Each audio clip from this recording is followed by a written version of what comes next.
Chapter 34:15. Xian hurriedly asked, Master Guzhun, are you going to return to Jianglu Temple? Haha, I don't think I need to tell you where I'm going, do I? What Xian said to Guzhun earlier, Guzhun returned the same words.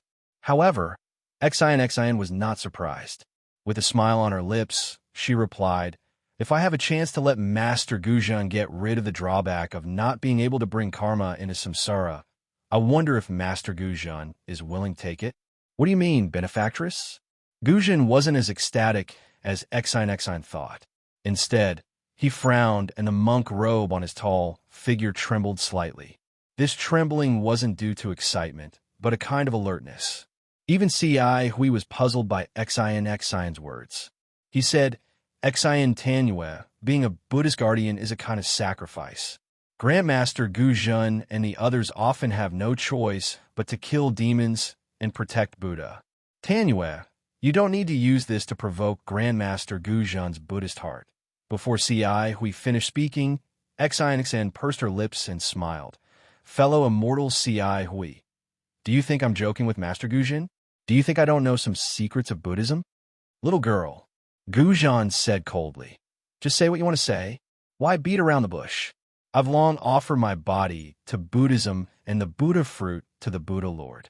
I'm no longer interested in the secret arts of breaking away from being a guardian and condensing karma. I don't know how many secret arts your Buddhism sect has, Xian said faintly, but I know a place where there might be ancient Buddha rainbow.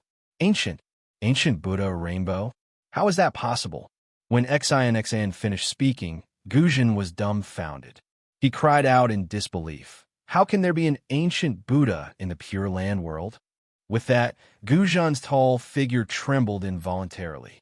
His previous alertness had long disappeared and was replaced by excitement from the bottom of his heart. What's ancient Buddha rainbow?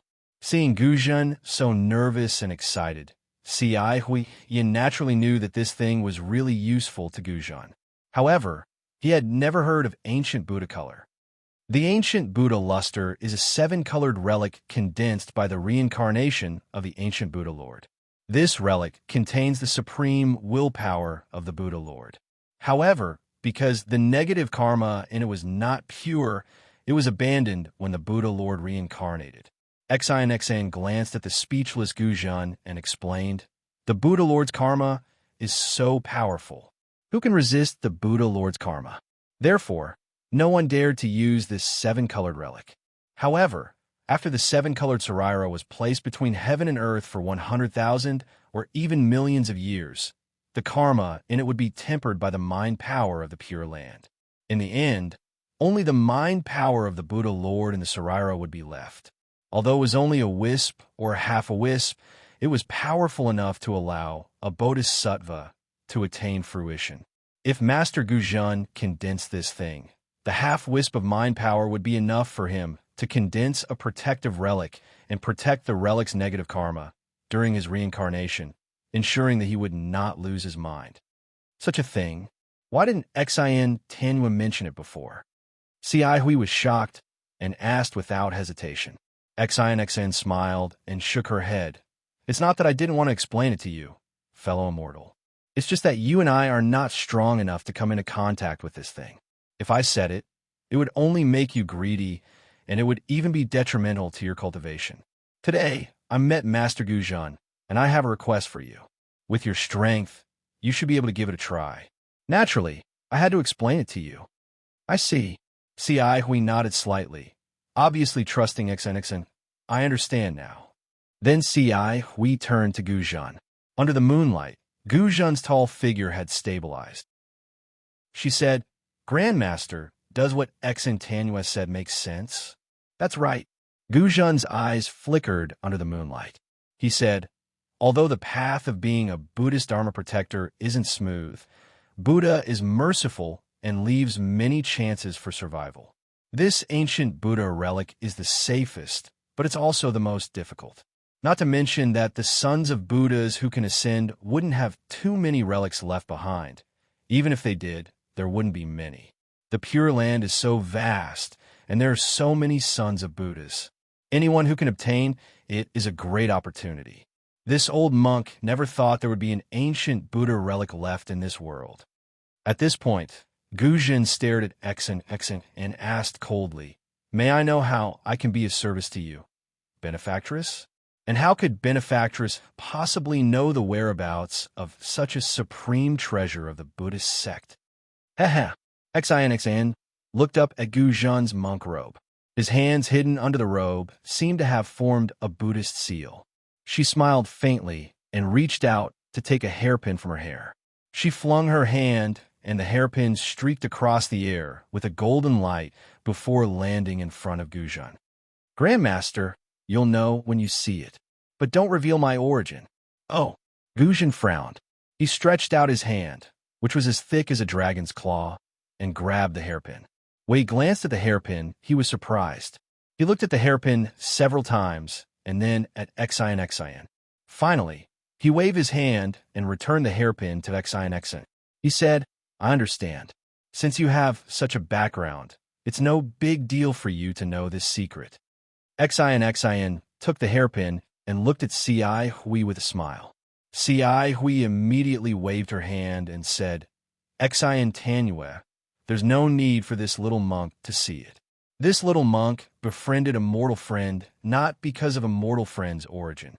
If this little monk knew about it, there would be a dispute in my words.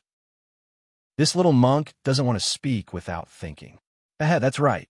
Exan stretched out her hand and inserted the golden hairpin into her hair, not giving Xiao Hua the opportunity to examine it. "Damn it, is there a need for this?" Xiao Hua secretly curled his lips. This Xiao has seen Murong Songyun from a first-class family and Princess Bai Hua from Chanu country. Even if you're the daughter of a first-class family, what can you do? This Xiao doesn't even have the mood to tease you. Io, I've sinned. This little monk is Di Pu, not Xiao Hua from the Dao sect. How can you talk about teasing me? What does New Tanue want this old monk to do? Guzhen's tone was somewhat cautious.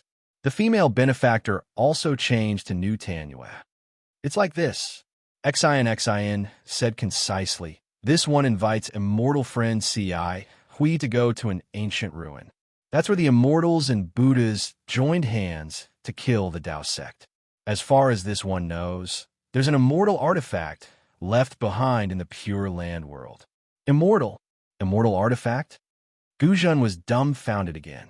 He immediately looked up at the full moon in the sky. He almost suspected that he was dreaming. First, there was the ancient Buddha celestial artifact, and now there was an immortal artifact. This was something he had never dreamt of. "Yes, it's an immortal artifact," Exan said with a smile. "If it's not an immortal artifact, how could there be the ancient Buddha celestial artifact?" But Guzhen originally wanted to ask how Exan knew, but thinking of the golden hairpin he saw just now, he felt somewhat relieved.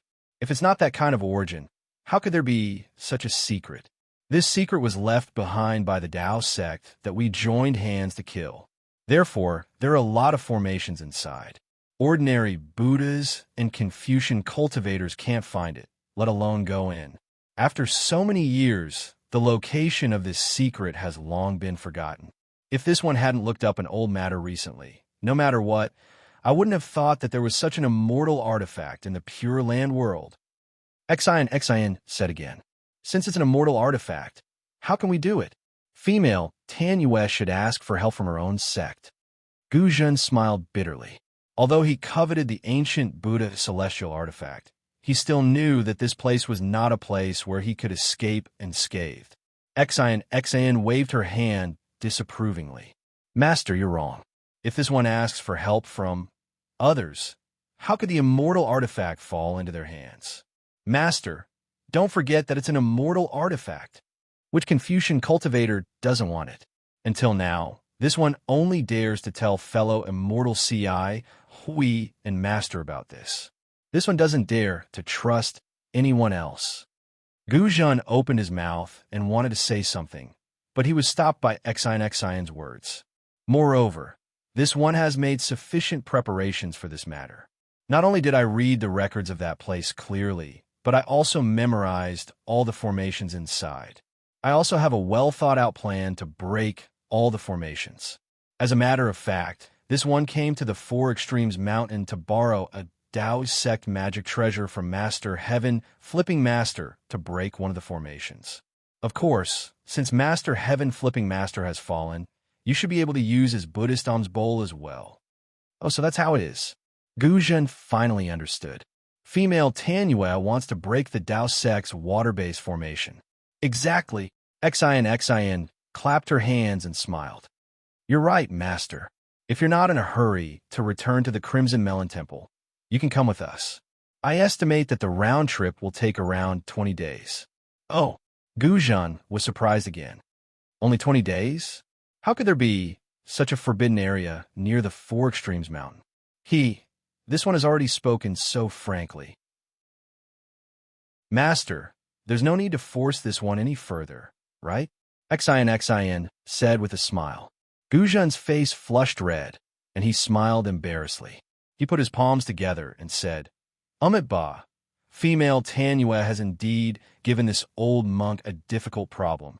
Since it's an opportunity, it won't be easy. Xin smiled. If it's so easy to obtain, how could it be called an opportunity?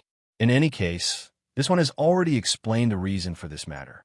It's up to Master to decide whether to go or not. Hui. Guzhen thought for a moment, then suddenly asked the little monk, Hui. Hui was clearly taken aback, but he hastily nodded and said, This little monk is here. Do you have any instructions for me, martial ancestor? Do you know where that secret is? Guzhen asked. Chapter 34:16. Hui glanced at Xin and said with a smile, Xin Tanyue didn't tell me the details, but I know the general location. It'll definitely take less than 20 days. Since that's the case, I'll go with Xin Tanyue. Hearing that, Guzhen made a decision. I just need to return to Jiangli Temple within a month. Good, Xin clapped and said. With an expert like Master Guzhen, I'll have more confidence. Guzhen waved his hand. I have some useless Buddhist abilities, so I don't dare to hope for any immortal tools. I only hope to obtain the ancient Buddha Kai Li under New Tanyue's guidance. Oh, in addition to that, I don't need anything in the forbidden area. I won't ask about the specific distribution. Ba, thank you for your help, Grandmaster. Hui knew these words were meant for him, so he didn't dare to neglect and hurriedly thanked him. Since you've decided, we'd better hurry over. Xin urged. We'll try our best to leave more time for you. Benefactor Xin, Xiaohua said with a wry smile. Now that things have come to this, you should tell me where you're going, right? Of course. Xin said with a smile. I'm not afraid to tell you that it's Saint River. Even if you know it's Saint River, without my guidance, you won't be able to find a forbidden area? Saint River? Xiaohua was stunned, and so was Guzhen. The two of them said almost at the same time. The Saint River of the 3 rivers and 4 seas? Xiaohua blinked his eyes. He had said this sentence, but there was one sentence he did not shout out. Saint Jiang is actually in the Elysium world? Guzhen followed Xiaohua and said, Is it the Saint River that Saint River hides the Emperor's sword, and the Emperor's sword comes out to suppress the 9 provinces? This is beyond old monk's expectations. That's right, it's that Saint River, Xin said proudly. In the 3 continents, besides the Saint River of the Pure Land world, who else dares to call themselves Saint River? Alas, I go to Saint River almost every year. Why didn't I know there was such a forbidden area at the bottom of the river? Guzhen sighed. Hui, on the other hand, was very calm. She smiled and shook her head. Grandmaster, the Saint River crosses the Pure Land world. It is known as the origin of the 2 seas. How did you find a forbidden area in such a huge Saint River? Is the immortal artifact the Son of Heaven's sword? Xiaohua suddenly called out. Xin looked at Xiaohua, rolled her eyes, and said sarcastically, Little monk Ti-Pu, the sage Jiang Song Son of Heaven's sword is just a legend. Do you think the Tao sect's immortal weapon can suppress the 9 regions? If that's the case, where would the face of us Confucian cultivators go? Even without the Son of Heaven's sword. Since Saint Jiang is in the Pure Land world of the Buddhism sect, Could it be that the origin of the Confucian cultivators is the Pure Land world, not the hidden immortal continent? Xiao Hua seized the opportunity and unceremoniously retorted. Oh, Xinixin didn't open her mouth, but C.I. Hui, who was next to her, was surprised. She said in surprise, if it weren't for junior brother Tipu, this little monk would never have thought about this. This Saint Jiang is clearly the name of Confucian cultivators. So why is it still called this in the Pure Land world? Even the name hasn't been changed. It's really puzzling. Speaking to this point, C.I., Hui somewhat apologetically said to Xinixin, Tanue, don't blame this little monk for being curious. This little monk has always been engrossed in Buddhist cultivation, so I don't know much about these secular things. Suddenly hearing this today, I feel a bit strange. It's not that I'm being disrespectful to you Confucian cultivators. Xinixin smiled and said, fellow immortal C.I., Huey's attitude is normal. Haggling over every ounce is not good for your cultivation. As for why Saint Jiang is in the Pure Land world, and why the name of Saint Jiang is contrary to the name of the Buddhism sect, this involves a great ancient secret. This little one only vaguely heard about it. As for the specific truth, I'm afraid it has long been annihilated in time and space. If even female benefactor doesn't know, then I'm afraid not many people in this world know.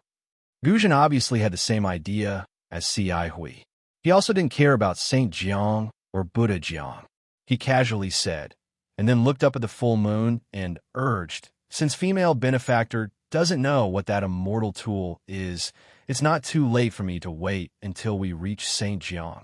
Yes, let's hurry on our way. On the way, this little one will tell the two fellow immortals what I know, so that we can carefully plan and avoid any mistakes. Xin naturally echoed. She waved her hand, and the somewhat lazy strange bird in the distance immediately shook its black and white feathers and flew over. Strange, since the Son of Heaven's sword is so powerful and is said to be able to shake the 9 regions, why is it not ranked in the top 10 imperial tools? Xiao Hua's curiosity was greatly aroused. He followed behind Xin and asked, since there is a saying that Saint Jiang hid the Son of Heaven's sword, then is the Son of Heaven's sword in Saint Jiang now? If it's not there, then where is the Son of Heaven's sword? Oh, the Son of Heaven's sword. The Son of Heaven is the Son of Heaven. In this world, who can wield the Son of Heaven's sword? Xiao Hua's question was even more powerful than the Buddhist sect's secret incantation. Hearing it, Xin covered her face and ran away. She jumped on the strange bird and soared into the sky, escaping without a trace.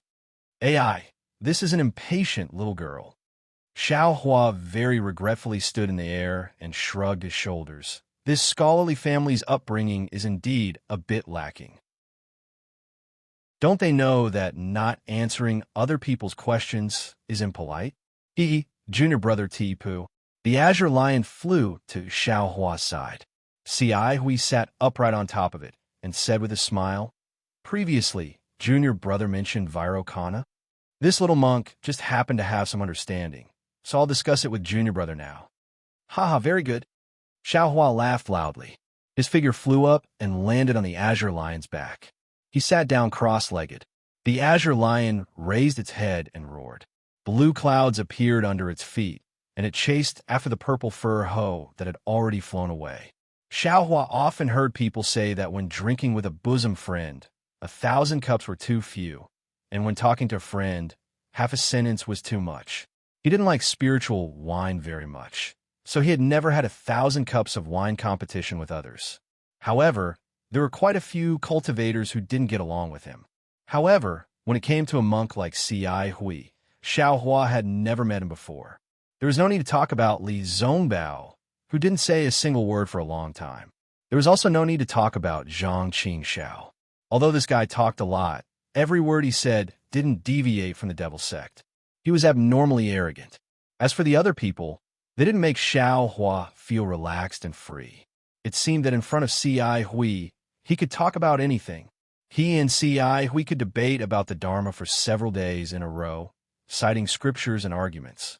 Sometimes they argued until their faces and ears turned red. but when they talked until their mouths and tongues were dry, they would look at each other and smile.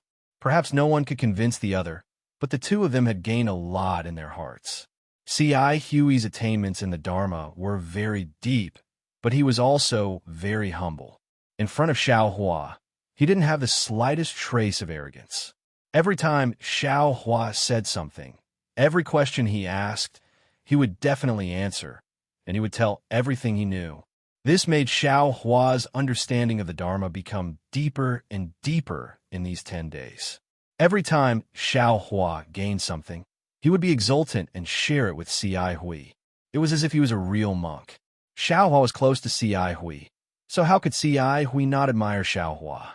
Seeing that Xiao Hua's Dharma cultivation was getting deeper and deeper, the smile on the corner of his mouth also became more and more intense. He felt very gratified that he had brought Xiao Hua out of the Shaolin Long Temple in the Great Snow Mountain. If such a little monk with the root of wisdom was left on a bare mountain, the Buddhist sect would have one less famous senior monk in the future. Alas, the Buddhist sect is really amazing. This Xiao really underestimated them in the past. On this day, Xiao Hua and C.I. Hui debated for a while and mentioned a slightly obscure Buddhist principle. C.I. Hui didn't know how to explain it for a while, so he closed his eyes and pondered. Xiao Hua also temporarily rested. He raised his eyes to look at the purple-haired hoe and the strange bird flying in front of him. Then he released his Buddhist sense again to explore the situation below. He sighed endlessly in his heart. This Dharma is broad and profound, and the profoundness within it is endless. Even if there are monks who don't cultivate the Dharma, they can still benefit a lot from it. If compared to Confucian cultivators, Dharma is literature and Dharma is martial. The two can be separated from each other, but they can also complement each other. If compared to my Dao sect seems to be much weaker in this aspect. Dao sect scriptures are mostly about cultivation, about overcoming the heavens with oneself. If the Xiao didn't come to the 3 continents, how could I jump out from the bottom of a well? How could I know the mysteries of Confucian cultivators and Buddhism? Those prejudices against Buddhism from before, presumably also have to be removed.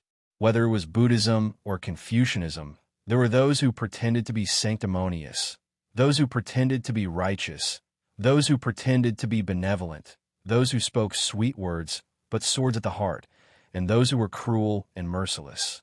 But at the same time, there were those who were sincere, those who were warm-hearted, those who were open-minded, and those who were kind on the outside but soft-hearted. Didn't they say that the same rice could raise 100 different kinds of people? There are also 10,000 kinds of people under one cultivation sect. This is human nature, and it has nothing to do with the cultivation method.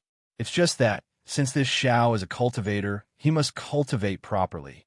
Since this Xiao has the opportunity to learn from others, then he must learn from different cultivators. Learning from each other's strong points is the way of cultivation. After thinking through this, the prejudice against Buddhism in Xiao Hua's heart gradually disappeared. He unconsciously relaxed, as if he had broken free from some kind of invisible shackle.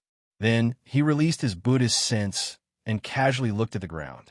Previously, when Xiao Hua came from the snowy mountain to the Four Extremes mountain, the road was completely desolate, and it was rare to see people.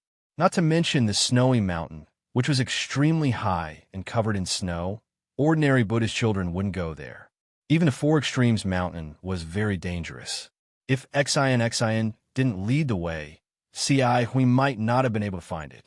Therefore, what Xiao Hua saw was quite similar to the Dawn Rain continent. But not long after coming out of the Four Extremes mountain, the scenery of this paradise began to change. The climate gradually became hot, and a kind of warm and dry heat was constantly in the air. On the ground, there were also more greenery. Strange trees propped up the canopy, covering the increasingly dense mortals in the shade. Chapter 34:17. This strange tree was different from Dawn Rain continent and hidden immortal continent.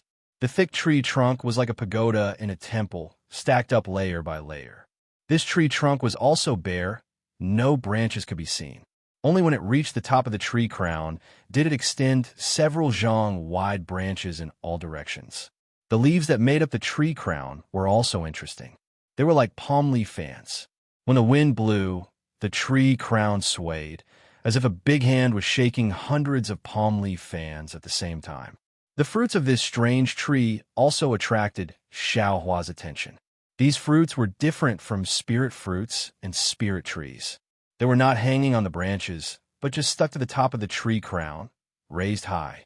Moreover, each tree only bore 9 fruits. These fruits were of different sizes.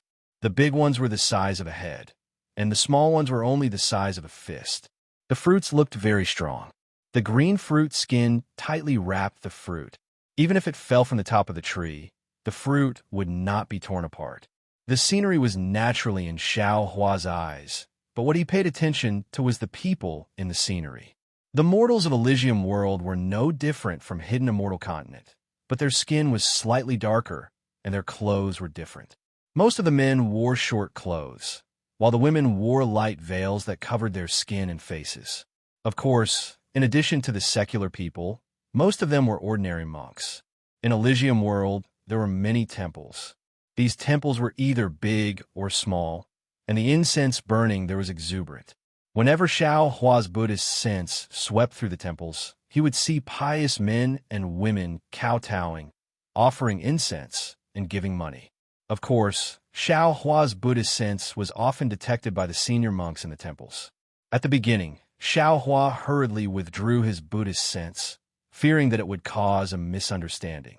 But after a long time, Xiao Hua found that not only did the Buddhist sense not have any hostility toward the temples, but it was also very kind. When it came into contact with his Buddhist sense, it would immediately withdraw, without any further warning. Elysium world. Is it really Elysium world? Looking at the pious faces of the men and women, looking at the smiles on the faces of the monks, Xiao Hua sighed again. Are the people of Elysium world very satisfied? Alas, in this Xiao's opinion, Buddhism is a special sect among Buddhism, Taoism, and Confucianism. Rather than saying it is a cultivation method, it is better to say it is a kind of faith. Although soul cultivators also emphasized on the power of faith, their believers were all natives of Meng Mountains, and their range was limited. As for the Buddhist sect, because of the doctrine of Buddhism, everyone could believe in the Lord Buddha. Although the power of faith of a single person was weak and could not be compared to the millions of natives in Meng Mountains, there were so many of them. Perhaps there were hundreds of millions of people in the entire Elysium. This level of power of faith. Holy shit, it should be enough for the Buddha Lord to become a Buddha? Or perhaps this belief was the root of happiness? Since they were all beliefs, what was the relationship between the 12 great gods of soul cultivation and the Buddha of Buddhism sect? Why does my Tao sect not have a Tao ancestor? Why doesn't our Tao sect have any faith? The more Xiao Hua thought about it, the more he thought about it. He had thought about it before, but at that time, it was all doubts and doubts. Now that he saw the prosperity of the Buddhist sect, he couldn't help but think deeply. Xi Hui opened her eyes and saw that Xiao Hua was also pondering with his eyes closed. She smiled and asked, "Junior brother Tipu, have you comprehended anything?" Xiao Hua didn't open his eyes.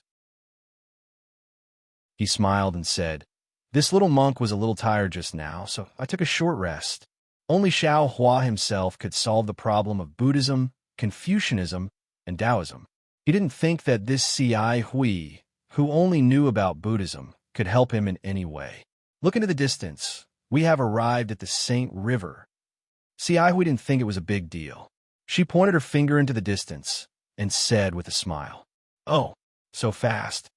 Xiao Hua's heart skipped a beat. He opened his eyes and looked into the distance. Sure enough, he saw a stretch of green water spreading between the heaven and earth. One end of the green water was connected to the mountain range and the green shade, while the other end was connected to the boundless sky. The green water in the distance was so close to the color of the sky that it was impossible to distinguish the boundary. It was as if the green water was the falling of the Milky Way. Looking at the green water again, there were white sails smaller than a handkerchief. Under the white sails, There were doll-like boats that didn't move for a long time. Xiaohua understood that it wasn't that these boats didn't move, but rather that they were drifting like the big boats nearby. It was just that they were too far away from here. The distance that the big boats drifted over was too small in his eyes. Is this the South Sea or the Saint River? Xiaohua was dumbfounded. Wasn't this river too wide? Nonsense, where's the South Sea? This can only be the Saint River. Ci Hui lightly reprimanded Xiaohua and said, "This Saint River is known as the origin of the two seas. Not only is it vast and magnificent, it crosses the Pure Land world and has thousands of tributaries that converge into it. Wherever the river reaches, there are hundreds of millions of Buddhists. I don't know how many Buddhists rely on the Saint River to survive." "What is that?" While speaking, Xiaohua frowned and pointed his finger in a direction. "Oh!" Ci Hui didn't understand and followed Xiaohua's finger. She saw that it was a river bay that was several li in size. The Saint River's water flowed slowly, circling and flowing between two hills. The hills were several li in size, forming a very calm river bay. The two hills were ordinary and not very tall. However, on the hills, there were two Buddha statues that were several zhang in size. Therefore, this river bay was different. At this time, on top of the hills, there were many men and women who climbed up with difficulty and piously prostrated themselves in front of the Buddha statues. Below the hills, the river bay was abnormally lively. What Xiaohua said was a group of more than 10 people. Everyone in this group was wearing plain clothes. There were also some women with white flowers on their temples. In front of the group, there were several people carrying something that looked like a flower basket. However, in the flower basket, there were not only flowers, but also an old man who was lying naked in the flowers. The old man's hands were crossed in front of his chest.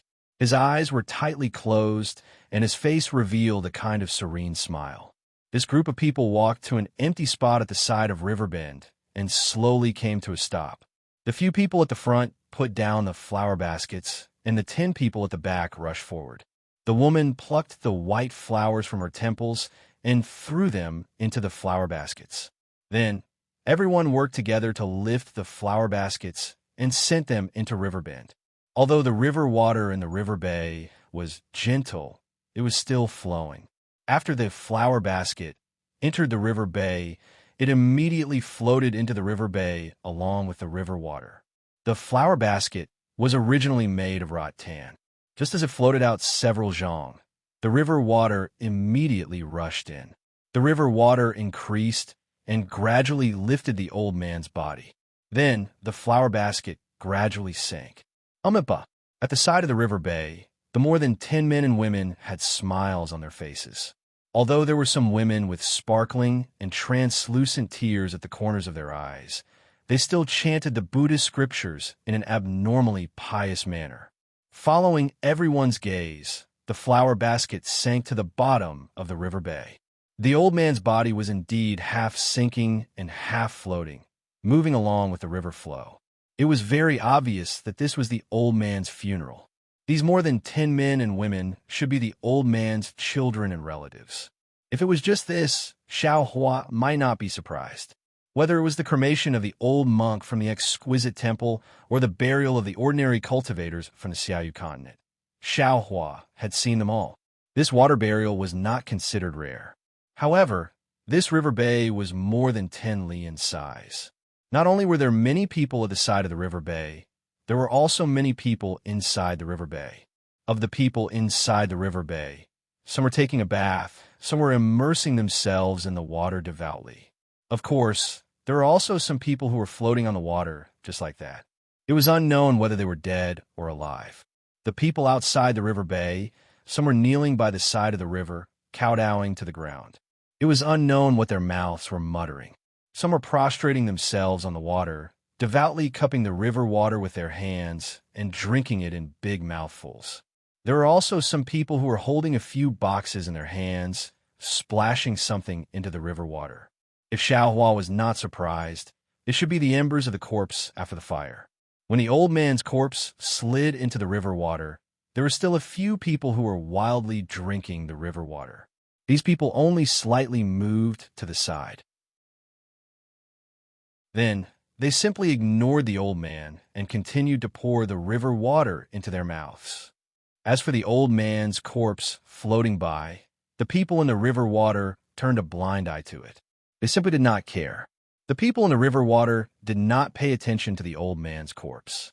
However, the fish in the water and the birds in the sky did.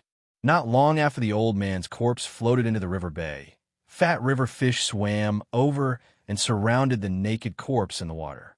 On the river surface, several birds also flew down, either eating the river fish or swallowing the corpse. As for the old man's son on the river bank, not only did he not anxiously chase away the birds and fish, his face was instead filled with joy. These people, aren't they too crazy? Xiao Hua looked at the inconceivable actions of the various people in the river bay and unconsciously became dumbstruck. He whispered, "Ba." Xi Hui, however, acted as if this was a common occurrence. She chanted Buddha's name and laughed. What's so strange about this? Junior brother Tipu is a bit obsessed. Junior brother Tipu, don't you know? Although this saint river has the title of a Confucian saint, our Buddhist sect has never planned to change its name. However, this great river that runs through the Pure Land world already has no name in the hearts of billions of Buddhist people. Whether it is called Saint River or Buddha River, in the hearts of Buddhist people, it is only a Buddha river. It is a river that is unique in the hearts of billions of Buddhist people. It is a river that is filled with the blessings of Buddha, a river that carries the past life, present life, and future life of Buddhist people. Looking at Xiao Hua's slightly frowning appearance, Ci Hui excitedly said, "Junior brother Tipu, seeing this scene, could it be that you are not happy? Could it be that you don't feel that this is the eternal state of Buddha's light in our Pure Land world? Do you know that this great river is connected to the land of bliss in the hearts of Buddhist people? The origin of this river is the exit of the land of bliss. The destination of this river is the entrance of the land of bliss. Look at that newborn baby boy. After he was washed in this river, he received the blessings of Buddha. As for that old man who just passed away, he washed the dust of his life here. His dirty and smelly skin was left in the river.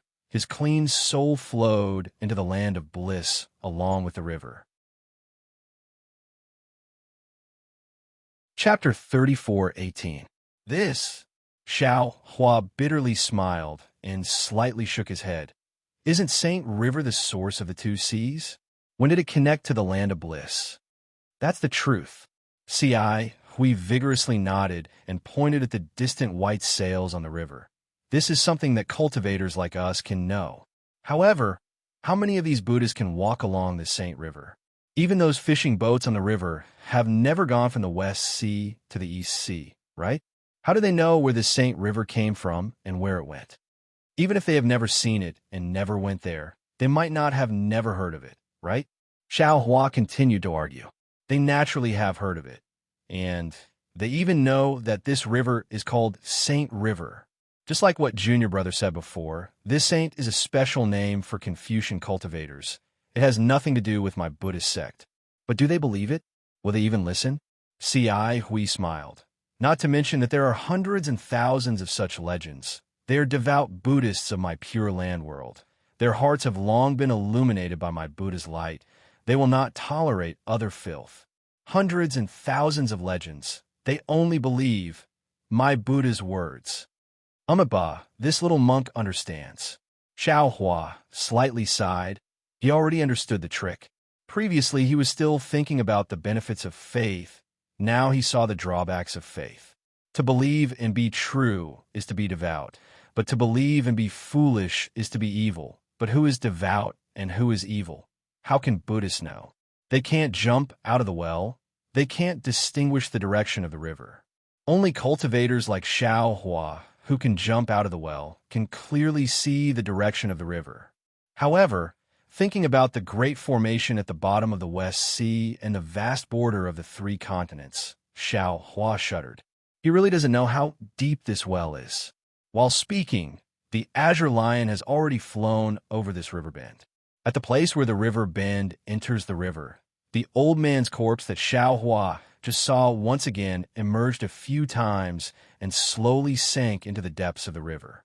At the place where the corpse sank, a few small whirlpools appeared. These whirlpools also disappeared in a flash. Looking at the place where the whirlpools disappeared, from time to time, a few white bones emerged from the river. It seems to be the corpses that were previously buried in the water. How dirty is this river? Xiao Hua looked. He was too lazy to talk to the excited C.I. Hui. His heart felt a chill. Fortunately, as the azure lion flew into the heart of the river, the water became increasingly green. The things that could be seen at the river's edge also disappeared. Some fish that were unwilling to be left out also rejoiced. Flocks of birds also flew from the side to join the fun. It made Xiao Hua's somewhat gloomy heart. Xian didn't pay attention to Xiao Hua and C.I. Hui. She rode the strange bird and flew in front of Guzhan.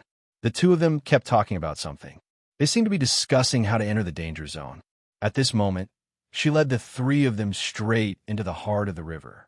Seeing a strangely shaped reef emerging from the river, she stopped again and looked at it. Then, she patted the strange bird's neck again and flew towards the upper reaches of the Saint River.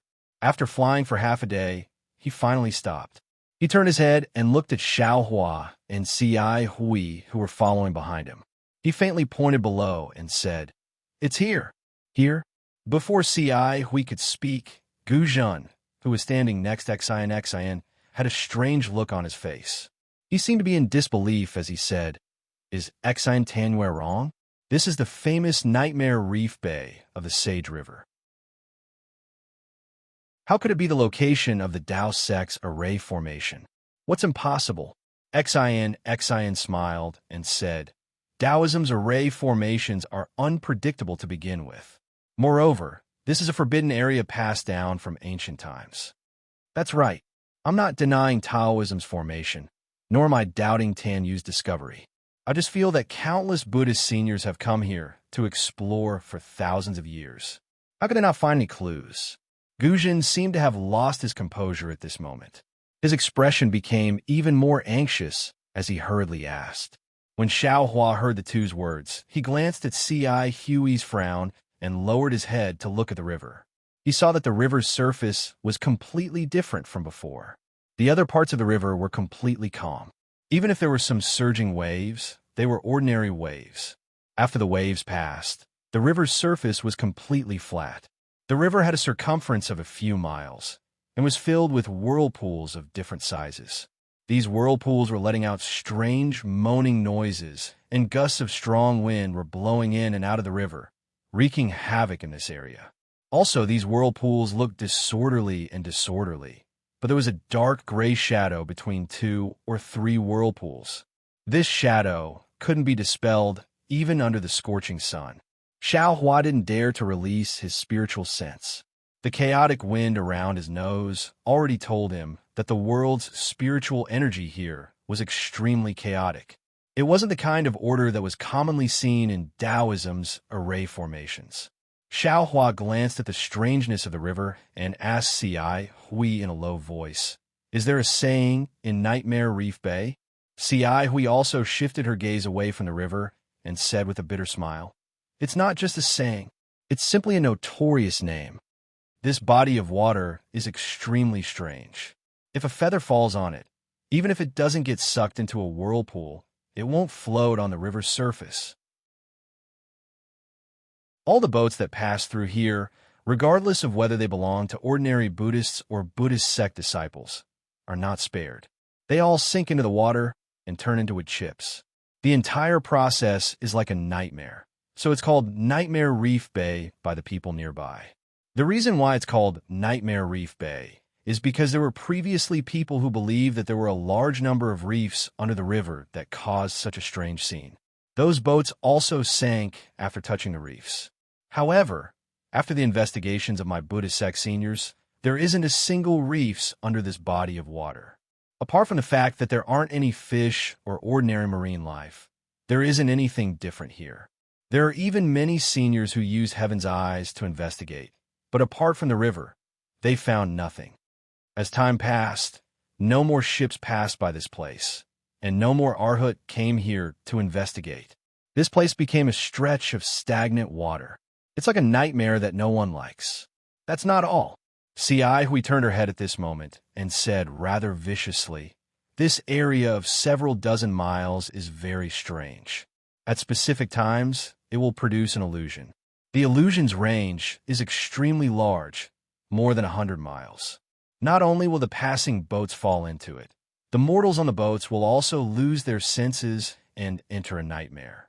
When they come out of the illusion, they will either go crazy, be happy, be sad, or become demented, and so on and so forth.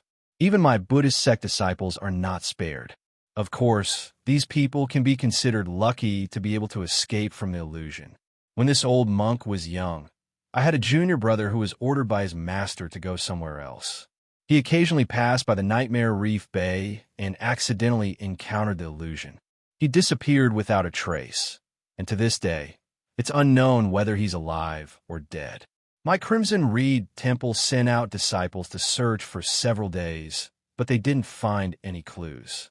This old monk was also part of the search that day, and even used my Buddhist awareness to explore the borders of this body of water. This old monk still clearly remembers the apprehension and uneasiness in my heart at that time, afraid that this body of water would suddenly unleash its power and suck me in.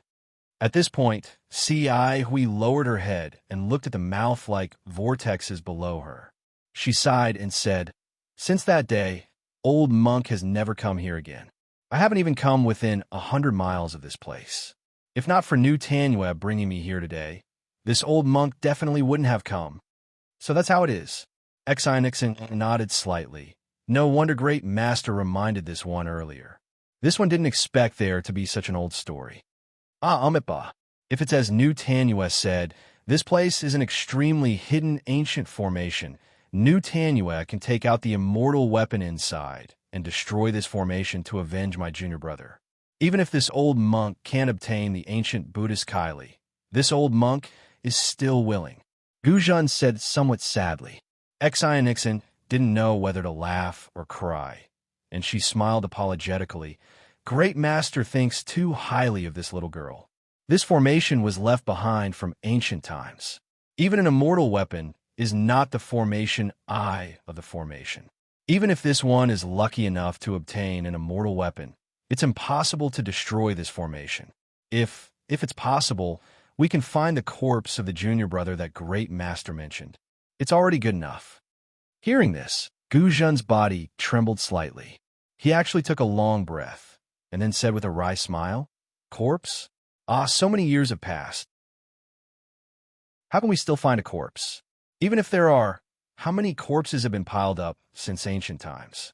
How can we still distinguish them?" Grandmaster, Guzhan's reaction was very strange. Not only did Xiao Hua and Xian see the abnormality, but Hui was also somewhat puzzled. She asked in a low voice, "Is there something wrong with you?" "Haha, it's nothing."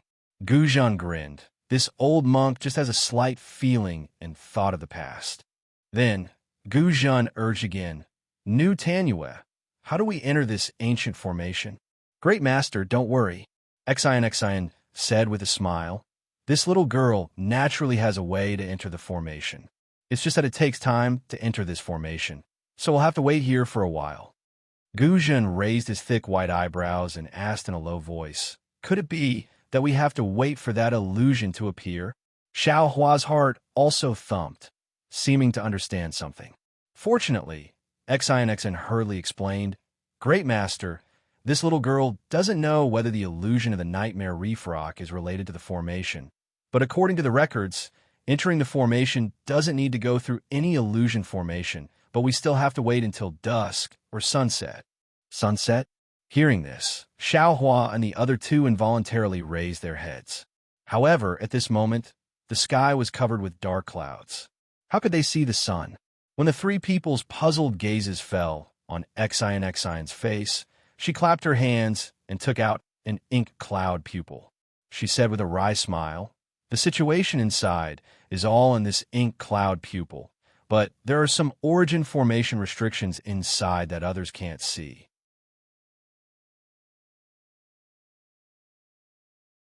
Chapter 34:19. It doesn't matter. Gujan waved his hand and said, "Since this old monk knows your identity and has accompanied you to this place, we must enter this formation.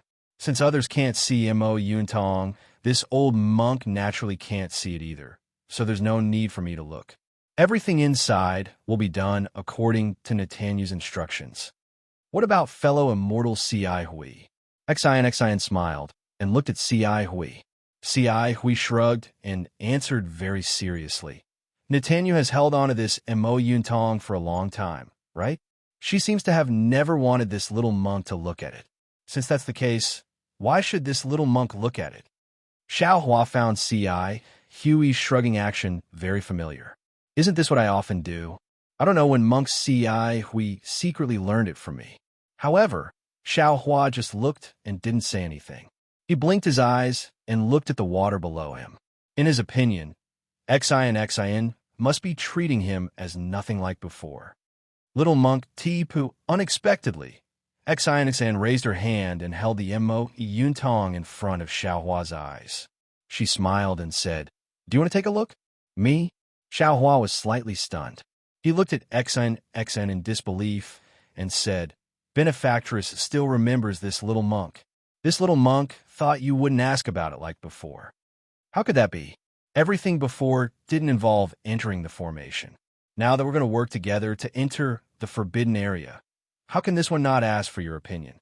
Xian said seriously, "Although the result is the same as not being able to see it, this one still has to ask. My little monk master wants to take a look." From what Benefactress said, Buddhist awareness can't see through this Mo Yuntong, Xiaohua said with a smile. Xian frowned and said, "That's right. This one already said it before. What if this little monk can see it?" Xiaohua stretched out his hand and was about to grab the Mo Yuntong in Xian's hand. Just as Xiaohua expected, Xian didn't withdraw her hand and even stretched it forward a bit. She smiled and said, "It's best if this little monk can see it, so that I won't have to say anything in the future, and fellow immortal C.I., we can rest assured." Xiaohua withdrew his hand as soon as he touched Mo Yuntong. He looked at Xian's dark and rough face and said with a smile, "Since Buddhist awareness can't see it, why should I? Even senior brother C.I. Hui is at ease with you, so why can't this little monk be at ease?" Why do I feel like this little monk doesn't trust me?" Xian snorted and withdrew her hand. "Ha ha! I've never met you before, Benefactress. I just shaved my head and entered Buddhism, but you've already tricked me into leaving the mountain. Who knows what you're up to?" Xiaohua placed his hands behind his back and laughed loudly. "Now that we're about to enter the ancient array formation, what's wrong with this little monk asking a few more questions and probing a few more times? Don't tell me that I, the Arhut of Buddhism, am someone who can be easily fooled?" Cough, cough. Without waiting for Xian to say anything, C.I. Hui coughed twice and said in a low voice, "Junior brother Tipu, pay attention to your image. You're now a disciple of my Buddhist school. Speaking nonsense will damage your merit." Cough, cough. Hearing C.I. Hui's reminder, Xiaohua couldn't help but cough. This was going deep into the ancient array formation. Their lives could be in danger at any time. According to Xiaohua's knowledge, C.I. Hui didn't seem to know Xian's origin and background. They were just friends. How could C.I. Hui trust Xian so much? She didn't even ask about the situation inside the array formation and wanted to follow her in? If she was used as a cover or something, wouldn't her death be in vain? His probing like this didn't seem to be excessive, right? Could it be that this Buddhist disciple's behavior and sitting posture were more important than her life? Xiaohua smiled bitterly. He looked at C.I. Hui and then at Xian and said, "There's still some time before dusk. If Benefactress Xian has the heart, you might as well tell this little monk and others the details of this ancient array formation in Mo Yuntong. Although I'll listen to Benefactress's arrangements, if we listen to her in advance, we'll at least know what to do, right? Or we can also give Benefactress some suggestions." Hearing this, Xian nodded slightly. She looked up at the sky and said, "Little monk, you're right.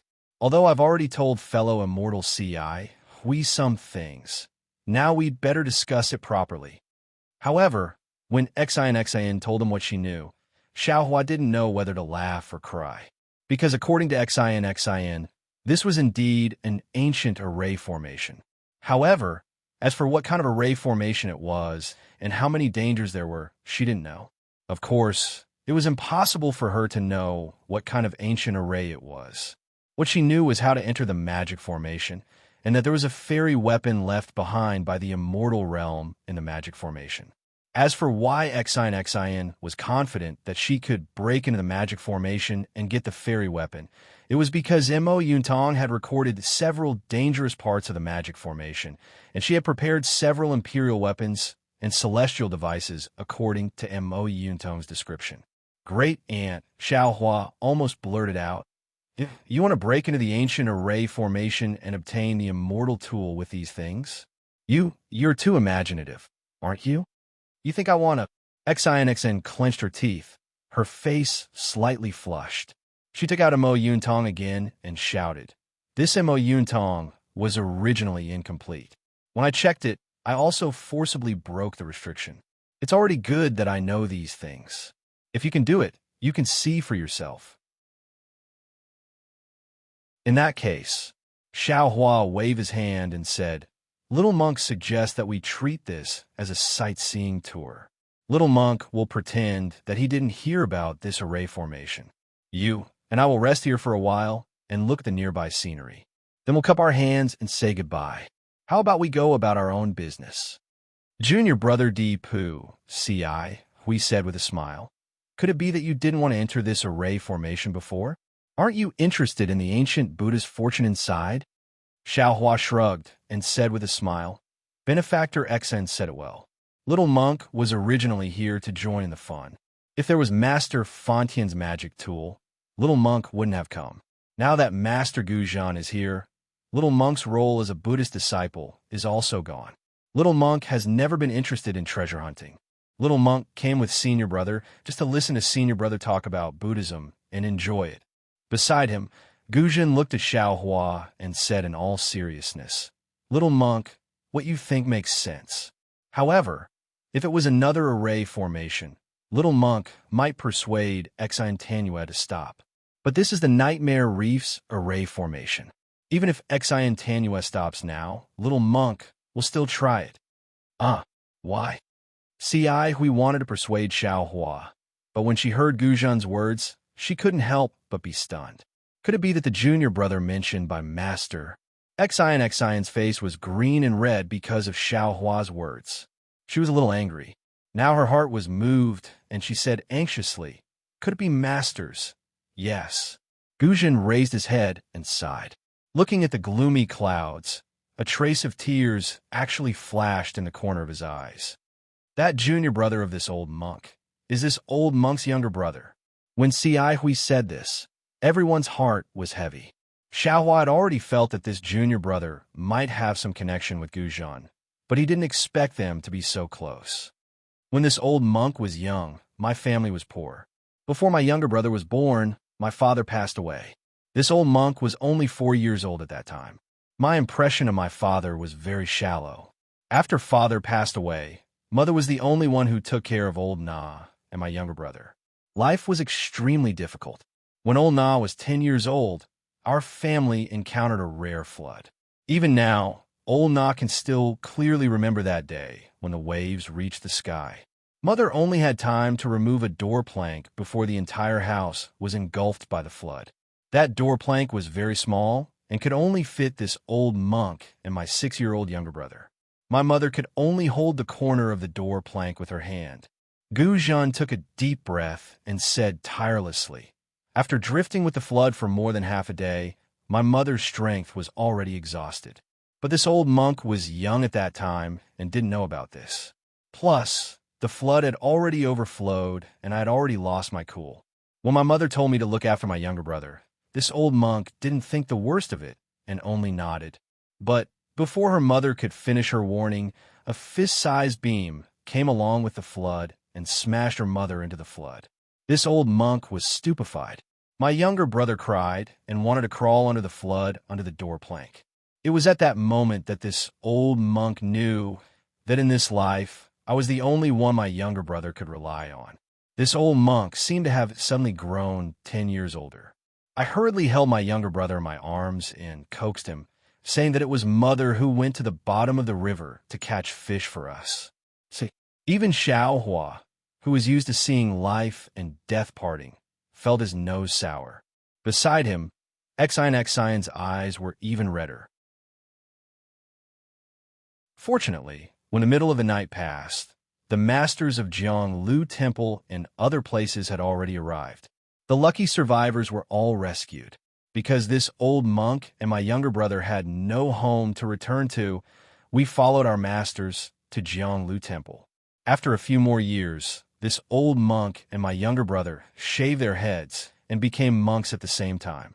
This old monk's Buddhist name was Gu Zhen, and my younger brother's Buddhist name was Gunyan. Gunyan was exceptionally intelligent since childhood, far surpassing this old monk by 100 times. At a young age, he cultivated into the mortal realm. Therefore, he obtained the favor of the Sutra Depository Elder, who prepared to accept him as a disciple and personally instruct him. It was on the eve of the apprenticeship ceremony that this old monk received the abbot's decree to deliver a letter to a place. This matter was originally this old monk's, but this old monk was naturally reciting Buddha's Diamond Sutra and became lazy. When Gunyan saw this, he volunteered to go in this old monk's place. At this time, Gu Zhen's emotions were already somewhat out of control. Who knew that once he left, he would never come back? Later, not only did the seniors of the temple search for him many times, this old monk also secretly sneaked into this place. However, they also found nothing. From then on, whenever this old monk thought of Mother's entrustment and thought of Gunyan dying for this old monk, my heart would ache. After that, this old monk even made a vow in front of Buddha that in this life, I would find Gunyan's corpse and comfort my mother's spirit in heaven. For this reason, this old monk ignored my master's advice and stepped into the guardian domain. I learned the power of the Diamond Sutra and cast the body of Buddha, eliminating evil and protecting Buddha. This is because I want to rely on my Buddhist divine ability to one day enter deep into the nightmare reef.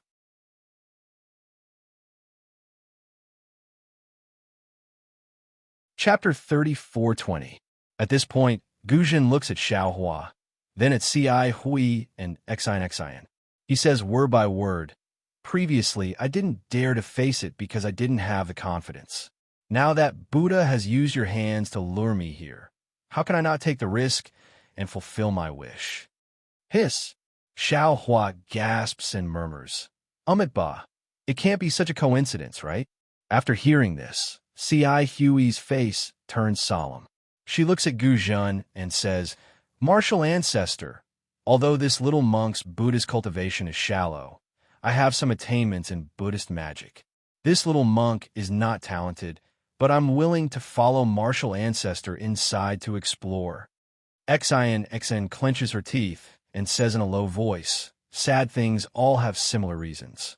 Since we're all in the same boat, this little girl is also willing to accompany Great Master inside, although this little girl doesn't know much about arrays." At this point, Xion suddenly realizes something.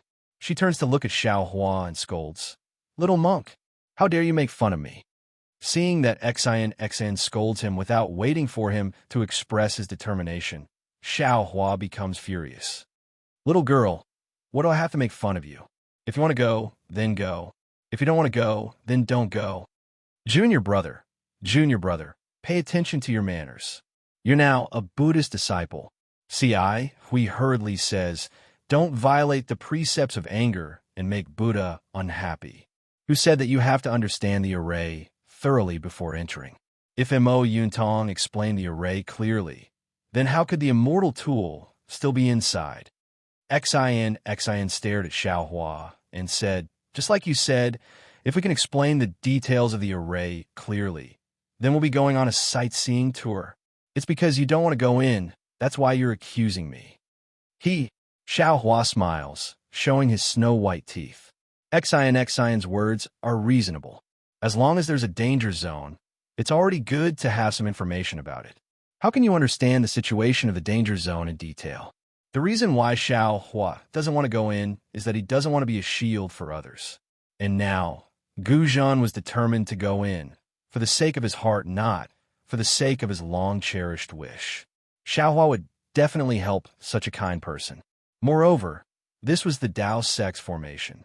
Even if Xiao Hua was not proficient in formations, he was still a genuine Dao Sect disciple. With him around, wouldn't the three of them have a greater chance of survival? Seeing Xiao Hua smiling and not answering her question, Xion felt embarrassed. She stamped her feet in the air and said, "Little monk, are you going or not? If you're going, then let's get it over with. If you're not going, then hurry up and leave." Xiao Hua faintly smiled, looked at C.I. Hui, and said, "Senior brother C.I. Hui, do you think this little monk should go or not?" C.I. Hui smiled but did not answer. She used her index finger to point at her own chest. Cruel and unscrupulous? Xiao Hua stared blankly and asked curiously. C.I. Hui's figure swayed slightly, and she managed to stand firm in midair. She said angrily, "Ask your conscience." "I do have a conscience, but I can't find my moral integrity." Xiao Hua stretched and said, "When you need this little monk, tell this little monk. If you don't, then this little monk will hide behind senior brother." Hee, this little monk has a glib tongue. Why is he so similar to those pale-faced scholars of Confucian cultivation? Xion smiled. "Don't worry, with Master Guzhan here, you won't be needed. You could just follow along and watch the show." "I hope so." Xiao Hua shrunk his neck. Fellow immortal C.I. Hui. Xion rolled her eyes at Xiao Hua and said to C.I. Hui, "This one remembers that you know Buddhism's heavenly feet, and your cultivation is quite amazing. It's not amazing, but since heavenly feet is called heart's desire, this little monk can go anywhere within 1,000 feet at will, in just a blink of an eye." C.I. Hui nodded without reservation. This is also one of the main reasons why this one invited fellow immortal. Xion said, "The first stage of this array is the most difficult. The array will only open for a few breaths of time, and in this few breaths of time, the entire water area within a few miles will be sealed. If not for a special ability, it's impossible to enter. And as long as someone enters the array during this few breaths of time, the entrance of the array will stop. Of course, this period of time is also very short, but for us who are around the 4th grade of origin energy, it's nothing much. This little monk understands." C.I. Hui nodded. "This little monk is willing to take the lead and tear open the entrance of this array." "Good." Xion nodded happily, and then explained to C.I. Hui in detail for a while. The two of them didn't talk behind anyone's back, and they didn't transmit their voices, so Xiao Hua heard everything clearly. Although the situation described by Xion wasn't very clear, Xiao Hua already knew that this was definitely a Dao Sex array. Xion's words weren't false, and he couldn't help but feel a bit sad. This time, this Xiao seems to have been forced to do something beyond his ability again. After Xion and C.I. Hui's discussion, the three of them put away their mounts. Xion took out the ink cloud pupil and placed it on her forehead to look for a moment, then released her origin energy and searched within a few miles, and then brought the three of them to fly towards the east side of the thousands of whirlpools. Well, just as the four of them were flying, suddenly a loud whimpering sound rang out, and within a few miles, waves of ghostly wailing and wolf howling could be heard. Xiao Hua lowered his head to look, and the large and small whirlpools suddenly trembled rapidly. This was the source of the commotion, and the speed at which the spiritual chi of heaven and earth was absorbed increased. The hurricane formed by the spiritual chi of heaven and earth fell into the water, and when it rushed into the whirlpool, it condensed into a sound. Swoosh! Without waiting for the others to make a move, Xion stretched out her hand and took out an emerald green handkerchief from her sleeve. With a shake of her hand, she threw it into the air, Clouds and mist gushed out from the handkerchief, and after absorbing the noble chi, it turned into a cloud that covered everyone's head and immediately blocked the hurricane. Woo-woo, woo-woo, woo-woo. The whimpering sound in the water rose and fell one after another, like a frightening melody. The rhythm was like a tide that rushed into everyone's ears. Amipa, Ci Hui chanted Buddha's name, and his hands formed the Akalis seal. The Buddha's light emitted from his body and also covered the four of them, and that frightening melody could no longer enter. Quickly look, Exionixen suddenly pointed with her hand and cheerfully called out. Following the direction that Exion pointed, a trembling tornado gradually appeared in the thousands of whirlpools along with the melody. These tornadoes gradually gathered, and when they reached a height of 100 zhong, they suddenly whistled, like a wind dragon rushing to the western horizon. That hurricane was so big, first it was dozens of li, then it was hundreds of li. The spiritual chi of heaven and earth in this area was sucked into it, and it was like an unyielding wind dragon roaring as it rapidly expanded and directly rushed into the thick clouds. Swoosh! The hurricane rushed into the clouds, and a hole of dozens of li in size appeared to be insignificant in the endless clouds. However, it was also very mysterious. From this insignificant hole in the clouds, a ray of light shot out, like an orange sort of light falling on Xiaohua and the others, and sprinkled over the dozens of li of water around the nightmare reef. Xiaohua narrowed his eyes and looked at the hole in the clouds. In the slanted horizon, there was a touch of the afterglow of the setting sun, and it was rather reluctant to part with the grayish-blue dusk. The ancient array is indeed extraordinary. Xiaohua sighed slightly. He could also be considered a grandmaster array master, and when he saw the array open, his thoughts were different from others. If this Xiao was the one setting up the array, I really wouldn't know how to set up an array that corresponds to the time. However, when he thought of this, Xiaohua's heart moved. Oh, perhaps this array doesn't pursue the details. It should be related to, right? It should be related to the power of the sun and moon. If this Xiao knew how to use the power of the sun, moon, and stars in an array, I think I can also set up such a mysterious array. While Xiaohua was pondering, the ray of light that fell on the several li of water had a beautiful change. The orange ray of light first spread out on the water surface, and then it actually followed the ripples of the water and converged towards the thousands of whirlpools.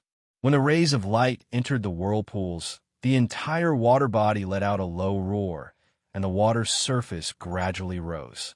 However, it rose by more than 3 inches. The thousands of whirlpools suddenly froze, and the orange ray of light also froze, like thousands of morning stars. This freezing only lasted for an instant, and then all the whirlpools suddenly reversed, and the rays of light within the whirlpools rushed out, rapidly swaying within several li. Every ray of light formed a palm-sized light shadow in the air, and the thousands of light shadows swayed in confusion, as if they were dancing with a group of demons, and it was even more bizarre.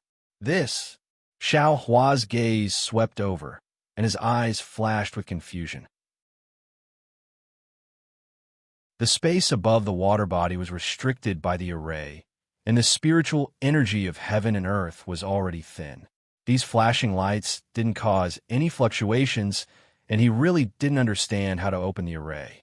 Fellow immortal Ci Hui, at this moment, Exion's voice was filled with excitement, and she hurriedly said, "The ancient array has restricted divine sense and has very little effect on Buddha sense.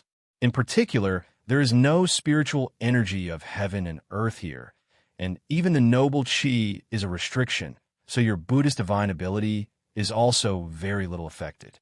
If you see a door appear in this light shadow, it's a door. As for what the door looks like and where it appears, according to the records, it's not fixed. Just as we've discussed before, fellow immortal can immediately use the heart intent technique to enter." Okay, Ci Hui had already released her Buddhist sense, and her eyes were also unblinkingly staring at the light shadow swaying irregularly in the sky above the water body. She didn't dare to be negligent in the slightest, and only answered casually. Seeing Ci Hui, Xin, and Gu Zhen all staring at the light shadow in the sky, Xiao Hua frowned, but his eyes were fixed on the whirlpools above the water. After all, he was a formation grandmaster, and he knew that the changes of light-shadow came from the whirlpools. Tracing back to the source, if he wanted to find the pattern of the changes of light-shadow, he still had to look at the whirlpools. Moreover, if the three of them were looking at the light-shadow in the sky, Xiao Hua wouldn't be delayed by looking at the side alone.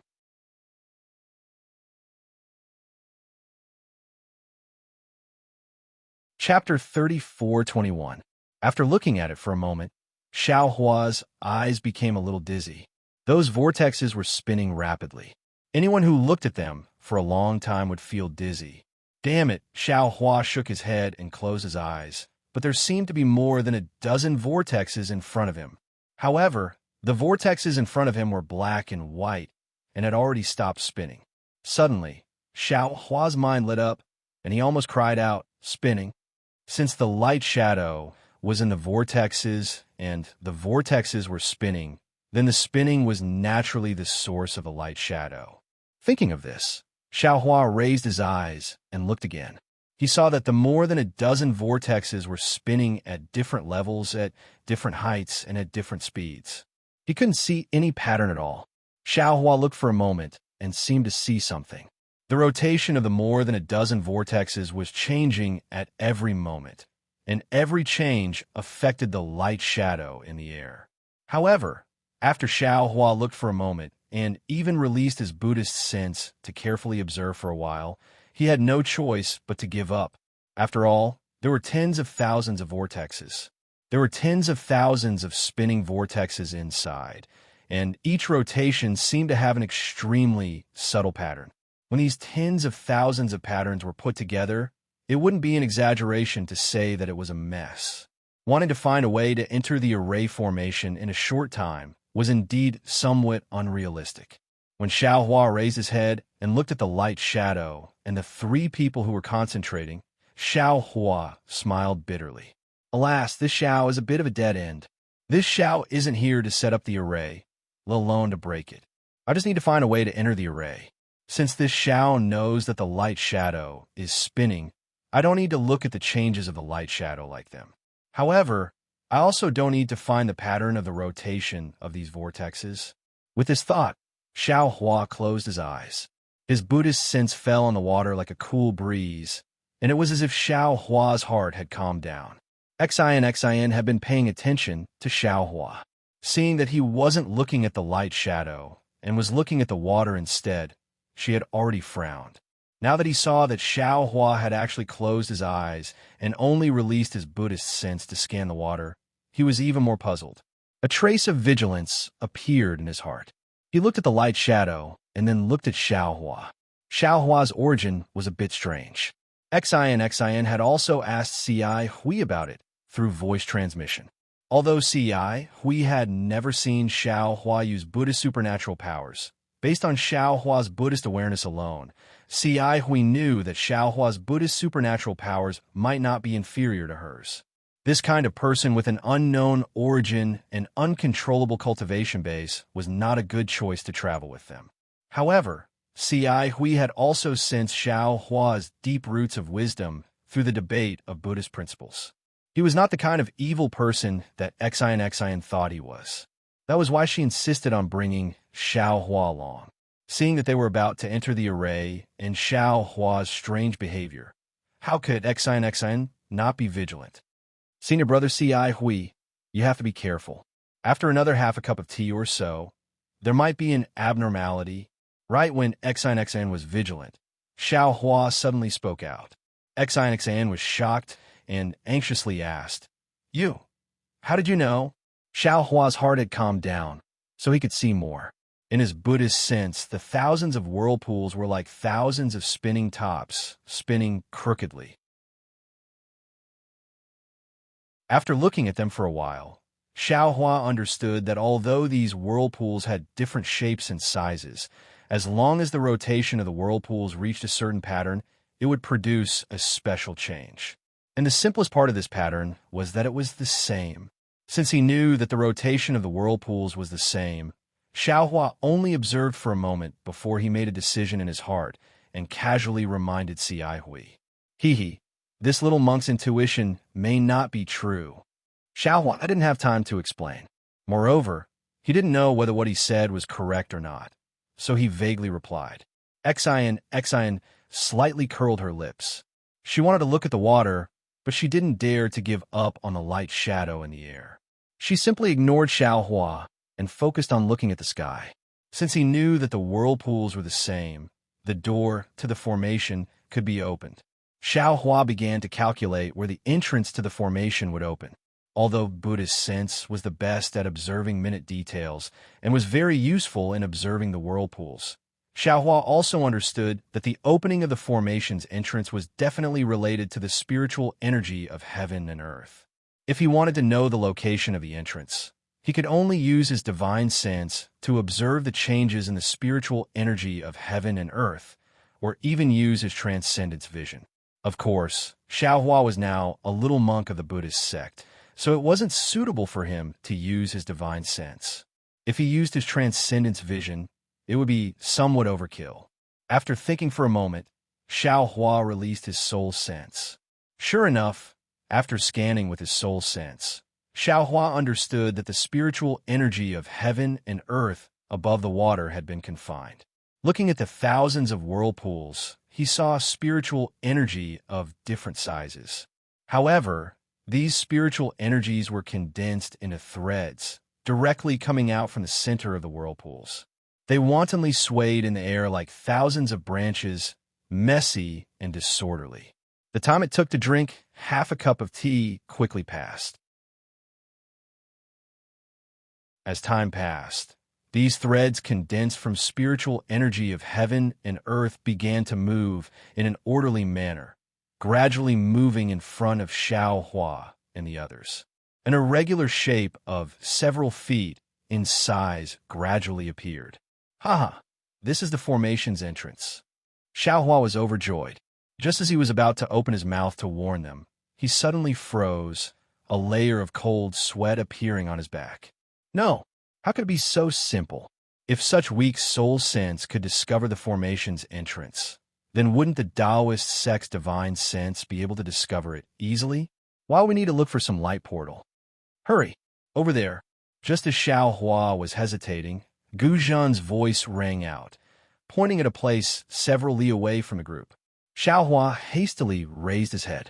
Sure enough, over 10 zhang in the air, thousands of light shadows suddenly condensed together, slowly forming a 3-meter-wide orange-red portal. Along with Gu Zhan's voice, Xi Hui's body flashed with faint Buddhist light. She put her palms together, chanted Amit Ba, and raised her left foot slightly. It was with this raise of her left foot that Xi Hui's figure disappeared before everyone's eyes. A wisp of Buddhist light streaked through the air, rushing toward the portal in the air. Let's go.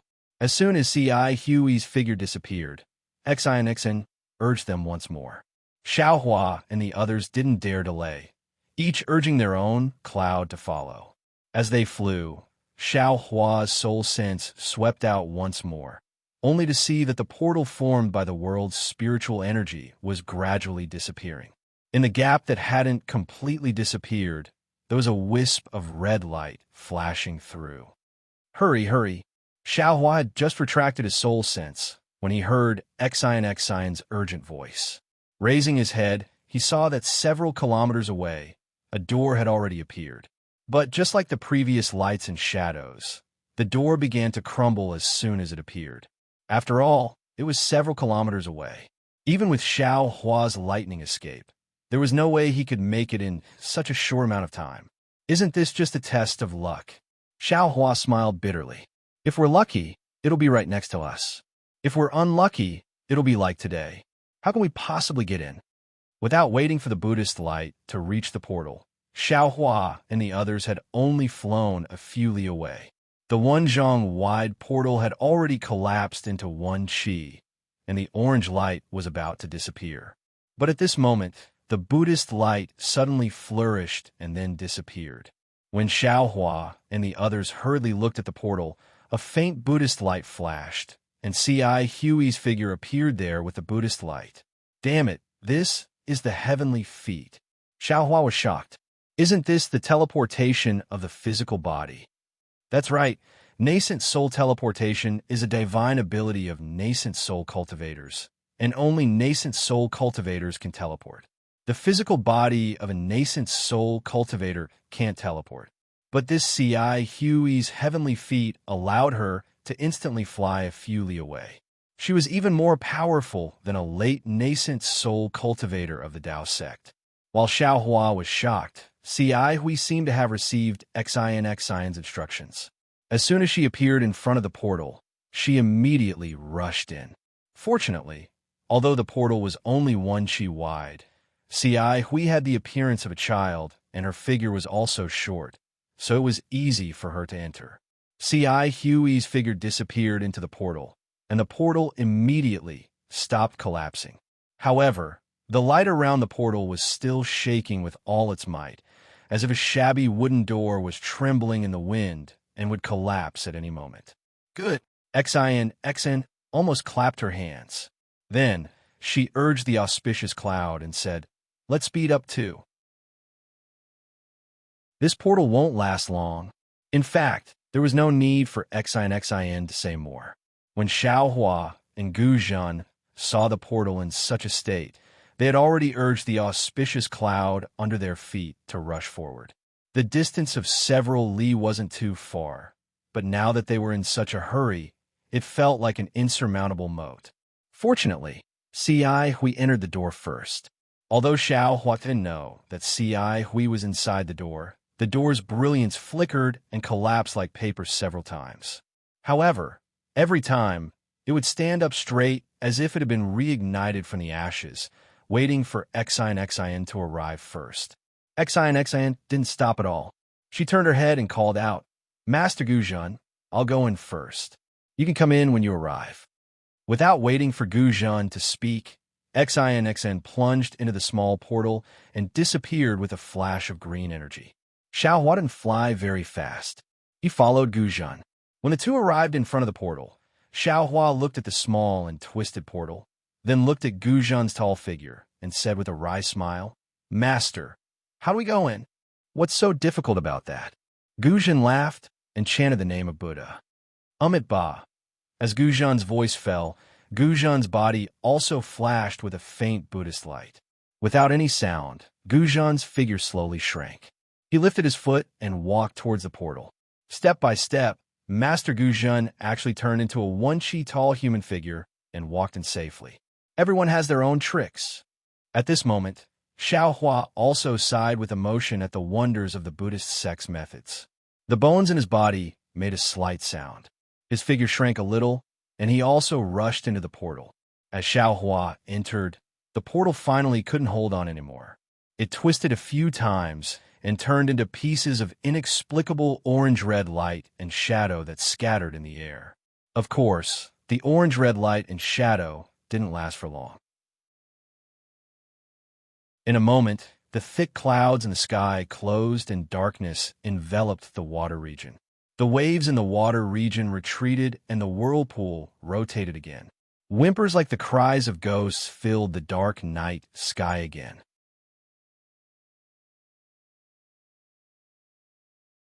Chapter 34:22. Swish! With a sound of water, Xiaohua's mouth and nose are suddenly flooded with ice-cold river water. It's like he's plunging into a saint river. Xiaohua wants to use the water avoidance art without hesitation, but just as the true essence in his meridians is surging, the river water in front of him instantly disappears. Not far away, Xin is holding a goose egg-sized bead in her hand. That bead is emitting a blue brilliance, blocking the river water within 100 feet. It's a water avoidance bead. Standing on the left side of Xin is Gu Zhan, whose body has transformed into the size of an ordinary person. Sitting on the right side of Xin is C.I. Hui, whose face is dark red. On the contrary, Xion's gaze falls on Xiaohua. Her eyes flash with a pensive expression. She says faintly, "Little monk, I have to thank you. If not for you being able to accurately predict the formation door's appearance, we wouldn't have been able to enter this place, even with immortal friend C.I. Huey's heart's fulfillment art." It's nothing," Xiaohua says half-heartedly. Looking left and right at the river water outside the water avoidance bead, he says with a smile, "I only had a slight feeling, that's all. Everything is because of senior brother C.I. Hui. If not for his heart's fulfillment art, how could we have entered?" Senior brother C.I. Huey's contribution is naturally great, but if not for your reminder, we wouldn't have been able to concentrate on finding the door in advance.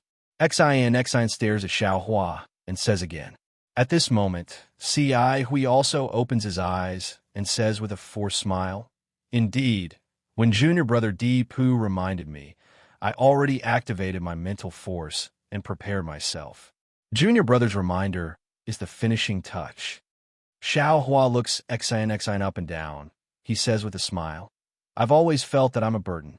Being able to lend senior brother a hand today, my heart naturally feels at ease. There's no need to mention anything about claiming credit. Little monk, just now when the door appeared, you seemed to want to say something. Could it be that you were able to foresee the appearance of the door? Could it be that you know this ancient formation?" Guzhan seems to have thought of something and says. Xiaohua touches his nose and says with a bitter smile, "What are you talking about, great master? This is an ancient Taoist formation. How could I know? Just now, when this little monk came in, I was still puzzled. I had clearly rushed through the door, but why did it look like I had plunged head first into the river?" Seeing that Xiaohua didn't admit it, Xion didn't ask anymore. She only said, "Little monk, if you know anything, you can tell us. We are now one body. We must advance and retreat together. Don't hide anything." Yes, I understand." Xiaohua nodded his head like a chick pecking rice. For this little monk's own life, this little monk will also tell you everything he knows. Xion snorted coldly, then reached out her hand and took out a jade box. She turned to C.I. Hui and asked, "Fellow immortal C.I. Hui, are you done resting? We don't have much time, so we need to hurry." C.I. Hui slowly got up and nodded. "Xion, don't worry. I am fine now. C.I. Hui, fly behind this old monk." Guzhan looks at the water curtain on the left. Outside the water curtain, there are some strange swimming fishes and some grayish-black seaweed. There are no bones to be seen. He doesn't know whether to be happy or sad, so he says in a deep voice, "You rashly used the relic's psychokinesis, shaking the relic's foundation. You should use more heart to nourish it. It's not good to use psychokinesis again." "Yes, thank you, martial ancestor." C.I. Hui slightly nods. The Buddhist light around her body flickers. She should be following the instructions to cast the spell. "New Tanua, where do we fly to next?" Guzhan asks Xion again. Xion says with confidence, "Great master, don't worry. This is the bottom of the Sage River, thousands of feet deep. We are surrounded by river water, so it's hard to determine our direction. Although we have the water avoidance pearl, we can't fly at will. Once we touch the formation's restriction, we can't go forward anymore. I have a secret talisman of the Taoist gate here. It's time to use it." "Amitabha, then I'll have to trouble New Tanua." Guzhan puts his palms together and stands to the side. As early as when Xion took out that jade box, Xiaohua already saw clearly that there was a talisman of the Taoist gate stuck on the outside of the jade box. Inside the jade flute must be the magic tool that Xion used to break the formation. Xion raises her eyes to look at Xiaohua, then spits out a mouthful of true qi on the jade box. That talisman stuck on the box immediately floats up, flashes in midair, and turns into a pile of ashes. As soon as the talisman disappears, a ball of dark green brilliance comes out of the jade box. A wave of magic power familiar to Xiaohua is transmitted along with the brilliance. Oh, what magic tool is this? It seems the magic power's fluctuation is very strange. Xiaohua doesn't dare to spread his divine sense far, only sweeping it in front of him. He is somewhat stunned as he thinks. Xin then raises her hand and opens the lid of the jade box. A 2 fingers wide and 4 fingers long flat jade flies out of the jade box. Jade talisman? A kind of surprise flashes in Xiaohua's eyes. This kind of jade talisman is rarely seen in the Dawn Rain continent where the Taoist gate is flourishing. How can it appear in the Buddhist gate's nirvana world? What is the origin of this Xin? Is it possible that a disciple of a Confucian family can use the Taoist gate's jade talisman? Sure enough, Xin opens her mouth and spits out another ball of true qi. This true qi is different from before. When it lands in the air, it immediately takes the shape of a sword. Xin's left hand grabs the air as if she is holding the flying sword. Then, as if she is forming a seal, that flying sword rapidly moves in midair. Go! Xin lightly reprimands. The true qi condensed into a flying sword suddenly explodes. The true qi rushes into the seal that was drawn on the flying sword before. Xin pushes her hand again. That true qi hits the jade talisman in midair. Crack, crack, crack. A burst of chaotic sounds. That jade talisman explodes like a blossoming emerald flower. Thousands of green lights fly in all directions. Ka, ka, ka, ka. The green lights emitted the splendor of the water avoidance pearl. Once they touch the water curtain outside, the water curtain immediately changes. Some parts turn into nothingness, while other parts condense into ice.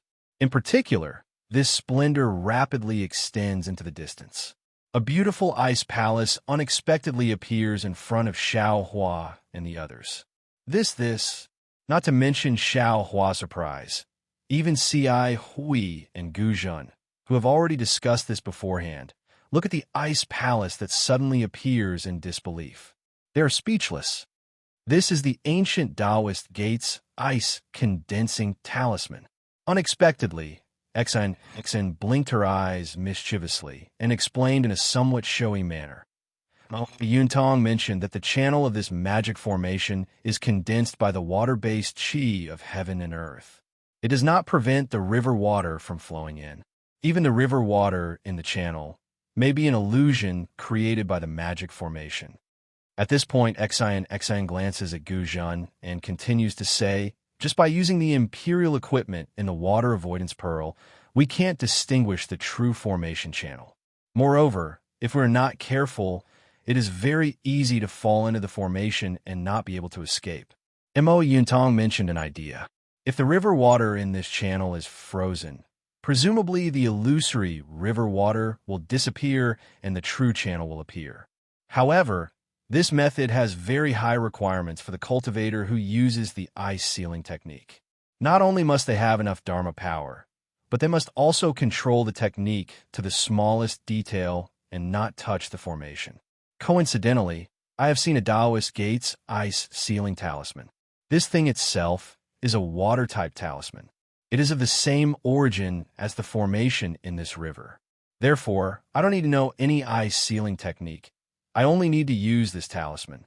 Even more coincidentally, Xiaohua can't help but say, Benefactress also knows how to use the Taoist gate's talisman with Confucian cultivation's true qi. Say, how can things in this world be so coincidental? It really is. Xin smiled proudly and pointed to the depths of the ice palace. It's such a coincidence. Now, we only need to fly inside and not touch the walls of the passage, and we will be able to find the trace of the immortal artifact. Alas, Xin Tanua is indeed well prepared. Ci Hui sighs again. If it was someone else, even if they came in, they would have to touch the formation's restrictions sooner or later. Let's go. It seems to be very big inside. My true qi has already been suppressed. Your Buddhist senses can't go very far, right? We still have a long way to go. Xin flies up first. She has already put away the water avoidance pearl, but still holds the flexible sword in her hand. Seeing Xin fly up, Gu Zhen glanced at Ci Hui and followed behind without saying anything. Ci Hui smiled and said to Xiaohua, Thank you, Junior Brother Tip, for covering the rear for us. It's no problem. This is the safest place. This little monk can't ask for more. Xiaohua raises his hand and asks Ci Hui to fly first. The four people fly up, with Xiaohua at the back. He tries to release his Buddhist senses. Sure enough, it is extremely suppressed and can't go more than 10 feet. Moreover, the formation channels in the four walls also block his Buddhist senses, so it can't go out at all. But fortunately, Xiaohua feels that his soul sense is not suppressed too much. If it can go very far. These are bones. Not long after flying out, Xiaohua is trying to use his soul sense. In front of him, Xian calls out with some hesitation. Xiaohua looks up. On the ice channel several feet away, there's an area densely packed with hundreds and thousands of bones. These bones are already scattered. It is impossible to tell what kind of bones they are.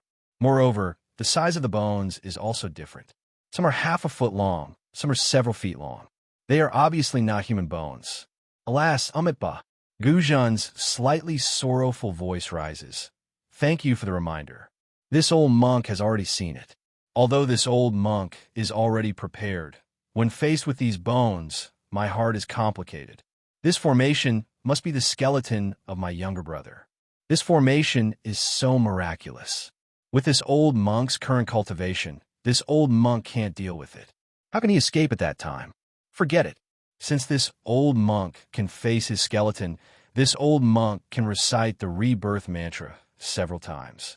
This old monk has already fulfilled his lifelong wish.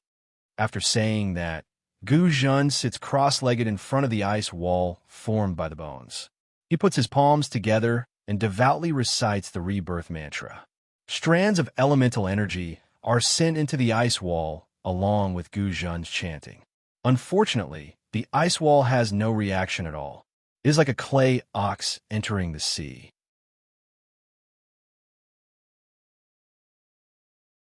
Chapter 34:23. When a drop of crystal-clear tear flowed out of Guzhan's left eye, it slowly slid across his slightly rough face and condensed on his chin. Xiaohua's suspicion in his heart completely disappeared. Xiaohua really didn't dare to believe that a Buddhist disciple who practiced Dharma Protector, Hanju, was a typical example. Guzhan revealed his true feelings. His so-called story of his brother's disappearance should be true. Then his purpose of entering the formation should be normal. Guzhan's chanting was gentle and sad, far from the chanting of an ordinary monk.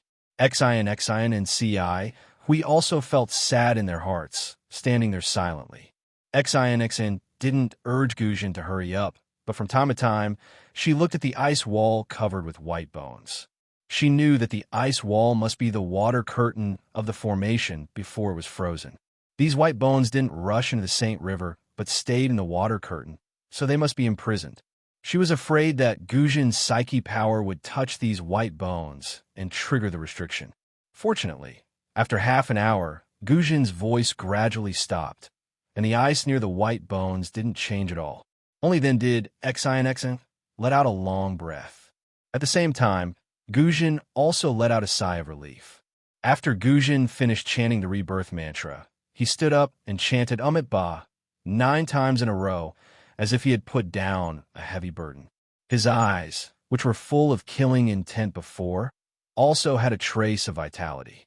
Seeing this, Xian said with a smile, "Congratulations, Master Guzhan, for untangling the knot in your heart.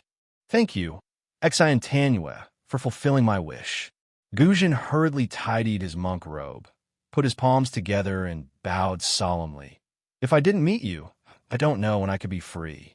"This is Buddha's mercy," Xian said with a smile. "Master, you have contributed a lot to Buddhism. Buddha saw that you were burdened by the knot in your heart, so he pointed out the supreme path for you.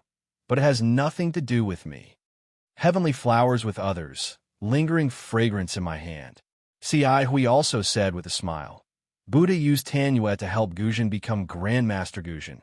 Tanue also has boundless merit." "Haha, I don't dare, Xian replied. "If Master Guzhan has nothing else to do, can we move on?" Let's go. Guzhan said with a relaxed smile. "I'm fine. In the future, I will listen to Tanyue's instructions. Good. Xin controlled the auspicious cloud beneath her feet and continued to lead the way. Guzhan glanced at Baigu again before following closely behind. The ice cave's passageway was similar to ordinary mountain paths, and was even more difficult to distinguish than mountain paths. After Xiao Hua and the others flew forward for half an incense stick's worth of time, many forks appeared. These forks were no different in Xiao Hua's eyes, and even their shapes were exactly the same. Even Xin often stopped and took out her ink cloud eyes to carefully examine them. Finally, Xin's ink cloud pupil was no longer useful when she saw 3 different paths in front of her. She of Guzhan's of a man, Tanyue's of a man, Tanyue, and her, Tanyue, and then Tanning, Tanyue. Tanyue's, Sans S Tanyue's, Yuntong, Tanyong San, S Tanyue, Tane, S Tanyue's, Tanyue was Tanyue, S, and S Tanis's eyes, SS Tong. I've made preparations in advance, but I want to see if there are any clues. It's best if we don't use the prepared means. Okay, let's see together. Tanyue understood Xin's thoughts, and then she flew toward one of the paths. Tanyue, Xin hurriedly called, "Don't go too deep, and don't touch the ice wall." "I understand." Tanyue entered the path with a smile. Xiao Hua and Guzhan also responded, each entering a fork in the road. Xiao Hua didn't know what Tanyue and Tanyue were like, but he himself was very careful. After flying for hundreds of feet, another 4 paths appeared in front of him. Xiao Hua immediately stopped flying. This was not the void, and he didn't dare to wander around. Looking at the 4 paths that looked similar, Xiao Hua smiled bitterly. The person who set up the formation is really insidious. Why did he make so many paths? Damn it, if I set up a formation in the future, I'll make it more complicated than this one. After venting his anger, Xiao Hua turned around and was about to fly back, but when he turned around, a huge shadow pressed down from above his head. Ooh! Xiao Hua was surprised, and without hesitation, he waved his hand and held the wishful staff in his hand. However, when he took a closer look, he laughed again. He saw that outside the ice wall above his head was the water of the Sage River, and the huge monster was a huge river fish that he had never seen before.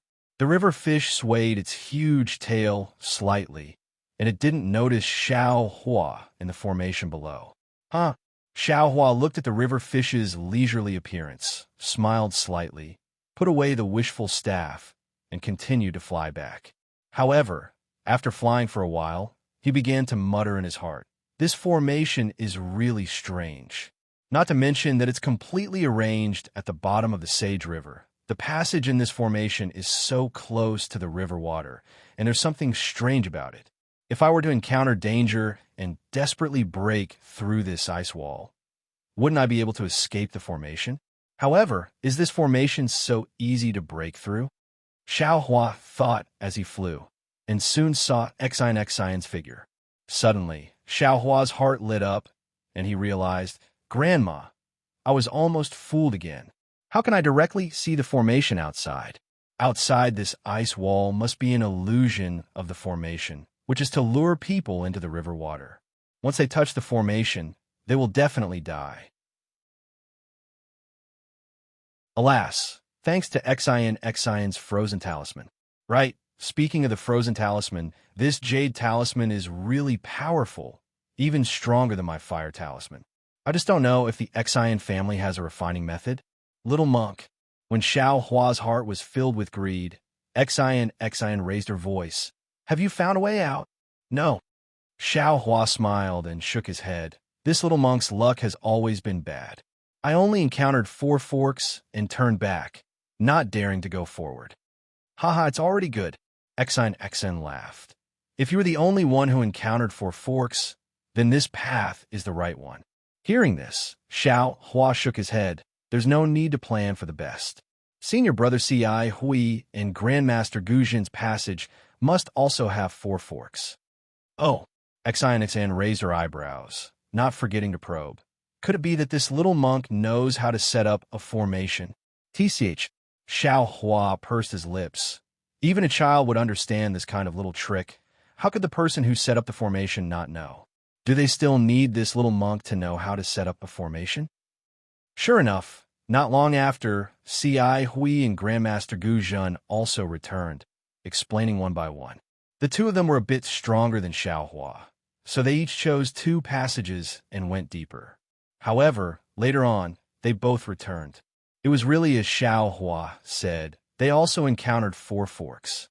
After hearing this, Exinixin smiled bitterly, saying, "Actually, if we patiently explore these forks, we may be able to find a way out. Unfortunately, we have only just entered the formation. The difficult part is still inside. We can't waste time here."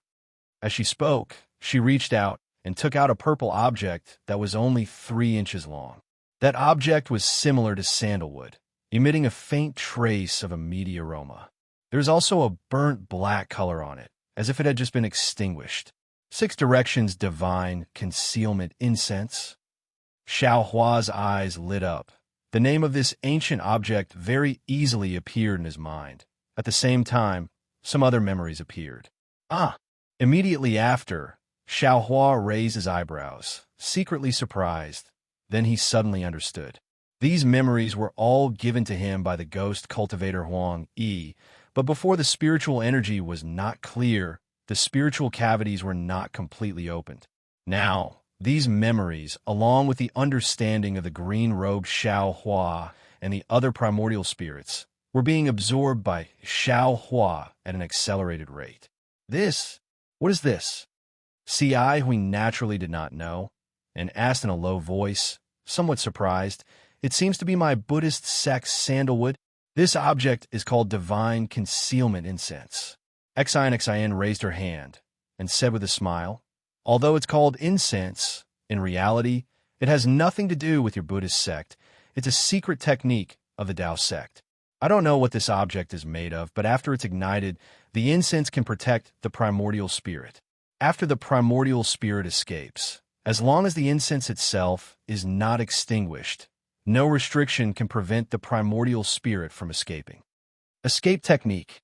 Hearing this, Xiao Hua immediately understood that this was the Tao sect's escape technique. As long as the divine concealment incense was not extinguished, its incense could provide a passage for the escaping primordial spirit. No matter where, the primordial spirit could return. Hearing this, Gu Zhen frowned and said, "Could it be that Xian Tanyue is also proficient in the Tao sect's escape technique?" Xin said with a smile, "I can't be considered proficient. I only know a little." Following Xian's smile, her gaze swept over Xiao Hua with interest. Damn it! Instantly, Xiao Hua wanted to stomp his feet. Is there a need? If he can understand the Tao sect's magic, why can't this young master understand it? Although this young master is a Buddhist sect disciple, isn't it better to learn from others? You can't just let the state officials set fires and not let the common people light lamps, right? That's right, previously, Xiao Hua did not care about looking at her a few more times and insinuating a few more times. He also did not know where he had exposed himself, but now that he heard Xian's words, he naturally knew that this Confucian woman had already seen through the signs of his Tao sect cultivation. Of course, it could also be said that this woman was somewhat suspicious. That's not possible. Xiao Hua did not look at Xian. He lowered his head and thought to himself, even if she has Tao sect cultivation, this Xiao did not use any Tao sect divine ability. Oh, I understand. The moment this Xiao entered the formation, this Xiao seemed to have activated his true essence.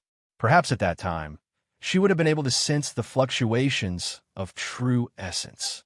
Alas, this little girl is still worried about this Xiao. At this moment, C.I. Hui frowned and said, "In that case, Tanyue is preparing to use the escape technique of his primordial spirit to explore the path. To be precise, he is using a trace of his primordial spirit." Xian said with a smile, "The Tao sect has a secret technique that can release a trace of his primordial spirit for the time it takes for an incense stick to burn. If the primordial spirit is of the same mind It can travel thousands of miles in an instant. The time it takes for an incense stick to burn is enough for this one to explore these 3 paths.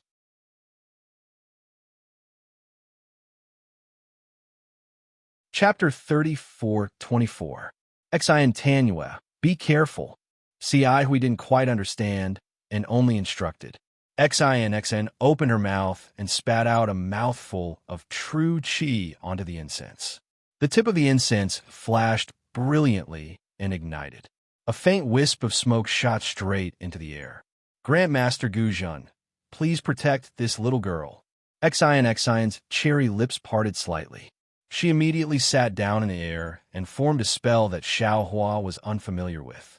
Her eyes were tightly shut. Hearing this, Guzhun waved his hand and placed the huge demon-subduing pestle in front of his chest. His eyes widened, and he vigilantly patrolled the surroundings. Xiaohua didn't open his transcendence vision, so he couldn't see anything. He only saw that the incense suddenly split into 3 and rushed straight into the 3 forks. Then, the entire passage was filled with a faint smell of meat. Oh, Enchanting actually split into 3 primordial spirits? Xiaohua's eyes brightened. This guy is from a scholarly family.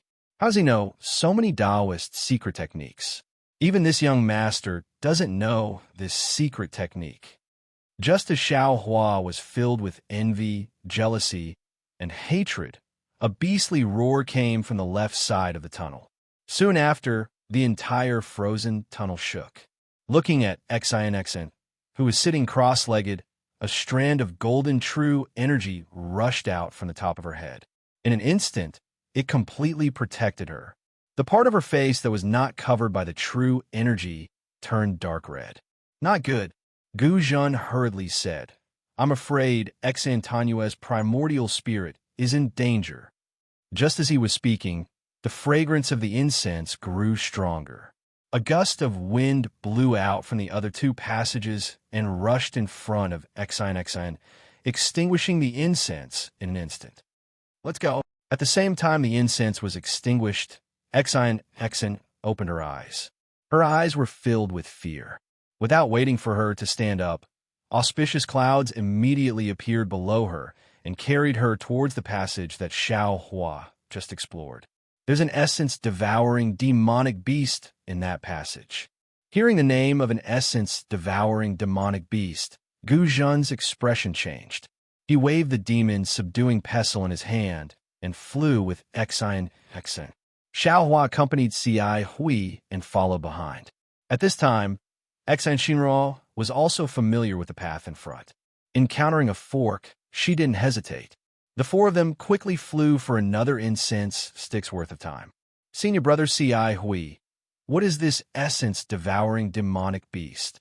Xiaohua asked in a low voice when he saw that Enchanting had already slowed down. Alas, this essence-devouring demonic beast is an extinct demonic beast from ancient times. It feeds on the essence qi of both humans and demonic beasts. Neither Buddhism nor Confucianism have any effective means to resist this demonic beast. Only demonic beasts that are more powerful can resist it. Fortunately, there were very few of these demonic beasts in the world. Later on, for some unknown reason, they disappeared without a trace. This little monk has also heard about it from Confucian cultivators. Who would have thought that we would meet here?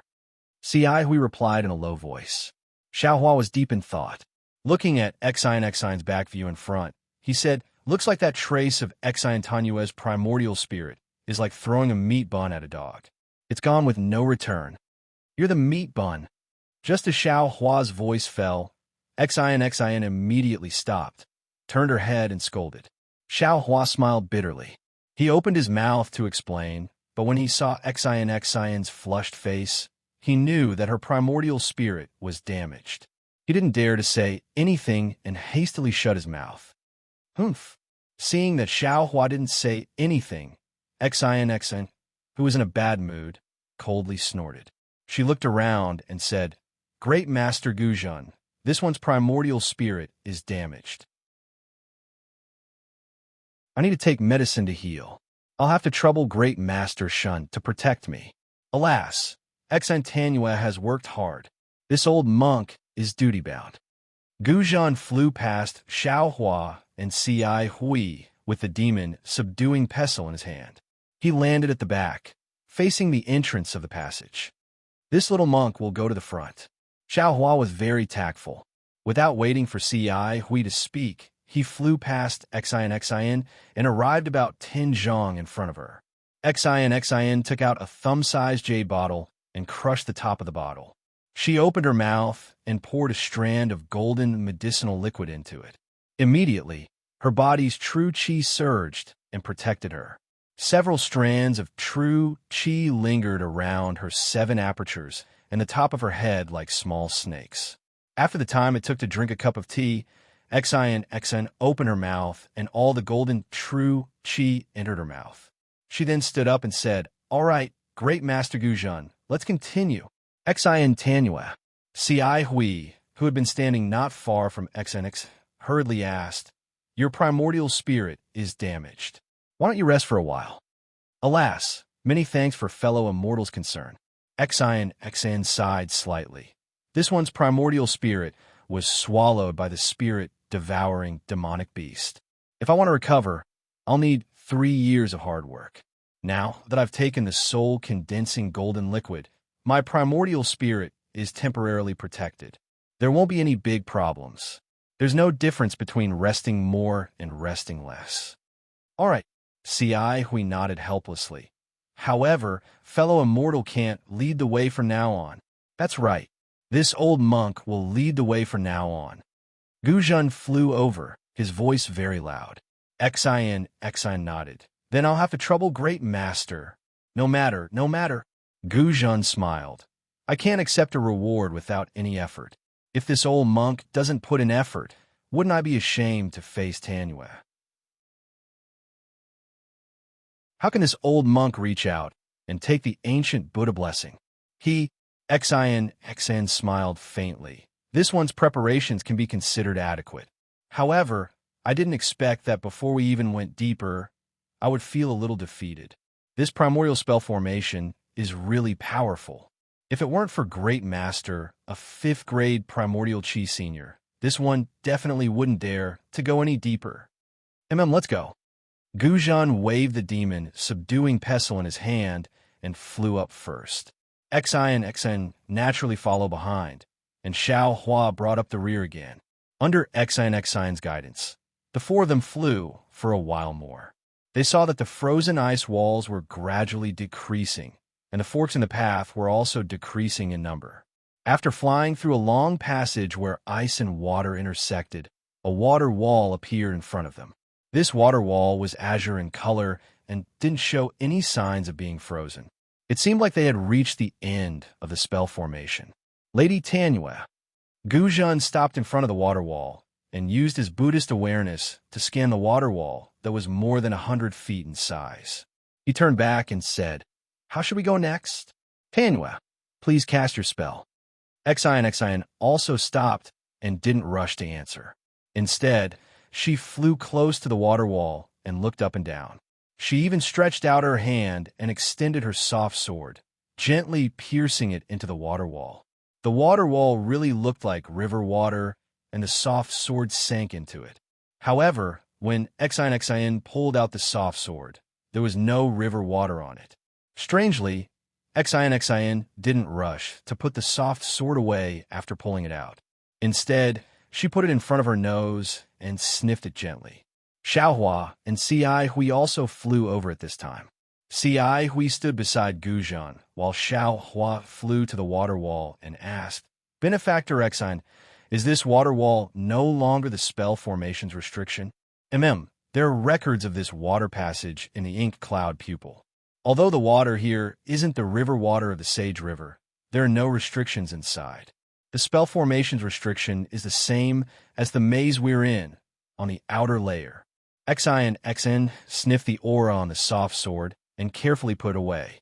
As if she was sure, she nodded and said, "However, this river water is mixed with a highly toxic poison. No matter if it's Confucian, Buddhist, Taoist, or demon, as long as the skin touches it, it will immediately split open. No protective spells will work. Highly toxic? Then, Xiaohua frowned. How should we go over? This is where we should borrow the power of the great master. Xinxin turned to Guzhan and said with a smile, my original plan was to use Master Fontien's magic tool to freeze the poisonous water in this water passage or expel it to prevent our skin from touching it. Now, with the great master's Buddhist alms bowl, we can also collect it. Naturally, this water passage can be emptied. It's that simple? Xiaohua asked in disbelief. He didn't think that the ancient spell formation only relied on poisonous water to block people. It's that simple. Xin nodded. This water passage relies on highly toxic poison. There's no antidote for the ancient poison now. If we touch it, we'll definitely die without a burial place. Of course, this passage is extremely long. Ordinary Confucian cultivators' magic tools have limited capacity, so it's difficult to collect all the poisonous water in the passage. Only Taoist magic tools and Buddhist magic tools can do it. Also, if we can't collect or freeze all the poisonous water in the passage in one go, the uncollected poisonous water in front of us will immediately trigger the restriction of the spell formation. New poisonous water will pour in again, and we'll have no choice but to return here. I see. This old monk understands. Guzhan nodded slightly, put away the demon-subduing pestle in his hand, and took out the alms bowl. He said with a smile, of course, this old monk's alms bowl only collected less than half of the water in the Four Extremes Mountain. Since Xin Tanua thinks it's possible, this old monk's Buddhist magic tool will definitely work. That, Xiaohua said worriedly, there's already a lot of water in the great master's alms bowl. Can't you collect less water now? Little monk, this old monk has already sprinkled the water in the alms bowl on the dry land on the way here. Now this alms bowl is empty. Guzhan laughed and tossed the alms bowl in his hand. The Buddhist light around him shone brightly, and his previously shrunken body expanded again until he was about 10 feet tall. Then he formed a seal with both hands, and the Buddhist seal hit the alms bowl. The alms bowl spun and gradually expanded, flying in front of Guzhan. Guzhan flew in front of the water wall. The alms bowl spat out Buddhist light and covered the water wall. Under the Buddhist light, the water in the water wall swayed and rippled. Guzhan didn't look back and laughed. Are you all ready? We're ready. Great Master, please cast a spell in front of us. Once the poisonous water in the passage is collected, there will be a gap immediately. Great Master, please go ahead. Xin took a deep breath, and his previously flushed face had somewhat calmed down now. Amiba. Guzhan chanted the name of Buddha and formed a seal with both hands. The Buddhist light above the alms bowl buzzed and rushed into the water wall like a whirlpool on the surface of the river. Everyone's eyes fell on it expectantly. Woo-woo. As far as everyone's eyes could see, ripples appeared on the water wall inside the Buddhist light. The ripples spread wider and deeper, forming a whirlpool. However, it was an inverted whirlpool protruding above the water wall. Under the Buddhist light, it was gradually sucked into the alms bowl.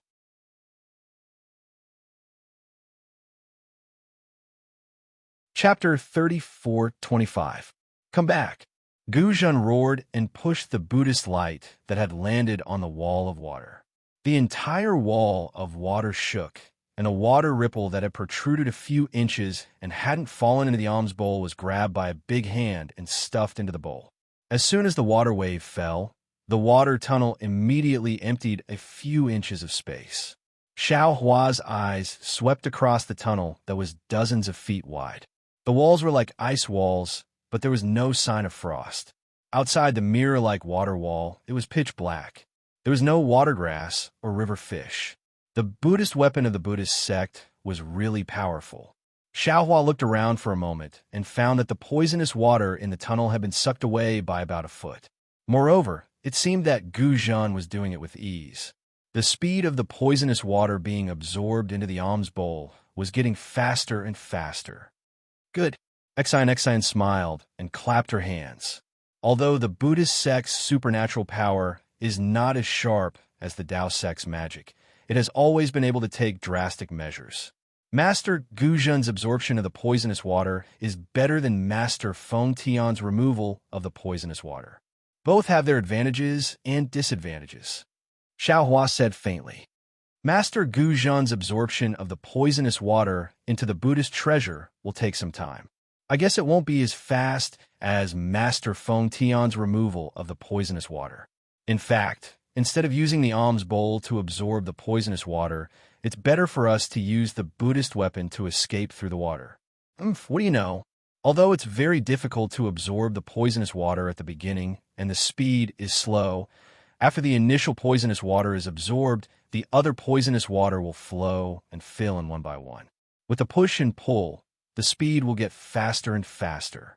Oh, and I forgot to say that the water in the tunnel is not the river water of the Saint River. Not only is it highly poisonous, but it is also mixed with the innate heavy water. As long as someone or something enters it, it will trigger the magic formation. Thousands of heavy water will press down on the person, making it impossible to move forward or backward.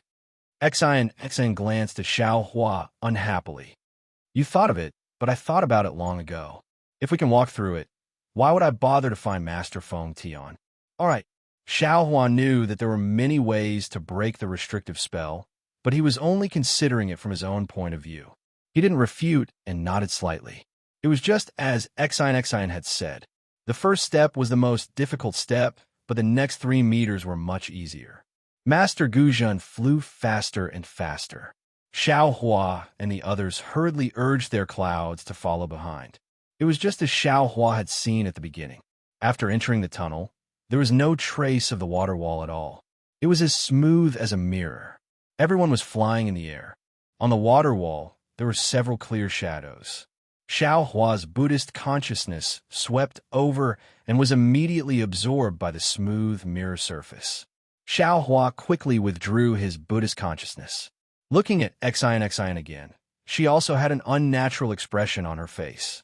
Most likely, she had also turned into a meat bun after releasing her divine sense. Looking at Master Guzhan's Buddha body and his increasing speed, Xiao Hua was shocked. He seemed to have thought of something and hurriedly asked, Senior Brother C.I. Hui, isn't Master Guzhan's speed too fast? Why does this little monk have the illusion that the poisonous water is absorbing Master Guzhan instead of Master Guzhan withdrawing the poisonous water? Hiss!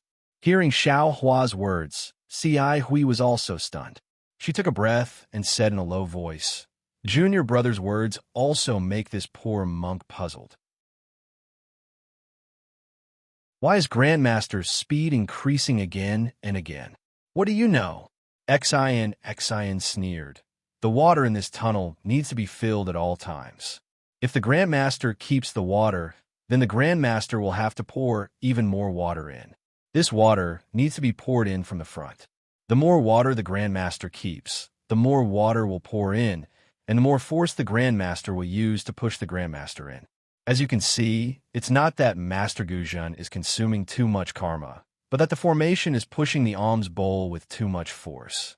Master Guzhan has no choice but to speed up. The problem is, what if Master Guzhan's speed can't compare to the speed of the formation filling the water? Xiao Hua hit the nail on the head. Xian bit her lips and hesitated. After a moment, she said, In my opinion, as long as Master Guzhan's Buddhist treasure alms bowl can hold enough poisonous water, he will be fine. Unfortunately, Xiao Hua didn't let her go. He asked again, But what if Master Guzhan's alms bowl can't hold so much poisonous water? Hearing this, Xian's expression changed slightly. She stared at Xiao Hua for a moment and suddenly became furious. She shouted hysterically, How do I know what to do? I'm just a little girl. I want to come to this formation to find treasures. I racked my brains to find Mo Yuntong. According to Mo Yuntong's fragments, I repeatedly thought about it and prepared the things I needed according to my own thoughts. I didn't dare to find others, nor did I dare to tell the people around me. I painstakingly endured for more than 10 years before I found you. You have such an opportunity. Not only did you not thank me, but you also pointed here. If you have the ability, go find Mo Yintong. If you have the ability, go find an ancient formation. You want to ask what will happen if the poisonous water comes in again? Well, then I'll tell you. I've thought about this poisonous water for a long time. Unless you don't touch it. Once you touch it, even if you're a Buddhist sex arhat or a Confucian sex grandmaster, your protective true chi and other things won't work. You just need to close your eyes. Later, when you turn into a white bone, it will also float at the entrance of the formation as a warning to others. Of course, if you can speak at that time, don't let anyone in. Xian's voice wasn't soft. Her tone was very fast, as if she was anxious and angry. Looking at her face, the redness had gradually faded. Instead, it was a little pale, and there were some tears in her eyes. She looked extremely wronged. Xiaohua was a little dumbfounded. He didn't expect Xian to have such a reaction. He opened his mouth and wanted to say something, but didn't know how to comfort her, so he simply closed his mouth. However, he secretly muttered in his heart, "This little girl? What does she mean? Could it be that she came to find the immortal artifact for other purposes? Why didn't she even dare to tell her family members and instead believe outsiders?" However, it really wasn't easy for her to find so much information. Hui gave Xiaohua a rare glare, then turned to Xian and said warmly, "Xian Tanue, don't be angry. Junior Brother Tip only asked a few more questions for our safety. In such a dangerous place, no matter how careful we are, we can't be too careful." Xian also realized her gaffe. She slightly clenched her teeth and did her best to hold back the tears that were about to flow out. However, she wasn't willing to raise her arm and wipe it with her palace gown. After a while, she raised her head and said, "Many thanks for fellow immortals' comfort. This one understands that the little monk's words are reasonable. However, this one has been preparing for so many years. I hope fellow immortal can trust me." At this moment, a low, rumbling sound came from the water tunnel ahead of them. It seemed to be shaking slightly. Moreover, the Buddhist light around Guzhan's body began to flicker. Before Xiaohua and the others could look at Guzhan, the rumbling sound grew louder and louder. A moment later, a deafening sound came from the tunnel. "Not good." Guzhan roared. "There's too much water coming from the river ahead. This old monk's alms bowl can't hold it in." As he spoke, a stream of water flowed out from under Guzhan's body. "Hurry!" Xian's expression changed when she saw the water seeping out. She shrieked, "Master Guzhan, retreat quickly." "Wait a moment." Guzhan clenched his teeth and roared. Under the flickering Buddhist light, his Dharma body grew several meters taller. This old monk, well, it seemed that Guzhan was still unwilling to give up and wanted to struggle a few more times. However, when Xian's scorpion-like stream of river water passed by Guzhan's body, ripples immediately appeared on the previously tranquil water wall. These ripples rapidly rippled around the entire water wall, and when they circled around Xiaohua and the others, forming a water ring, they actually produced a crisp pa-pa-pa sound, as if an ice river had suddenly broken, or as if a mountain rock had been broken. Immediately after, these sounds, along with the water ring, rapidly rushed behind Xiaohua and the others, wave after wave. The crisp sound was like the sound of a life-threatening drum. It spread farther and farther, echoing in the water tunnel and knocking on the hearts of Xiaohua and the others. "This is bad." Xiaohua's face immediately turned pale. He thought of the collapse of the space tunnel in the vein of space. At this time, Xian and Hui had already activated their auspicious clouds. They looked hesitantly at Guzhan, then at the tunnel in the distance, not knowing what to do. Boom! In front of Guzhan, the water wall shook violently. The water wall around half a foot collapsed, and a stream of water rushed toward Guzhan. Guzhan was shocked. He remembered Xian's words and didn't dare to let the Buddhist light touch the water. He hurriedly retreated. However, the water was too sudden. Although Guzhan had already retreated, a few drops of water still splashed on the Buddhist light. Zizistic. Like ice water poured on boiling oil, the sound caused green smoke to rise. Guzhan's Buddhist light quickly faded. Go! Xin clenched her teeth and hurriedly shouted, ready to fly out of the tunnel first. I'm afraid it's already too late. Xiaohua narrowed his eyes and calmly looked at the tunnel that had become a water wall in the distance. What? How is that possible? Xin turned pale with fright. She looked up again and saw that the water walls of the tunnel were beginning to ripple. In the distance, the sound of a cow mooing could be heard. It was obvious that a large amount of river water had begun to pour in from the distance, or the tunnel had begun to collapse. That's impossible. Xin's flushed face was now abnormally pale. She muttered in a tone of disbelief. Mo Yuntong, there's no record of it. Xin, let this little monk ask you. At this time, Xiaohua hurriedly shouted, if this tunnel collapses, can you find a way out? I can't. Xin shook her head absent-mindedly. There's one thing I didn't say before. The poisonous water in this tunnel is no different from the river water. We can't distinguish the direction by using imperial equipment and other things. We can only suck the poisonous water out or freeze it. Good. Xiaohua shouted and shouted at Guzhan, who had already fled back in embarrassment. Great master, please hold on for a moment. This little monk will join hands with you to suck the poisonous water in front of us. Now it can only go forward. Retreat will only lead to death. You? Xin was stunned. Her eyes were wide open. She looked up and down at Xiaohua, feeling a burst of disbelief.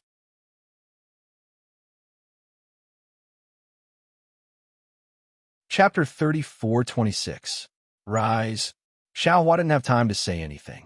With a wave of his hand, the water bottle in the Buddha's Sarira's hand appeared in his hand. Of course, when he took it out, Xiaohua didn't forget to leave the willow branch in the Linglong Pagoda. Seeing Xiaohua take out the water bottle, Guzhan's eyes lit up. He didn't dare to be negligent. He stimulated his karma, and the Buddha's light on the alms bowl appeared again. He tried his best to collect the poisonous water that had begun to overflow. Collect. Xiaohua held the water bottle with one hand and formed a seal with the other hand. A pure Buddha's light came out of the water bottle and turned into a lotus seed pod that covered Guzhan's back. The poisonous water that gushed out of the water wall and seeped through the water wall was all sucked into the water bottle. When the thread of the poisonous water dripping into Guzhan's Buddha's light was removed, the Buddha's light from the water bottle rushed in front of Guzhan again. The huge suction force was even stronger than Guzhan's alms bowl. Nearly 60% of the water waves rushed into it. Boom! A loud sound that sounded like raging waves crashing against the shore came from behind everyone. The collapsed water wall and the poisonous water that surged and were like the waves of a rising tide, surging up violently from behind. It was almost visible to the naked eye. Great Master Guzhan, you take the lead, I'll take the back. Let's work together. Xiaohua's hand formed a Buddha's seal, and he called out in high spirits. Guzhan seemed to be infected, and he roared, as you wish. Let's go. For a moment, the entire water tunnel was filled with Buddha's light. The previous vast and surging water was obediently subdued by the two Buddha's light. Like a python, it rushed into the two Buddha's treasures. The strange thing was, after the poisonous water was collected, the water wall on the left immediately turned into a flat mirror without the slightest ripple or crack. However, Xiaohua and the other three flew over. In just a few breaths, the collapsed water ripples behind them reached them. These flat mirror surfaces immediately broke, and the water waves surged again. The poisonous water still gushed out. Therefore, a very dangerous scene appeared in the tunnel. Within the entire tunnel, there were several zhang of space that was calm. Moreover, this several zhang of calm was rapidly moving forward along with the different heights of the tunnel. In front of this section of calm was a seemingly boundless river, and behind this section of calm were monstrous waves that chased after one's buttocks. This situation was extremely similar to the collapse of the tunnel that Xiaohua encountered in the void. Even though the situation was very dangerous, The sound of the wind stirred up by the poisonous water chasing after them was already whistling in their ears. However, Guzhan, who was in front, had Xiao Hua's help, so the situation was already very good, especially since Xiao Hua's water bottle obviously had a stronger suction force than the alms bowl, so it could contain more poisonous water. Guzhan only needed to grasp the right direction and guide the Buddha's light from the water bottle. For the time being, the lives of Xian and the others would not be in danger. However, after Xiao Hua and Guzhan flew for the time it took for an incense stick to burn, the surging poisonous water seemed to be endless. Even someone as strong as Xiao Hua's arm felt sore and numb. The water bottle was getting heavier and heavier. The amount of telekinesis required to activate the water bottle was also increasing. At this moment, Xiao Hua finally understood Guzhan's previous predicament. The pressure of the poisonous water in front of them was increasing wave after wave, and his telekinesis could only be activated layer by layer. Not only was the water bottle on the verge of breaking out of his control, the suction force of the water bottle was also about to break out of his control. Damn it, the person who set up this formation is really sinister. Xiao Hua unconsciously cursed in his heart. This poisonous water can only be frozen and collected. Collecting is just like right now. However much this Xiao collects, the formation will replenish that amount. Just like what Xian said, this force is superimposed. In the end, it will be unimaginably powerful. If not for this Zhao's astonishing divine power, others would have already been crushed to death by the poisonous water. But what about after being frozen? Escaping through the layer of ice. The person who set up the formation must have some other backup plan. What is this backup plan? When I set up the formation, as Xiao Hua pondered, he actually began to think about how to set up the formation. It must be said that this was the biggest difference between a formation master and an ordinary cultivator. At this moment, Guzhan's slightly tired voice came. Tipu, this old monk's telekinesis can still support this formation, but my arms are already exhausted. I can't control the alms bowl. What do you think we should do? All right. Hearing this, Xiao Hua stretched out his hand and flew forward. He shouted, "This junior will take this alms bowl. Grandmaster, you can use your telekinesis as much as you want." As soon as the alms bowl entered his hand, another heavy force pressed down on Xiao Hua's arm. Xiao Hua's body suddenly fell straight down for more than a few feet. Only then did he stop and continue to fly forward. After flying for another half a cup of tea's time, Xiao Hua really couldn't bear it anymore.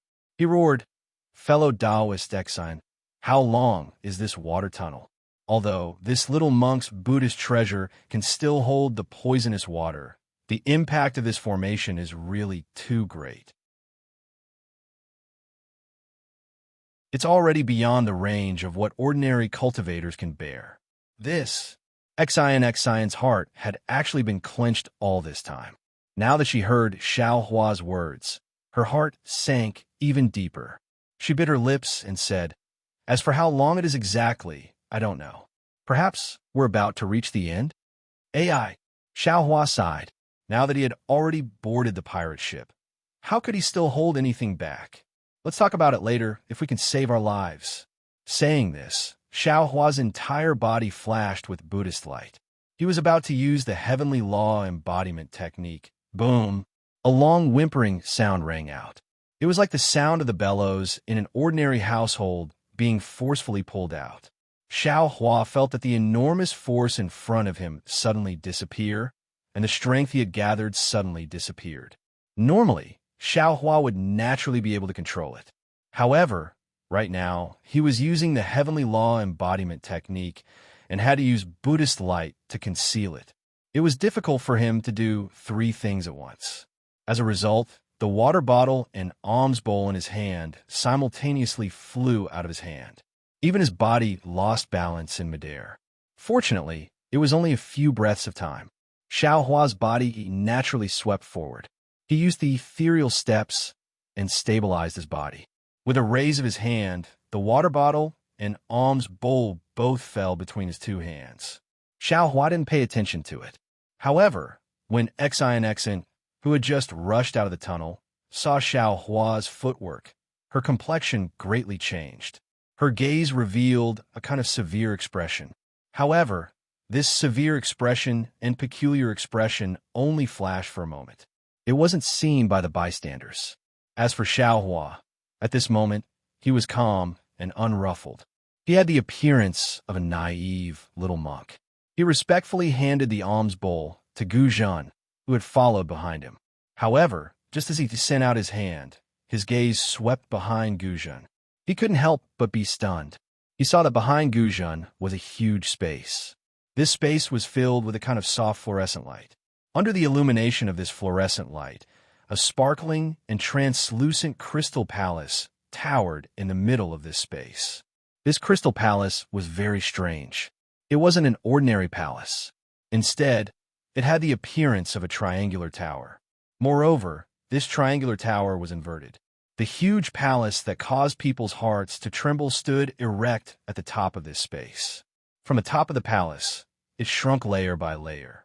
In the end, it actually shrunk into a prism-like palace base that was inserted into the waves below everyone's feet. The waves rippled and the fluorescent light flickered. The entire palace seemed to sway in the air, as if it would collapse at any time. Gu Zhan's back was facing this palace. At first, he didn't care about it. However, Xiao Hua's outstretched hand stopped in midair. Xiao Hua's gaze passed over him and looked behind him. How could Gu Zhan not know the situation? He hurriedly released his Buddhist sense, wanting to investigate. However, his Buddhist sense couldn't leave his body no matter what. At this moment, C.I. Hui and Xian's eyes also revealed extraordinary splendor. He couldn't help but turn his head. When he saw this situation, he couldn't help but be stunned. The fluorescent light of the inverted triangle was so alluring. It was like the supreme Buddhist light in the legends of Nirvana. Gu Zhan's heart was immediately attracted. Amitabha, seeing that the huge palace was getting bigger and heavier, Gu Zhan felt that he was about to be suppressed by the entire palace. When he was powerless to resist, a voice that was like the sound of nature came out from his ears. Suddenly, the heavy pressure of the palace disappeared in an instant. Everything in front of Gu Zhan's eyes returned to normal. The inverted triangle palace still flickered with an enchanting fluorescent light in the distance. He was still in the same posture of turning his head. Amitabha, Gu Zhan's face turned red. He knew that his mind had been invaded by the magic circle. He hurriedly turned his head and put his palms together. This old monk thanks you for the reminder. Xiao Hua smiled and handed the alms bowl to Gu Zhan. He said, Master has consumed too much psyche power. Now that you are free, naturally your vigilance is greatly reduced. It's nothing. Even if this little monk didn't remind you, you will wake up after a while. Alas, this old monk is ashamed. Gu Zhan knew his own situation and didn't hide it. The knot in this old monk's heart for many years has been untied. It's rare for me to be relaxed. My defense against the magic circle has also been reduced. However, just now in the water tunnel, if it wasn't for your Buddhist treasure water bottle, this old monk would have been buried in it like Xian and C.I. Hui. From this point of view, this old monk also has to thank you. Xiao Huan naturally had a guilty conscience. He was afraid that Gu Zhan would recognize the water bottle. Then he thought of C.I. Hang. Now that he heard Gu Zhan only said it was the water bottle, he was delighted.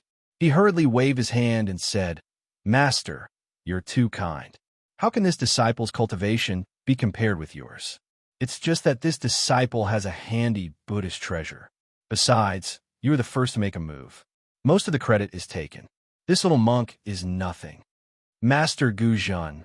On the side, Xian was naturally also captivated by the inverted triangular palace. She didn't wake up until Xiao Hua chanted the name of Buddha. She hurriedly took out a small golden box from her bosom. After opening it, she took out a thumb-sized heart-shaped leaf. She interrupted the conversation between Gu Zhan and Xiao Hua and handed it to Gu Zhan. She said, Stick this on your monk robe first. Jia Luo golden leaf. Gu Zhan's gaze fell on the golden heart-shaped leaf in Xian's hand. He couldn't help but cry out. Xn nodded and urged again, "Yes, this is it. Master, you'd better stick it on quickly." Okay. Guzhan didn't dare to neglect. He reached out to take it and stuck it on his monk robe. When the Jia Luo golden leaf touched the robe, a layer of faint golden light appeared. This golden light flickered twice, and even the Jia Luo golden leaf itself disappeared. However, Guzhan's monk robe didn't have any special changes.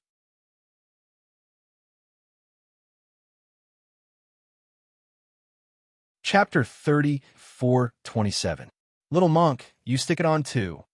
Xian grumpily handed the other leaf to Xiaohua.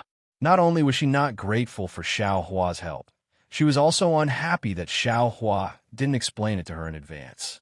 Xiaohua didn't break it down. He took the golden leaf and stuck it on his monk's robe like Guzhan. Seeing the golden leaf disappear, Xiaohua carefully examined it for a moment. It was the same as seeing it. He didn't feel that the golden leaf had any special effect. Just as Xian and Ci Hui stuck the Gara golden leaves on their robes, Xiaohua took the opportunity to look around. This was an extremely large space. The water tunnel that Xiaohua and the other three rushed into had disappeared. There was only a smooth mirror under everyone's feet. The four figures were reflected in the mirror's fluorescent light, one positive and one negative. It was almost impossible to distinguish which one was real and which one was fake. In this space, other than the smooth mirror, there was only the inverted triangular palace in the distance. There was nothing else. It was abnormally clean. Needless to say, this palace should be the core of the array. Xiaohua tried to release his Buddhist sense. Like Guzhan, his spiritual sense couldn't leave his body. He then released his soul sense. Fortunately, although his soul sense was suppressed, it could still leave his body. Because Xian and the others were beside him, Xiaohua didn't try. Even so, Xiaohua was secretly proud. He had one more method than others. Xian Tanua, Ci Hui at the side, put the golden leaf on and whispered, "This Gara golden leaf is a treasure used by my Buddhist sect to conceal cultivation. This little monk heard that only Lane Temple has some preserved. Now that you took out so many, could it be that this palace has a restriction that specifically restrains my Buddhist sect? You didn't explain it before. Now, can you explain it in detail so that we can make plans early?" Xian smiled and said, "You didn't say before because the time wasn't right. If we couldn't come here, what's the point of saying more?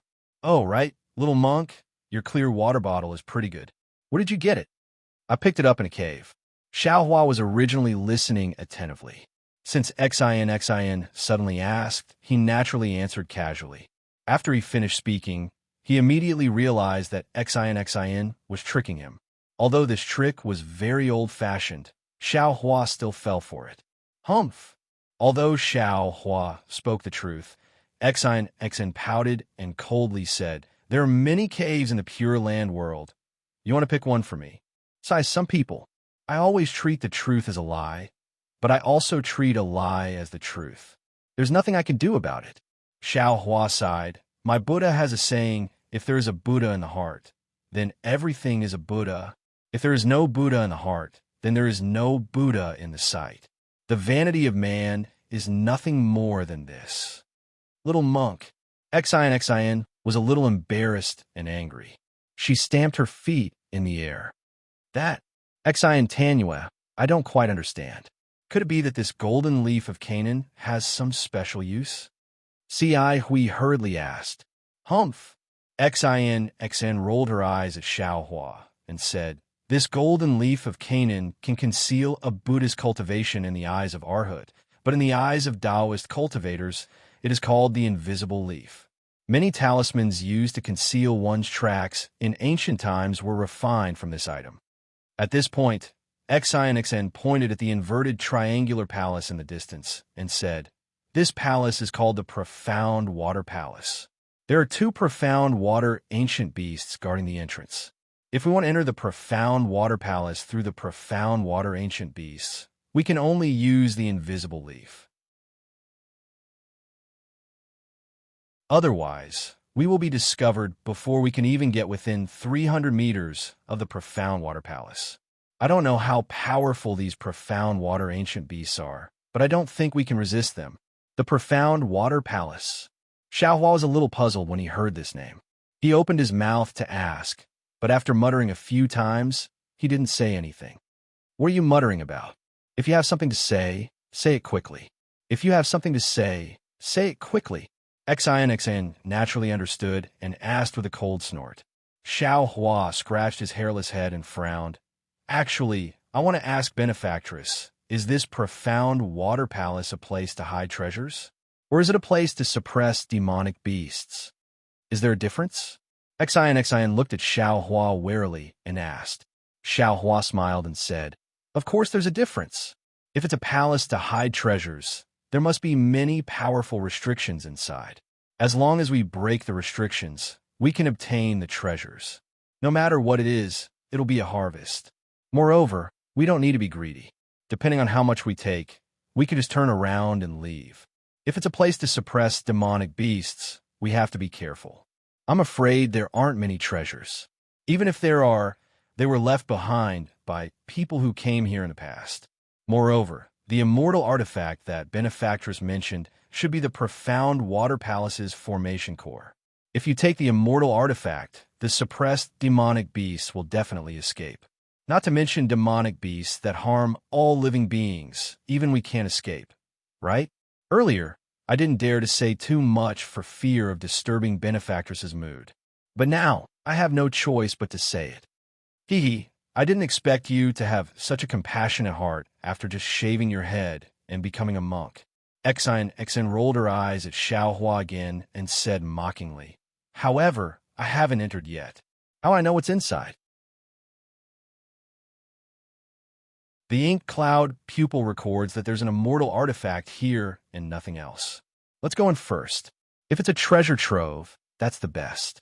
If that immortal artifact is used to suppress demonic beasts, then let's see if the demonic beasts are dead or not. Don't think that only your Buddhist sex Arhat has a compassionate heart. We Confucian cultivators aren't inferior to you. At this point, Xian felt that her words were somewhat harsh to the ears. She smiled embarrassedly at Ci, Hui, and Guzhan. However, Xiaohua didn't let Xian off the hook. He shook his head slightly and said, Benefactress Xian, I'll be honest with you. Earlier, I promised Senior Brother Ci Hui to come in and take a look because I was curious. Moreover, to tell Benefactress the truth, I felt like old friends with Senior Brother Ci Hui at first sight and also wanted to protect him. But now, take a look for yourself. You haven't even entered the profound water palace. It's only a water maze and a passage filled with poisonous water, yet it's already so powerful. It seems that aside from me, all three of you are injured. What does this mean? It means that the profound water palace is even more dangerous. It's far from a place that 4th or 5th grade cultivators like us can enter. There are ancient mysteries that we can't come into contact with inside. Even if we're lucky enough to enter that so-called immortal artifact, in my opinion, Benefactress Xian won't be able to obtain it. Rather than throwing our lives away and not being able to obtain the immortal artifact, why should we go in?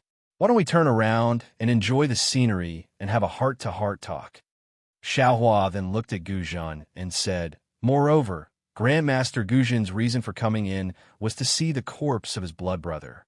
Now, you've got what you wanted. Although the ancient Buddhist shrine is indeed attractive, it might not be in the profound water palace. Therefore, Grandmaster Guzhan, you should know the dangers of greed. You don't need me to say anything, right? Little monk, what do you mean by that? Xian was anxious and raised her eyebrows. Nothing. Xiaohua smiled and said, Benefactress, if you don't tell me the truth about the profound water palace, I won't enter. Perhaps Senior Brother Ci Hui is willing to go in with you, but Grandmaster Guzhan might not be willing, right? Although Grandmaster Guzhan didn't say anything, in Xian's eyes, Guzhan's silence meant that his thoughts were similar to Xiaohua's. After all, there were two profound water beasts guarding the profound water palace. Who knew if the golden Canaan leaf would be useful? Seeing Xian's expression fluctuating, Ci Hui said. Xian Sand and you. Junior brother Tipu's words are reasonable. The two places from before caused me to be alarmed. I know I can't pass through those two obstacles alone. Of course, since we're already here, why don't we take a few more steps and enter the profound water palace to take a look? However, since we're going to enter the profound water palace, we should at least be aware of the dangers inside, right? Fellow Taoist Ci Hui, could it be that you don't trust me? Xian's face was slightly pale as she spoke softly. Ci Hui smiled and said, It's not that I don't trust you. I feel that Sand and you might be a little stubborn. Could it be that there's something you don't want to say that affects your judgment and makes you insist on entering the profound water palace while ignoring the dangers inside? If Sand and you can tell us, then we can also make a judgment. Xian bit her lips and looked at Ci Hui and Guzhan, but she didn't look at Xiaohua. Instead, she raised her head and looked at the profound water palace in the distance. After half the time it took to brew a cup of tea, she said, Actually, I've indeed concealed some things from you. However, please don't worry. I don't have any ill intentions. Moreover, the dangers I told fellow Taoist Ci Hui about before were all recorded in the profound water palace. It's fine, Guzhan said with a smile. This old monk has remembered every word of what Tanyu said to this old monk. This old monk feels that what Tanyu said is true.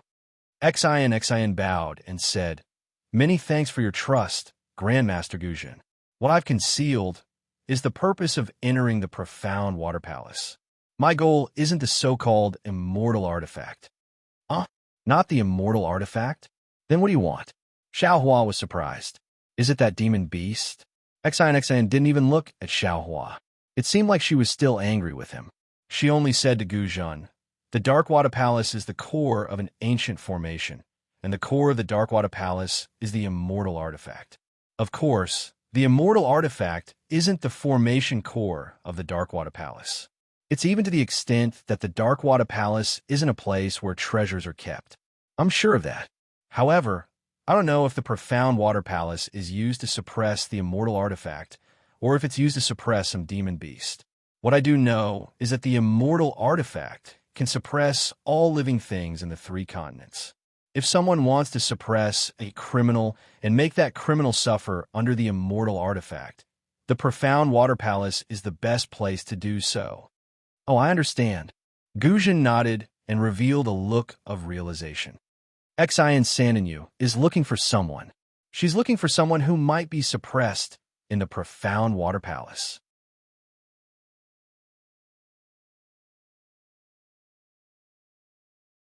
Chapter 3428. Alas, that's right. Xian looked disappointed. This person isn't a heinous criminal like Venerable Master thinks, nor is he a treacherous person. He shouldn't be tortured like this. Xian paused and smiled wryly. This matter involves my secrets, so forgive me for not being able to speak of it. My purpose in coming here is to see if this person is here. If he is, I want to see if I can rescue him. That's all. As for the immortal artifact, I'm only at the 4th grade of origin energy. I'm afraid I can't take it for myself, right? Xian glared fiercely at Xiaohua and continued. That's what I wanted to say. If some people aren't satisfied and don't wish to enter the profound water palace, I won't force them. However, if he wanted to leave this ancient formation, the only way out was inside the Blackwater Palace. Of course, if anyone thinks they're strong enough to break the ancient formation, feel free to use your cultivation. I'll wait and see. Xiaohua didn't know whether to laugh or cry when he saw Xian roll her eyes.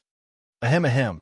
Ci Hui coughed twice, smiled and persuaded. Junior brother Tipu, in this little monk's opinion, what Xian Tanua said is right at this time. They have been honest with each other. She did not hide anything. Think about it.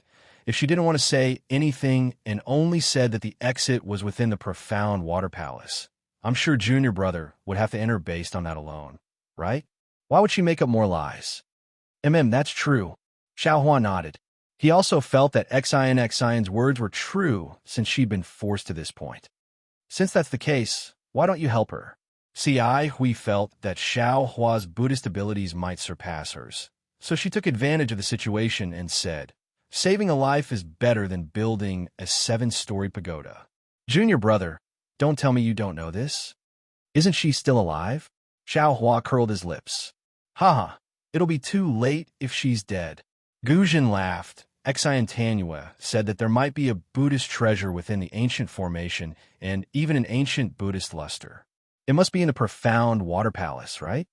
Xian was about to stomp her feet when she heard Xiao Hua's words.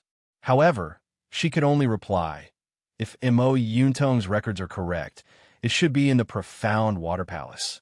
However, I don't know the exact location. Look, little monk, come with us. You'll benefit from it as well, said Guzhen. Xiao Hua thought for a moment and said with a smile, Benefactress, you just said that you only want to see if there is anyone suppressed under the immortal artifact. Presumably, you have also prepared a method to rescue that person. Yes, this one has indeed made some preparations. Xian didn't hide anything and spoke the truth. It's special. You don't plan on taking that immortal artifact either. Xiao Hua immediately asked, What? Junior apprentice brother Ti Pu. You want to take that immortal artifact?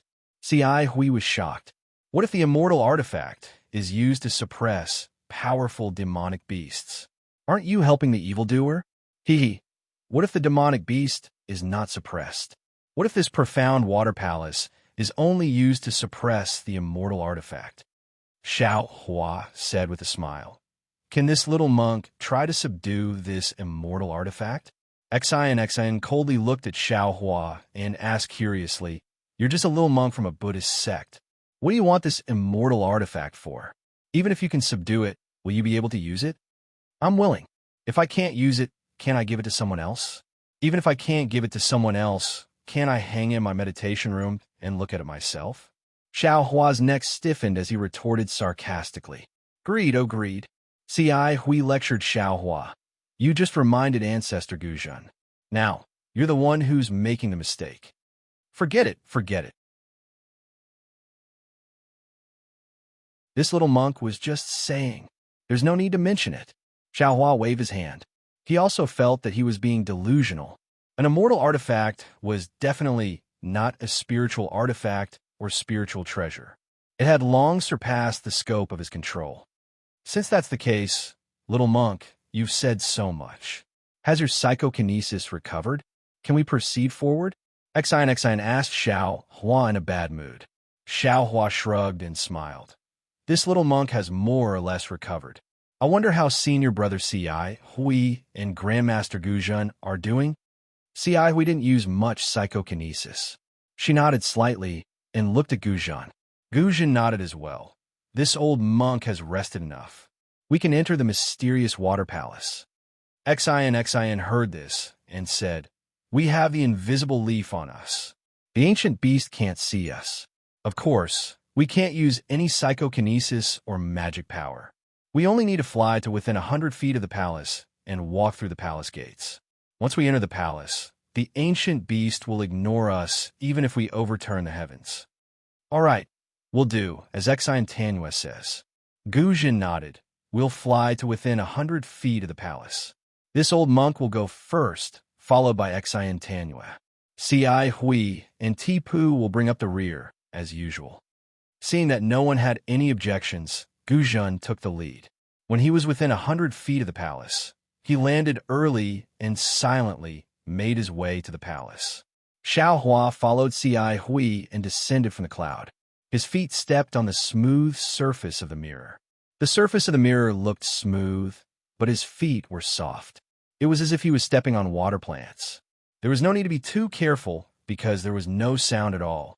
Xiao Hua looked down and released his soul sense. He couldn't see anything strange about the mirror. It was like a wall, blocking his soul sense and preventing him from seeing what was going on inside. Strange. Xiao Hua didn't understand. The mysterious water palace might be difficult to enter, but in front of it, if one has the strength of a 5th or 6th stage cultivator or some special divine ability, it's not impossible to enter. If a female disciple from scholarly family like Xian can come, others can as well. Why didn't they leave any traces behind? Even if they don't have a small chinko pouch, it's normal to leave some bones behind, right? Were they all eaten by the mysterious water beasts? Xiaohua couldn't help but feel a chill run down his spine. He turned to look at the mysterious water palace 100 feet away. Perhaps it was because of the distance, or perhaps it was because of the mysterious water palace's devilish light. Xiaohua only felt that the triangular shape of the palace was very strange. But now that he was closer, the light on the palace's surface dimmed, revealing the mysterious water palace's true appearance. Rather than calling the mysterious water palace a palace, it was more accurate to say that it was a building made up of 4 triangles. The huge triangular structure towered in front of everyone's eyes with sharp edges and corners. It was very different from the smooth and flat palaces they usually saw. On the other side of the triangular structure, there were layers of protrusions in a very regular pattern. These protrusions were like window frames, but also like doors. They were strung together like some sort of rune, but they didn't give off any fluctuations of spiritual energy. The only thing that did give off fluctuations was the faint, watery light that flowed over the protrusions. The light was made up of very strange runes, like flowing water that constantly flowed between the protrusions. The dazzling light was also emitted by the flowing runes. Xiaohua looked at the strands of spiritual energy that flowed with the runes and gathered from the space, creating extremely orderly and rhythmic fluctuations of spiritual energy. He fell into deep thought. He had seen many formations and many spiritual energy fluctuations, but the spiritual energy fluctuations of the mysterious water palace gave him a strange feeling. Of course, these fluctuations were undoubtedly from the Dao Sex formations. Although the runes on the mysterious water palace were obscure and extremely simple, Xiaohua could still see traces of the Dao Sex talismans. However, the seemingly smooth flow of runes made Xiaohua feel as if there was a fishbone stuck in his throat. It was just like when he overused his Dharma eye in the vein of space that day. Could it be that this ancient formation is different from the one now? Xiaohua frowned and pondered as he walked. At that moment, an extremely loud rumble resounded in the space, and the huge, mysterious water palace actually began to slowly rotate. As the mysterious water palace rotated, the orderly protrusions on the triangular structure on the side of the mysterious water palace slowly opened. Balls of emerald light flew out from the protrusions and immediately transformed into strange runes. Thousands of runes gathered together and emitted a buzzing sound. A huge suction force was generated from the runes and rushed towards the walls of the space. Puff, puff, puff. The suction force landed on the mirror-like walls of water, creating huge whirlpools that were extremely similar to the whirlpools on the Nightmare Reef. At the same time, gusts of wind were generated from the whirlpools. A huge amount of spiritual energy rushed out from the whirlpools and fell on the triangular structure of the mysterious water palace. Oh no! Xiaohua and the others were alarmed. The change in the mysterious water palace had come too suddenly. The 4 of them had no time to react, especially now that they were within 300 meters of the mysterious water palace. If what Xian said was true, then any spell or Buddhist ability would attract the attention of the mysterious water ancient beast. Although Xiaohua and the others had yet to see the mysterious water ancient beast and didn't know when it would appear, if they used any ability to resist this change, it would definitely attract the attention of the mysterious water ancient beast. But what if they didn't use their ability to resist? The wind was so bitingly cold and even stronger. Xiaohua's body might be able to withstand it, but Xian and the others definitely couldn't. What should they do? Benefactor Xen, Xiaohua called out almost without hesitation. How about we just charge into the mysterious water palace with the wind? Xian's face was pale. She almost cried out, "Please don't do that." Mo Yuntong clearly said that the profound water palace is the core of the ancient formation and has the most powerful restrictions. The entrance to the profound water palace is the only safe way to enter. If you try to enter from any other place, you'll die. Roar. At this moment, a deafening roar came from the direction of the mysterious water palace. Mysterious. Mysterious water, ancient beast. Everyone who was trying their best to maintain their balance turned ghastly pale. Wasn't this the perfect time to say that blessings don't come in pairs and misfortunes don't come singly?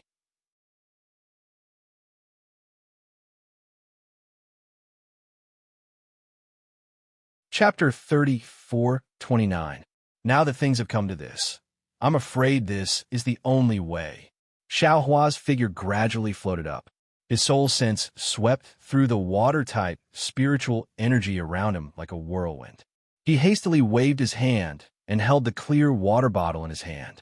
He had no choice but to risk being discovered by the ancient beast. He formed a seal with his right hand and hit the clear water bottle. With a light sound, a faint blue color rushed out of the bottle. Xiao Hua hastily shouted, "This is innate primordial water. Everyone, don't look directly at it." Xin, Xin, and the others were originally flustered, hesitating whether or not to use their divine abilities. When they saw Xiao Hua take out the clear water bottle, they also looked at it with their eyes. When the innate primordial water appeared, the three's gazes had already fallen into it.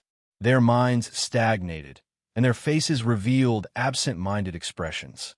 Fortunately, Xiao Hua's shout came in time. Everyone was shocked and hurriedly focused their minds. Soon after, they understood what Xiao Hua was thinking. At the same time, they closed their eyes and hurriedly used all kinds of methods. Very quickly, they stabilized their footsteps in the innate pure water. Since everyone had stabilized their footing, Xiao Hua's innate primordial water also enveloped everyone. The previous sounds of ghostly wails and wolf howls instantly quieted down. There was no sound in the innate primordial water, but the situation outside the innate primordial water grew increasingly grim.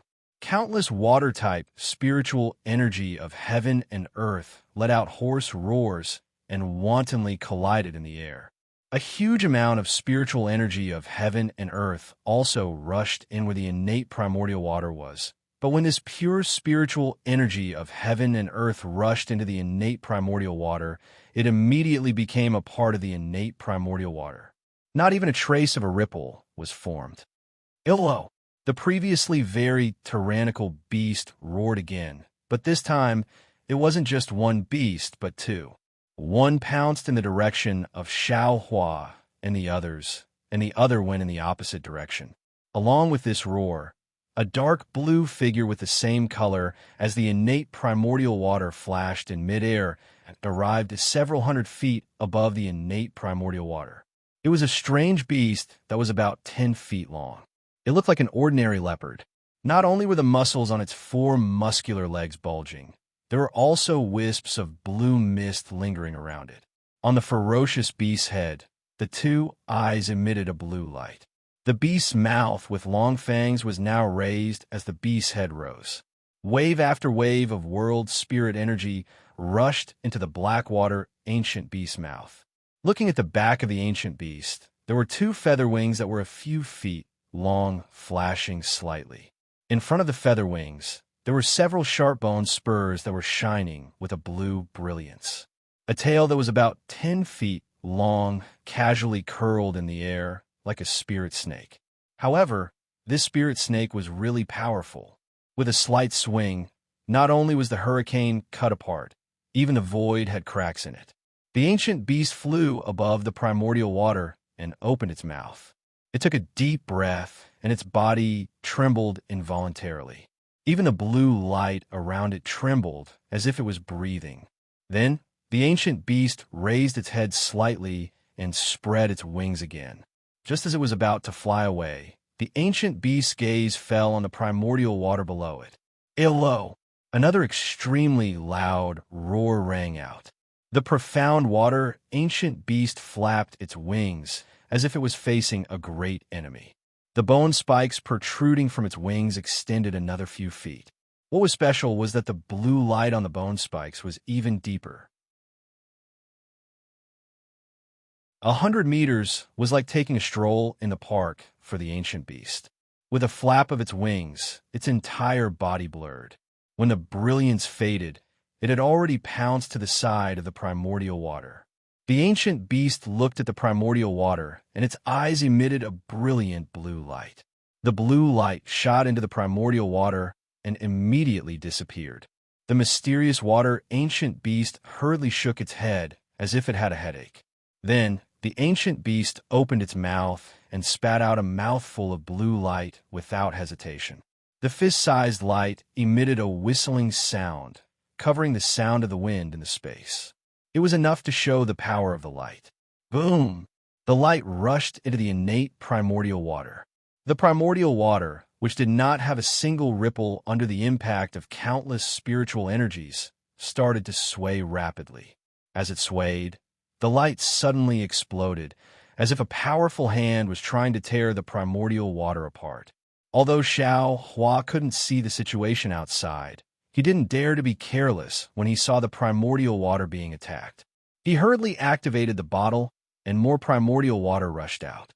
After a while, the primordial water that had almost been blasted to pieces slowly healed and returned to its original appearance. The Xinshui ancient beast opened its mouth again. This time, no blue light rushed out. Instead, a great suction force appeared, as if it wanted to swallow the primordial water into its mouth. The Xinshui ancient beast was an ancient monster that was born with the ability to control water. Even the Xiantian primordial water could not escape its control. As the ancient beast opened its mouth, the thin layer of primordial water immediately rose and shot into the ancient beast's mouth. Xiao Hua, who was hiding in the primordial water, was shocked again. He was guarding against the ancient beast's attack, but he didn't expect the ancient beast to be greedy and want to swallow the primordial water. Caught off guard, not only was the primordial water sucked up half a foot of the primordial water, even the bottle almost fell from his hand. Xiao Hua's heart clenched again. He hurriedly activated his telekinesis and hit the bottle with Buddhist seals, trying his best to resist the ancient beast's suction force. Unfortunately, Xiao Hua's opponent was not a profound ancient beast. Even if he used all his strength on telekinesis, he was far from being able to resist the ancient beast's gentle opening of its mouth. The primordial water was being sucked up and was about to be thrown into the ancient beast's mouth. Once the primordial water disappeared, Xiao Hua and the others would naturally be exposed. At that time, their lives would probably be in danger. Of course, his own life was more precious than the primordial water. Xiao Hua understood this better than anyone else. Therefore, he didn't hesitate to pour out the primordial water from the bottle. He even happily poured out the poisonous water that he just put into the bottle. He wanted to see what would happen when the poisonous water was sent into the ancient beast's mouth. The Xinshui ancient beast was clearly taken aback by the surging poisonous water. It looked around in confusion and then impatiently opened its mouth. As it roared, the poisonous water and the Xiantian primordial water obediently fell into the Xinshui ancient beast's mouth. Although Xiao Hua couldn't see the situation outside the primordial water, just the thought of the poisonous water falling into the ancient beast's mouth made him secretly happy. Xin and the others didn't know what was going on outside. They couldn't even open their eyes, so now they were like blind people. Previously, it was still silent, but now it was as if thunder and lightning were flashing in the surroundings. It was even more frightening than the sound of the wind in the space. After the time it took to brew a cup of tea, the gluttonous ancient beast didn't swallow much of the primordial water, but drank a lot of the poisonous water. It seemed to be choking a little. Its body trembled slightly, and light flowed out like water. Illo! Another roar sounded. It seemed to come from another ancient beast. It seemed to have lost its patience and stopped devouring.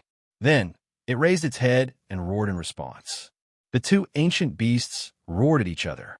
Then, the ancient beast opened its mouth again, as if it wouldn't stop until it had devoured all of the primordial water.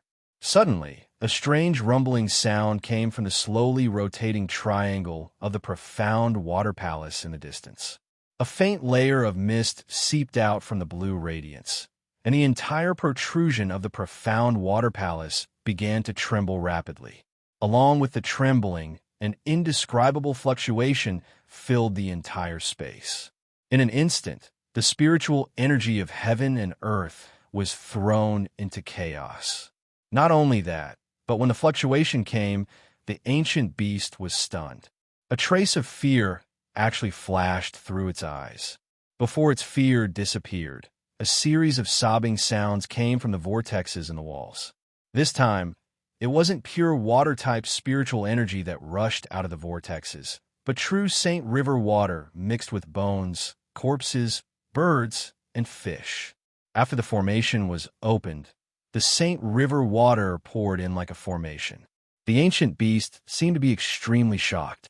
It no longer cared about the primordial water and raised its head to roar. It spread its wings and turned into a stream of light, rushing towards the profound water palace. The profound water palace, which looked like it was being rotated by a giant, also slowly stopped. In just a moment, the entire space was filled with river water. Apart from the thousands of tiny vortexes that were still spinning rapidly, the so-called walls had disappeared. The entire profound water palace was completely submerged in the Saint River. Xiaohua was overjoyed to see the ancient beast's suction force disappear, but he didn't dare to be careless. He still carefully urged his telekinesis to control the suction force of the clear water bottle, preventing the ancient beast from launching a sneak attack. Junior brother Ti-Pu, Hui closed his eyes and didn't dare to release his Buddhist awareness, but he still keenly sensed the change in Xiaohua's telekinesis. He didn't speak when Xiaohua's telekinesis was at its peak, but now that he felt much calmer, he said softly, "Is the ancient beast nearby? Can the primordial water stop the ancient beast? Did the ancient beast attack the primordial water just now?" Hui's voice was very soft, so soft that he didn't want to disturb the ancient beast outside the primordial water. However, it was quiet inside the primordial water, so the other three heard him clearly. "Shoo!" Xiaohua also lowered his voice and said, "The ancient beast came just now and seemed to have discovered us." "Oh, it's not us. It must have discovered the innate true water and wanted to devour it. However, this little monk fed it with the poisonous water just now, and it's not moving anymore. I wonder if it was poisoned to death by the poisonous water." "Humph, how is that possible?" Exin snorted and said contemptuously, "The ancient beast is a part of the profound water palace. The poisonous water is also a part of the ancient formation. It would be a huge joke if the ancient beast was poisoned to death by the water."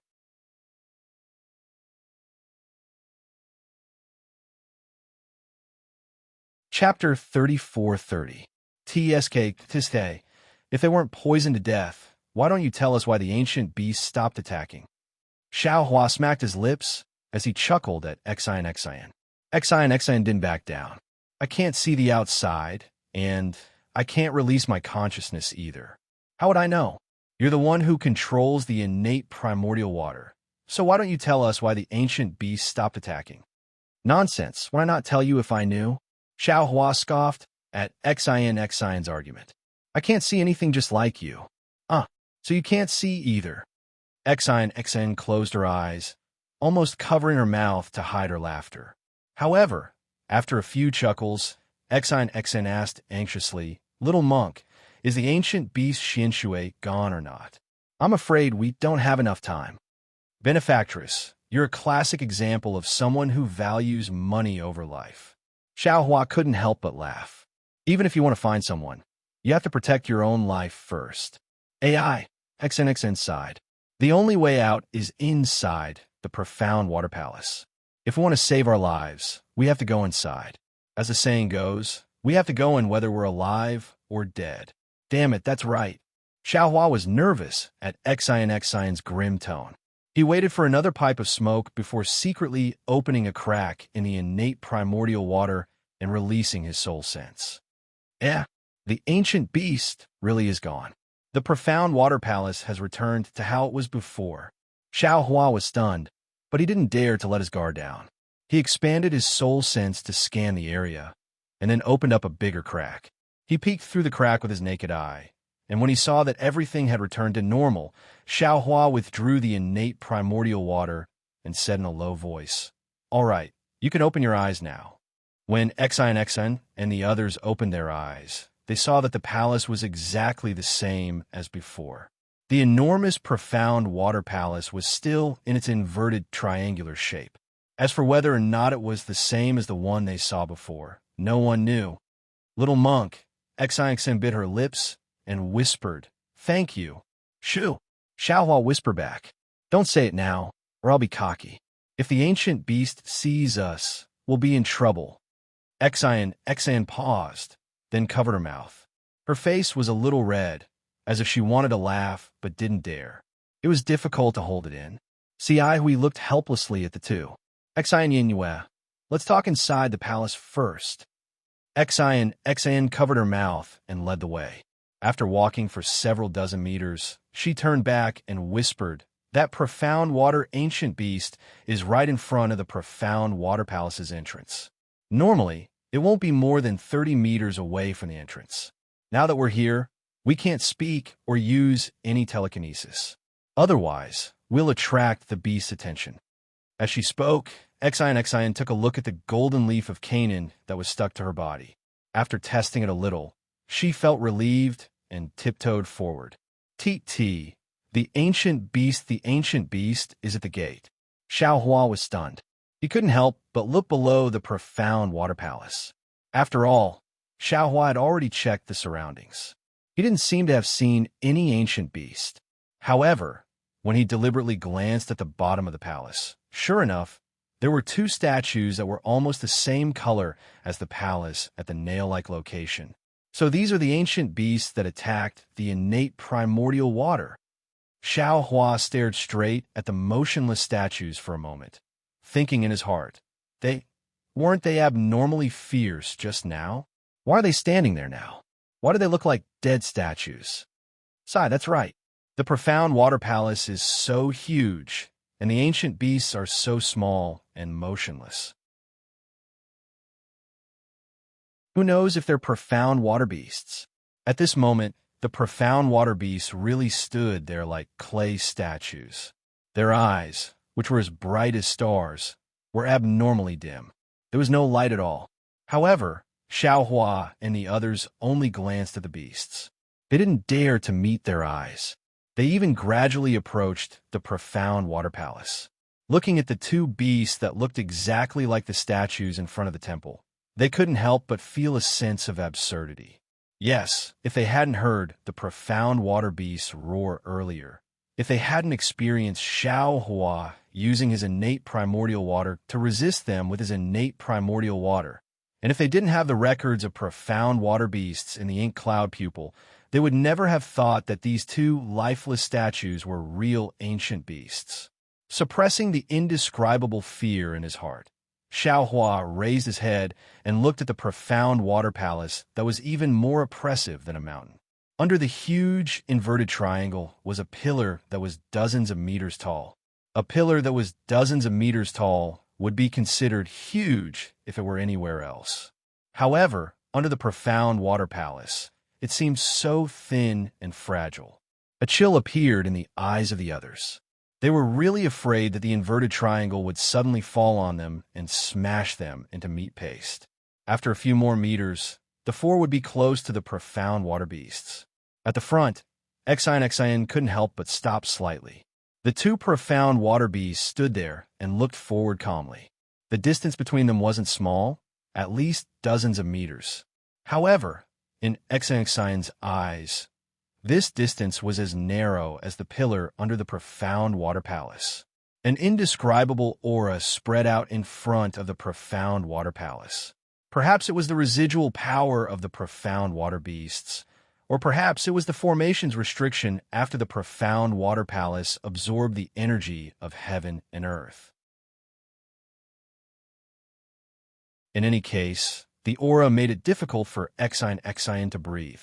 In the face of such a scene, Xian was secretly regretting in her heart. She felt that she had underestimated this ancient formation. However, this regret only lasted for a moment. A wave of stubbornness rose from the bottom of her heart. Umph, this place is so dangerous. You actually imprison me here.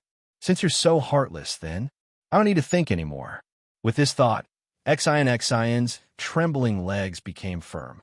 Step by step, she walked past the profound water beasts and arrived in front of the profound water palace's pillar. Fortunately, Xian's actions didn't attract the profound water beast's attention. They remained motionless and didn't even release a trace of their innate spirit. Seeing that Xian didn't attract the profound water beast's attention, Gu Zhen and the others calmed down and followed her to the pillar. This profound water palace is so strange. Xiaohua walked past the Blackwater Ancient Beast and unconsciously looked back at the Blackwater Ancient Beast's folded wings and the coiled tail on the ground. He thought to himself, are these the two Blackwater Ancient Beasts from just now? Why don't I look at them? If they were living things, then I'd be fine with them standing there like statues. But why are their tails coiled up in the same way? That's not possible, is it? Xiaohua probed with his soul sense and carefully scanned the profound water beast's tail on the left a few times. Before Xiaohua could use his soul sense to check out the rest of the profound water beast's tail, Xian stopped again. Xiaohua didn't have time to check the Xianshui ancient beasts. He turned his head and saw Xian raise her hand and take out 4 blue beads from the sleeve of her palace dress. She waved her hand, and the 4 beads silently stuck to the pillar. Then, Xian looked back at the 2 Xianshui ancient beasts with lingering fear. She opened her mouth, and 4 golden streams of Zhen Qi hit the 4 beads at the same time, like 4 flying swords. Fwa! The 4 pearls simultaneously emitted a blue ripple of brilliance. This brilliance overflowed several times above the pillar, and the pillar also produced a blue brilliance. At the same time, this blue brilliance also swayed along with the brilliance of the pearls, just like layers upon layers of water ripples. When she saw the ripples appear, Xian took a few steps forward and reached her hand into the ripples. Her fair and soft hand sank into the ripples. As Xian lifted her hand, it was as if she had lifted a bead curtain. A gap appeared in the pillar, and Xian walked in without hesitation. Halfway through, Xian even turned back to look at the 3 of them and indicated for them to follow. Xiaohua and the others didn't dare delay. One by one, they lifted their hands and flashed into the gap. Once the 4 of them were inside, the 4 beads remained embedded in the pillar. Ripples of blue light flowed through the beads. After the time it took to brew a cup of tea, the light slowly dimmed and disappeared. Finally, the beads disappeared into the pillar. There was no longer any movement outside the profound water palace. The 2 profound water beasts stood there for tens of thousands of years. It was as if the entire space had returned to normal. However, this calmness only lasted for a few breaths of time. The beast that Xiaohua had just scanned with his soul sense moved its tail first, trembling slightly. This trembling then spread throughout its entire body. Following that, the beast's 4 hooves moved, the beast's head moved, and finally, its lifeless eyes moved. The Blackwater ancient beast looked around in confusion. It then glanced at the other Blackwater ancient beast on the right that was standing still. After which, it spread its wings and turned into a blue light that flew a few rounds outside the Blackwater Palace. When it did not discover anything, it pushed off the ground and charged into the sky as if it was flat ground. Its body landed on a protruding part of the inverted triangle. The profound water beast opened its mouth and spat out a mouthful of blue light onto the protrusion. With a crack, the protrusion floated into the air. The profound water beast didn't even look back as it charged into the gap below the protrusion. When the profound water beast disappeared, the protrusion fell back down. In a flash of light, the inverted triangle returned to its original state. The profound water beast entered the profound water palace. Xiaohua and the others were unaware of the danger that was about to befall them. Xiaohua stood dumbly in front of the profound water palace's doors as he looked at the scene in front of him. His heart was filled with disbelief.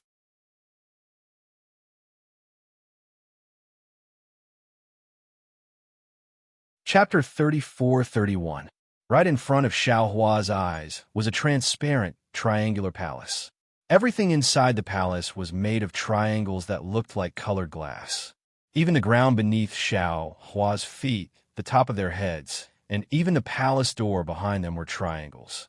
What was special was that these triangles were exactly the same size. The water blue brilliance flowing along the edges of the triangles also had a similar rhythm. At a glance, it was difficult to distinguish any triangle from any other. At a glance, there were countless strange triangles inside the mysterious water palace. Not only did Xiao Hua and the others feel like they were floating in a triangular space, but when their gazes fell on the thousands of transparent mirrors, each mirror reflected the 4 people who had entered the mysterious water palace. The strangest thing was that their gazes could be refracted. In an instant, Xiao Hua's gaze seemed to have seen countless mirrors, as if he had seen countless versions of himself. A kind of dizziness arose in Xiao Hua's heart. He couldn't help but close his eyes, not daring to look any further. However, even so, the fear that came from looking at each mirror remained in the bottom of his heart. Moreover, in the darkness before him, there were still countless broken mirrors flashing, and in each mirror was a pair of horrified eyes. Damn it! Xiao Hua almost blurted out a curse.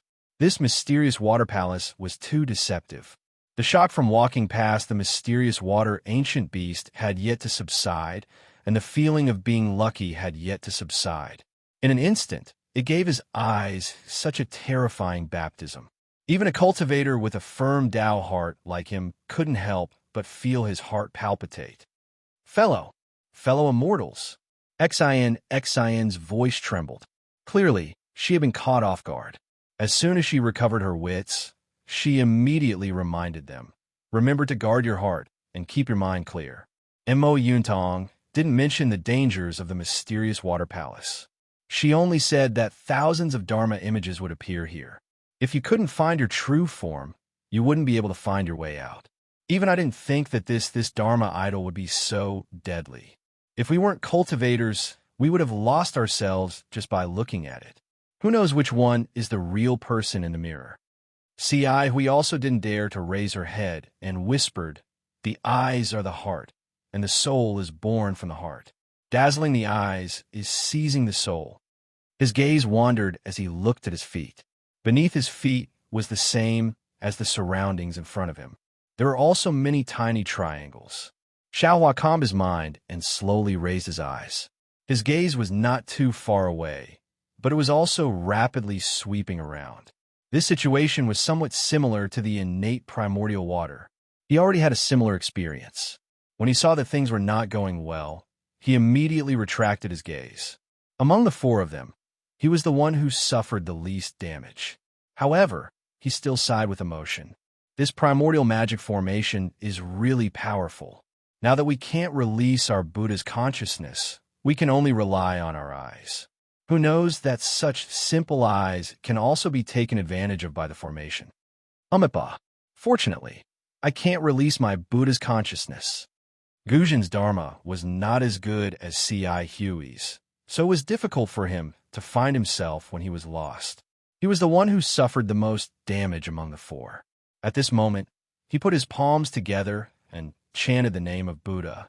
If the Buddha's consciousness is released, it will also be lost. It will be harder to find it than the mind.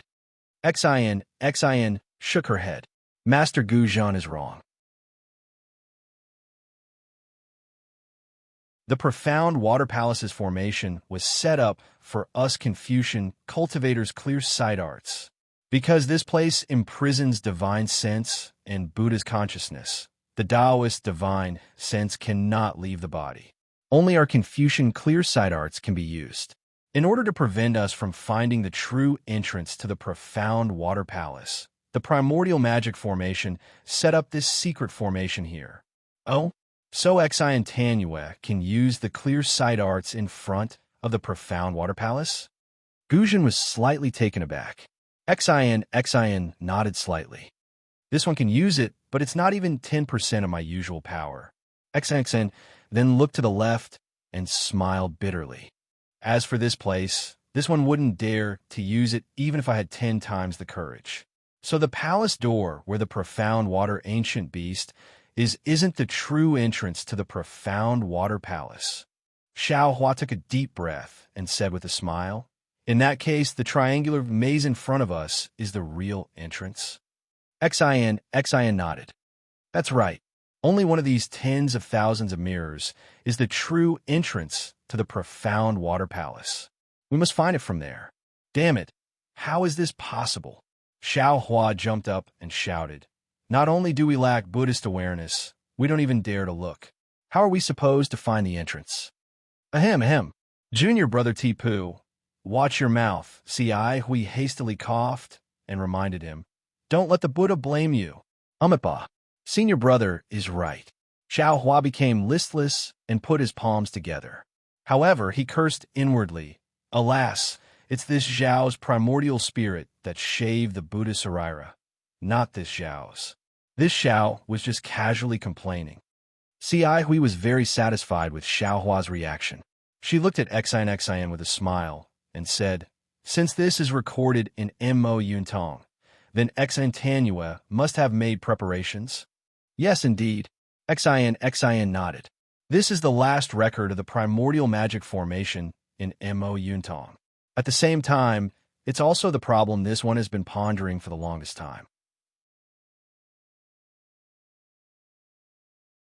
To tell you the truth, fellow Taoist Hui, this one has racked my brains for 10 years. It was only after meeting you that I suddenly saw the light. Little monk, Hui was slightly stunned. However, she immediately raised her eyebrows and said with a smile, this little monk understands. Previously, Tanua and this little monk talked about this matter.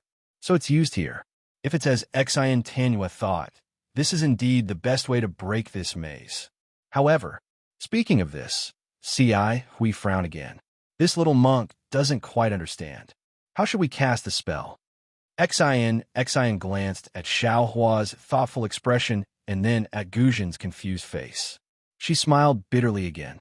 This one only knows about the primordial spirit and the Dharma idol. As for how to find the primordial spirit from the Dharma idol, I'm afraid that's something you have to consider. However, in this one's opinion, it's really difficult for you to find the Dharma idol from the thousands of mirrors by yourself. Don't you have Tipu and Master Guzhen now? It should be much easier for you. After hearing Xin's words, Xiao Hua understood a little. The so-called primordial spirit was naturally the physical body. There were thousands of triangular mirrors in the maze of the mysterious water palace. Each mirror could reflect the intruder's shadow. However, there was only one real mirror. All the other mirrors were illusions of the maze. It was precisely these mirrors that had the effect of bewitching the mind. The real eye of the formation only played the role of illusions. Since the maze only worked on Confucian cultivators' eye-clearing technique and the naked eye of cultivators, all Buddhist senses, divine thoughts, and elemental thoughts could be used. Since the Dharma idol of the Buddhist sect was condensed from karma, it wasn't restricted by the maze. Therefore, the mirror couldn't reflect the Dharma idol's shadow. However, the problem was that even if Hui or Guzhen released their Dharma idols, how would they find a mirror that could reflect the Dharma idol's shadow? What would they use to check? Thinking of this, Xiao Hua's mind raced. He had many methods. He could release the Dharma idol, release the Buddha Sarira, or release his nascent soul. He could deal with all of them. Even the simplest method was to use his soul sense. Perhaps he could find a way out. Of course, Xiao Hua could also use the heavenly vision of the Dharma eyes. However, he couldn't be sure if his Dharma eyes could defeat this ancient formation. Although Master Guzhen wasn't proficient in Buddhism, he understood after hearing this. He said loudly, Hui, if there's anything you need this old monk to do, just tell me. This old monk doesn't understand Buddhism, but I do know some Buddhist divine skills. They could be of help. Hui thought for a moment and said tentatively, Grandmaster, this disciple doesn't understand the Dharma idol technique. However, the Sarira that I cultivate does have the image of a Dharma idol. How about this disciple release the Sarira first to see its effect? Grandmaster, why don't you use the Dharma idol technique? I'll listen to you. Guzhan naturally had no objections. Xiao Hua's heart skipped a beat. He thought to himself, the Saraira of a Dharma idol? Isn't this the Buddha's Saraira? This monk Ci Hui really has some background. However, Buddhist light surged around Ci Hui's body. After a moment, it slowly disappeared. Ci Hui's expression was somewhat unnatural. She sighed and said, not only does the mysterious water palace confine Buddhist consciousness, but also confines this little monk's Bodhi Saraira. It seems this little monk can't do anything. Bodhi Saraira. When Guzhan heard Ci Hui's words, he couldn't help but reveal a shocked expression. He cried out involuntarily, Ci Hui actually cultivated the Bodhi Saraira? Looking at this grandmaster who couldn't refine karma to form a Sarura, Ci Hui's expression was somewhat uneasy. She smiled and said, all right, grandmaster knows. This disciple was lucky enough to refine the Bodhi Saraira in this life. However, the golden body has yet to form, so I dare not embarrass myself in front of grandmaster. Alas, Ci Hui couldn't hide the disappointment on her face. She sighed and didn't speak again.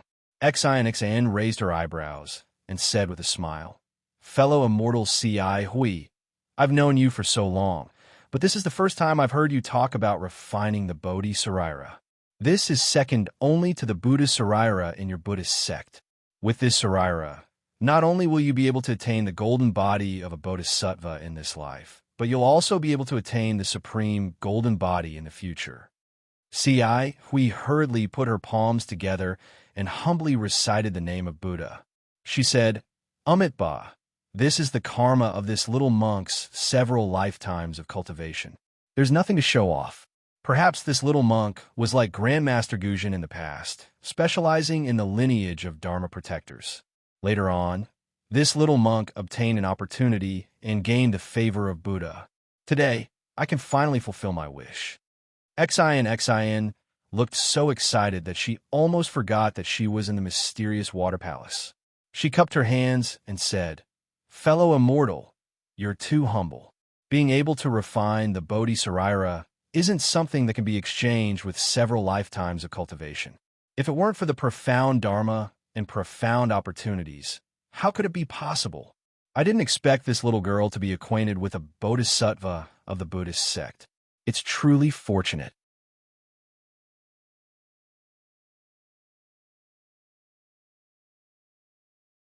Chapter 34-32. Ahem. Before XNXN could finish, Ci Hui coughed twice and even winked at her, interrupting her. Xin Tanue.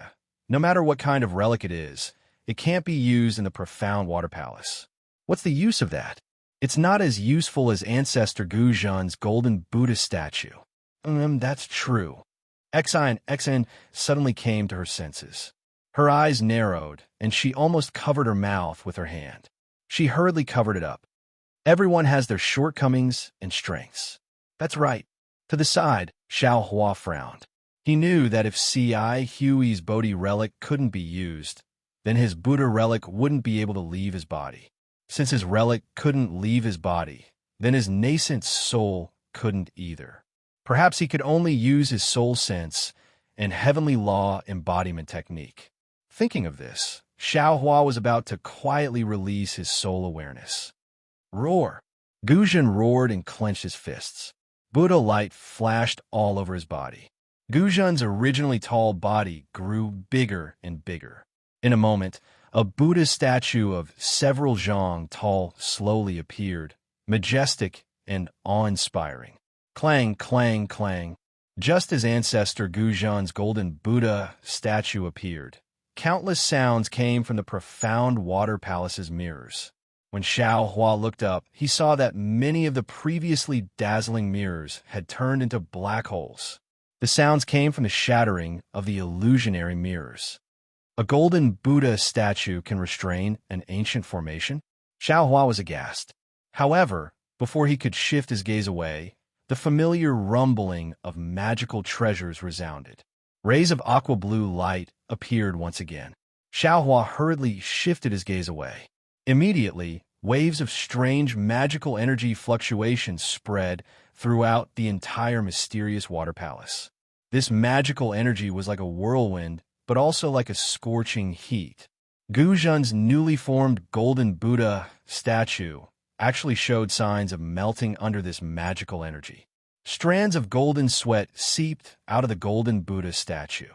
A trace of pain appeared on Guzhan's face, which was flashing with Buddhist light. He cried out, "The mystic water palace's formation is too powerful. I can't hold on for too long.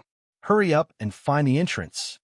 "Yes," Ci Hui gritted her teeth and hurriedly replied. She then waved her hand and said, "Tipu, look over here. Xi and Tanyu, look over there, okay." Xi and Xn didn't dare to be negligent. She quickly turned around and looked in the direction Ci Hui was pointing at. Xiaohua also did the same. However, Xiaohua didn't use his eyes but his soul sense. Xi and Xion's idea was very ideal, but reality once again showed the crux of the matter. The naked eye couldn't look directly at the illusory mirrors. Even if they could just glance at them now, Xion and Ci, we didn't dare to be too careless, for fear that they would miss the mirror with the transcendence golden body. However, it was extremely difficult to find a mirror with an image among the thousands of mirrors. Ci Hui and Xion's eyes seemed to be dazzled. Heavy dizziness and discomfort rose from the bottom of their hearts.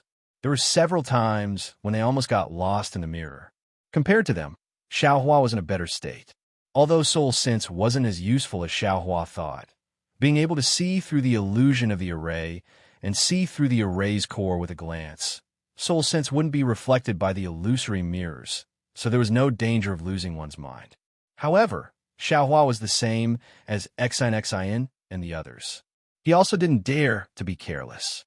He also checked the mirrors one by one. As time passed, the magic power fluctuations became more rapid. Xiaohua could clearly feel the heat in the surrounding air. He looked again and saw that the surface of Master Guzhan's golden body had already melted. Just like Xiaohua's Buddha Sarira, it had turned into golden liquid and flowed down the golden body. When it dripped to where Guzhan was standing, it immediately turned into small golden Buddhist lotuses. Guzhan's golden body of Buddha is different from Frost Bamboo's great strength Vajradharma body. It seems to be transformed from his main body, similar to my heavenly law's embodiment of heaven and earth. As Xiaohua continued probing, he thought to himself, although this Buddhist divine power is a level higher than Frost Bamboo's, the Dharma array has melted his golden body. That means his body will also be damaged. Why don't I use heavenly form to replace it? Thinking up to this point, Xiaohua couldn't help but laugh. No matter what, Great Master Guzhan is a Buddhist sect guardian with 5th grade origin energy. Wouldn't his golden Buddha avatar be more profound than my heavenly law's embodiment technique? Instead of thinking too much, why don't I hurry up and find the entrance? If Master Guzhan can't support me at the final critical moment, it won't be too late for me to make such a plan. Roar. After a while, Master Guzhan's originally straight waist twisted slightly. A slightly hoarse roar came from his mouth. It was unknown whether it was a painful or angry roar. His movement didn't matter. Pa pa pa, several loud pops sounded. Several thumb-sized bubbles appeared on his limbs. Then, with several explosions, these bubbles all exploded. Golden liquid splashed out. Before it could fall, it had already bloomed into lotus shapes in the air. The main body is the Sarira, and the Sarira is also the main body. Xiaohua sighed. He understood the meaning of Buddhist guardians. But suddenly, Xiaohua was startled again. My Sarira is in the shape of a Buddha. It seems to be able to form its own body. If a Buddha's Sarira leaves the main body to cultivate on its own, wouldn't it only be able to walk the path of a guardian? Xiaohua was startled. His soul consciousness was a little scattered, and he couldn't tell where he was looking. Xiaohua hurriedly composed himself and grumbled in his heart. Although my Buddhist cultivation is at 5th grade essence power, and according to the records of the Buddhist scriptures an exquisite temple, I can be considered to have reached the lotus realm. But in reality, I know very little about Buddhism, and Buddhist magical powers are few and far between. Doesn't we also have a Bodhisattva? He's not in a hurry, so why should I? Isn't this the entrance to the formation? People often say that one can wear out iron shoes in fruitless search, but by chance, one will find it without any effort. Xiaohua was like that at this moment. He was focused on searching for the entrance, but he didn't find anything. But in a moment of absent-mindedness, his soul consciousness scattered, and he actually found a triangular mirror. On this mirror, other than Xiaohua, Hui, and Xian, there was also Grandmaster Guzhan's golden Buddha statue that was much taller than the others. This golden Buddha statue was only much taller than Guzhan's main body on the other mirrors, and there wasn't the slightest trace of Buddhist light on it. It's here. Xiaohua was overjoyed. He hurriedly pointed at the mirror below him and shouted. But what made Xiaohua extremely surprised was that at this moment, Xian and Hui also shouted in unison, "It's here!" However, the two of them pointed in different directions. Hui pointed in the sky, and Xian pointed in the same direction as Xiaohua. Xiaohua was rather surprised. He didn't think that the two's eyes could be as fast as his soul consciousness. He subconsciously looked in the direction Hui was pointing at. Sure enough, on the same triangular mirror above everyone's heads, Grandmaster Guzhan's golden Buddha statue was also reflected. Just as Xiaohua thought, Hui and Xian also looked at each other's mirrors. The three of them then looked at each other with confusion in their eyes. They didn't think that the profound water palace would have two entrances. "Little monk, you're really amazing." Xian looked at Xiaohua again and said curiously, "The area that immortal Hui assigned to you doesn't seem to be here." Xiaohua rubbed his nose and said honestly, "When I saw Grandmaster Guzhan's golden body melt, this little monk couldn't bear to see it. In a moment of absent-mindedness, I looked down below. Grandmaster Guzhan's sacrifice moved Buddha and allowed this little monk to see the entrance to the formation. Oh, Grandmaster Guzhan, you can take back your avatar now." Phew! Guzhan let out a long sigh. The Buddhist light around him quickly disappeared and then shrank like a bubble. His golden body also shrank rapidly and returned to its original form. However, Grandmaster Guzhan's face was pale. Not only was his body trembling, but his arms and legs were also trembling. He looked like an old man who had just recovered from serious illness. "Grandmaster, you've worked hard." Hui hurried forward to support him. Guzhan shook his arms and wanted to break free, but he seemed to be powerless and could only let Hui do as she pleased. Xiaohua ignored Xian's reproach. He raised his head and glanced at the mirror Hui pointed at, and then at the mirror he discovered beneath his feet. He asked with a wry smile, "Xian, this mysterious water palace actually has two entrances. Is there any record of this in your Mayan eyes?" "No," Xian answered without hesitation. "Then which entrance should we use?" Hui asked from the side. Xian thought for a moment, then clapped her hands and took out two jade boxes. She said, "Although we found the entrance to the profound water palace, we still need to use the Tao Gate to enter the real profound water palace. These are the two talismans I found according to Mo Yuntong's records. These two talismans are exactly the same. I prepared them in case of an emergency. Now that there are two entrances, it is destined that both entrances will be opened. I think it's better to open the entrance first. I'll wait and see, then decide which entrance to enter." "I'm afraid that's the only way." Hui frowned. Faced with such a difficult problem, she had no choice but to agree. Xian raised her hand, and one of the jade boxes opened. A bright cyan halo rushed out of the jade box. Before Xian could cast a spell, a thumb-sized seed jumped out of the jade box. Xiaohua looked at the jade box expectantly. He wanted to know what kind of rare talisman Xian had taken out, but he was still shocked when he saw the seed jump out. Looking at the seed again, it leaped into the air and flickered with an emerald green halo. The halo slowly unfolded, and the seed also unfolded along with the halo. Xiao Hua could clearly see that it was a talisman in the shape of a leaf.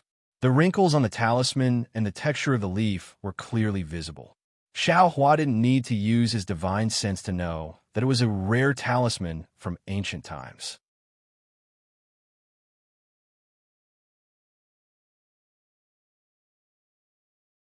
Chapter 34-33. Sure enough, Xin promptly explained, "This is a Taoist wood spirit talisman. It's said that it specializes in breaking water-type formations. The specific refining method has long been lost, and these two talismans were found after spending more than 10 years of painstaking effort. They're also the last preparations I've made before entering the formation. I don't know what I'll encounter after entering the profound water palace." Xin opened her mouth again and was about to blow out true energy when she suddenly closed it again. She glanced at Xiao Hua and said, "Little monk, can you help me next time?" "Oh, how can I help you?" Xiao Hua was somewhat puzzled. "I don't know any Taoist magic, so how can I help you?" "Of course, if you can teach me how to use Buddhist telekinesis to activate talismans, I'd be more than happy to." You wish." Xin glanced at Xiao Hua. "The telekinesis you use is completely different from Taoist magic. I'm a Confucian cultivator, so how can I know this kind of secret technique? If you want this secret technique, you might as well ask your senior martial brother, who'll definitely become a bodhisattva in this lifetime." After speaking, Xin opened her mouth and a golden true energy shot out like a sword and hit the leaf talisman. CSI. The moment the true energy came into contact with the talisman, it immediately produced a corrosive sound. Following this sound, the emerald green brilliance on the leaf flickered rapidly, as if the leaf was being devoured by insects. "Go." Xin saw that the talisman's brilliance was faintly flickering. She hurriedly pointed at the talisman. The leaf, like a falling leaf on an autumn night, fell towards the mirror surface that Xiao Hua and Xin had identified at the same time. From afar, the mirror surface looked extremely small, but the leaf that fell on it was insignificant.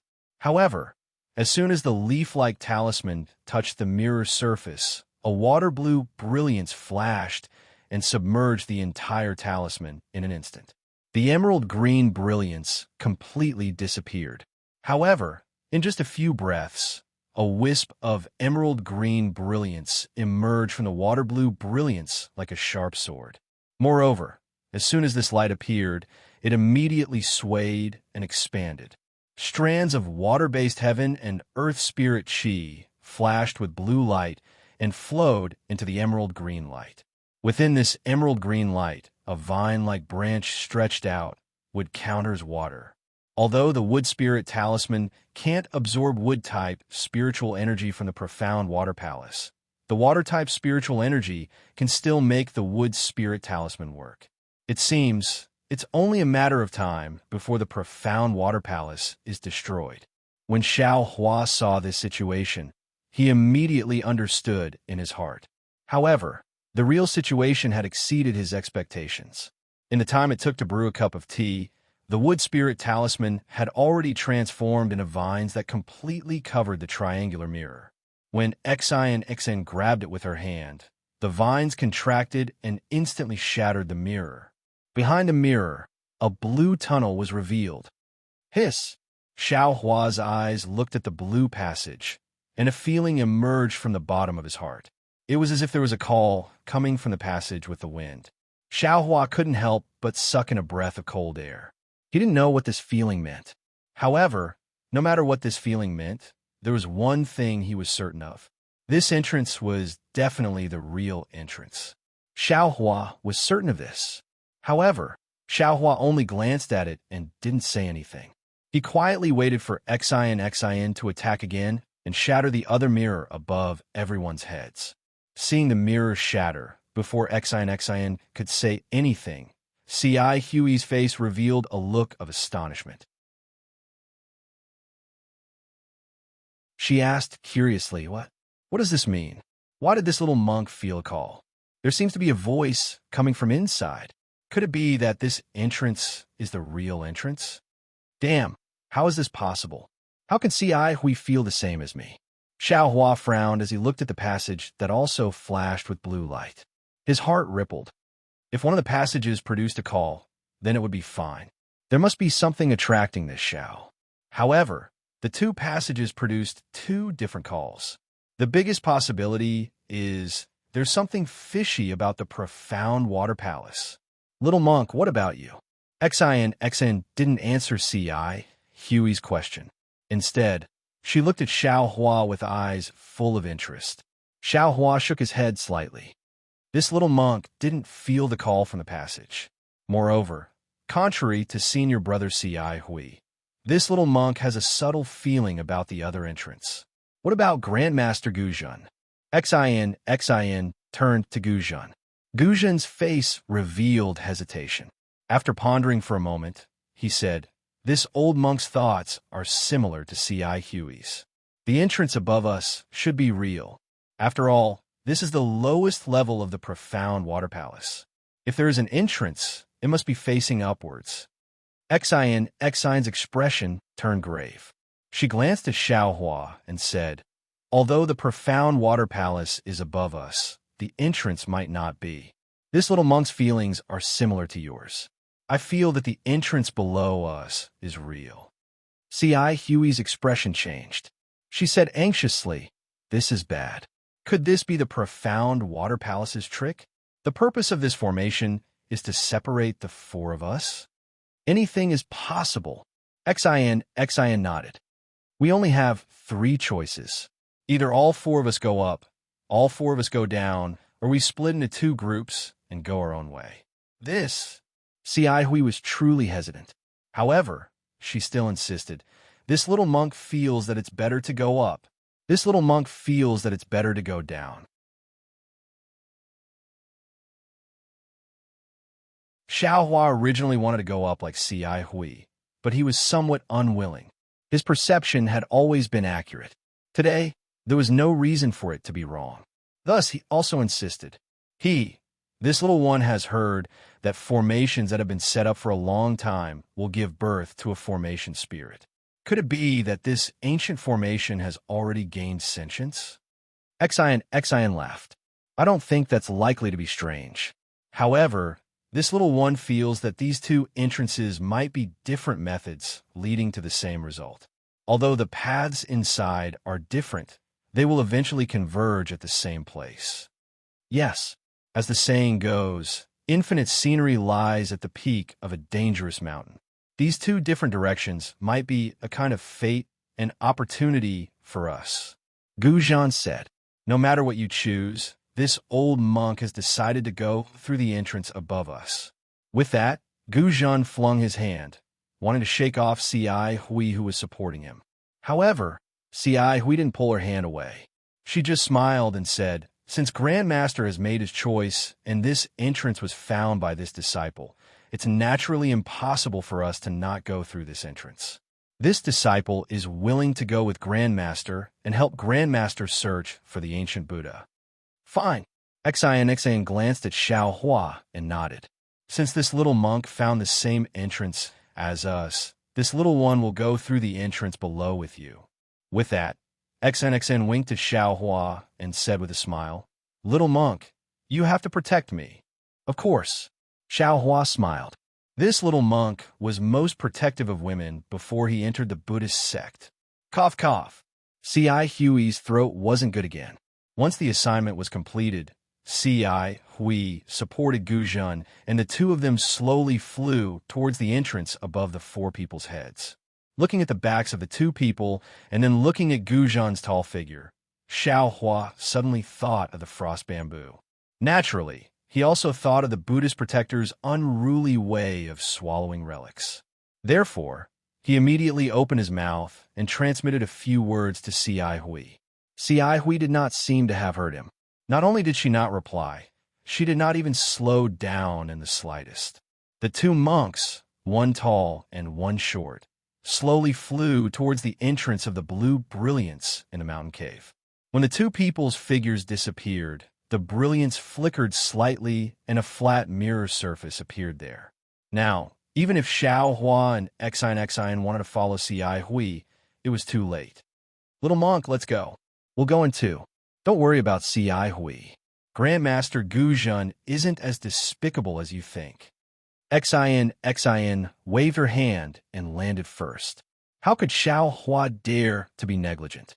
He hurriedly flew down with Xian and said with a flattering smile, "The ancient said that one shouldn't have the heart to harm others, but one must guard against others. It's normal for this little monk to be worried about senior martial brother Ci Hui, who asked Grandmaster Gu Zhen to be a Buddhist Dharma protector. TSK. Xian smacked her lips as she flew and said mockingly, "Which ancient person are you talking about? Why do I often hear people talking about this?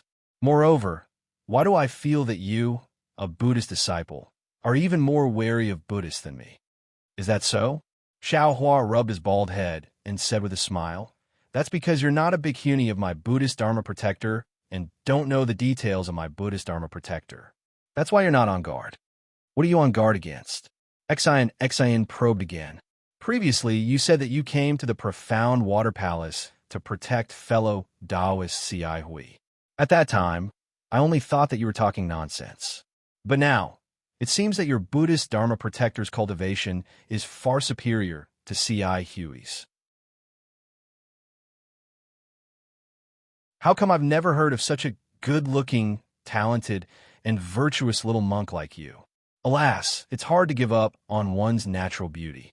I've been raised in a boudoir, and no one knows me." Xiao Hua very regretfully rubbed his bald head and replied, "This little monk has always emphasized on keeping a low profile. I didn't dare to shave my head and become a monk because I was afraid of attracting attention. Nu Tingwa thought about it. This little monk had just shaved my head and brought you all here. In the blink of an eye, I met a senior martial brother who will definitely attain enlightenment in this lifetime. Since senior martial brother Ci Hui has such a background, Nu Tanyue presumably also has a family background. Only, I wonder which family does Nu Tanyue come from in the hidden immortal continent? Do you want to know?" Xian flew to the light blue entrance and turned around. Yes. Xiao Hua hurried over and nodded his bald head like a chick pecking rice. "I just won't tell you." Xian sneered and rushed into the entrance. "Don't tell me if you want to." Xiao Hua also muttered and followed closely behind. The passage was several zhang tall. As the two flew in one after another, the brilliance of the entire passage actually began to revolve. It was just like the whirlpools that appeared on the four walls of the profound water palace earlier. Wave after wave of blue brilliance drew an arc in front of Xiao Hua.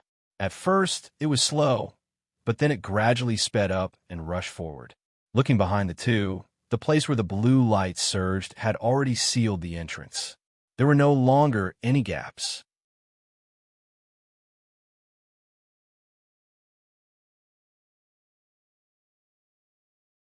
Chapter 34. Xian was on high alert. As soon as she entered the entrance, she took out her flexible sword without waiting for the light to change. With a slight twist of her wrist, the blade coiled around her right arm like a spirit snake. Clear chi gushed out from between Xian's eyebrows.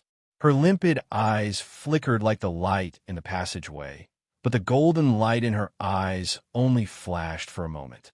Alas! Xian sighed. She knew that she still couldn't use her eye-clearing technique. Her five senses were similar to those of ordinary people in mysterious water palace. Just as Xian was sighing, she suddenly felt a heavy weight on her shoulders. Startled, she hastily looked up and saw that the blue light in the passageway was gradually stabilizing, and its color was getting denser. What's going on? Xian frowned. Her flying figure slowed down, and she turned to ask in a low voice, "Little monk, do you feel something strange?" Xiao Hua was right behind Xian. Seeing her slow down, he understood what she was thinking. He hastily flew to her side and stood shoulder to shoulder with her. He answered, "This little monk feels a little heavy on my body. It seems to be the mysterious water palace's restriction again." Alas, that's what happened. Exen sighed again. After all, it's an ancient array with layer upon layer of strange restrictions.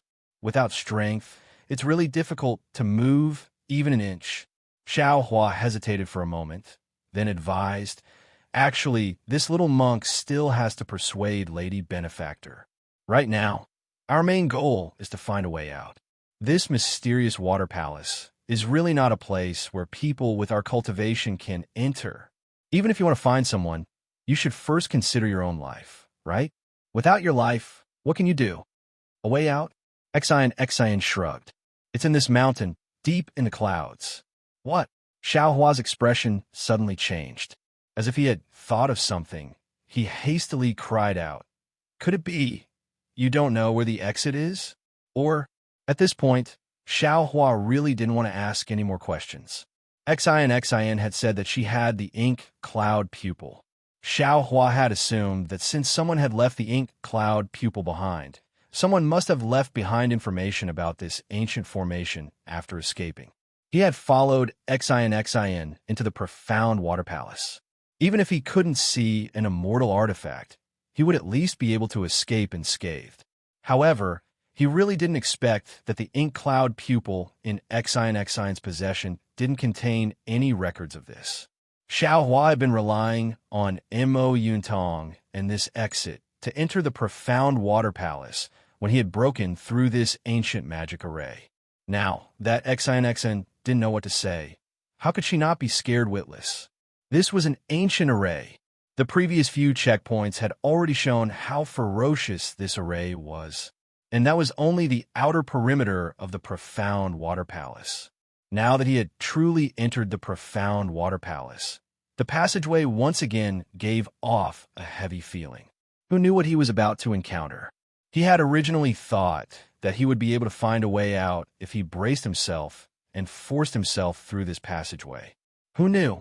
Xiao Hua couldn't help but want to cry. Before Xiao Hua's tears could fall, the heavy feeling on his body increased again. Xiao Hua glanced at Xian. This strange woman was flying with her head held high, looking like a dead pig that wasn't afraid of boiling water. He didn't bother to say anything more. His head drooped as he flew forward with Xian. At this point, he had already made up his mind.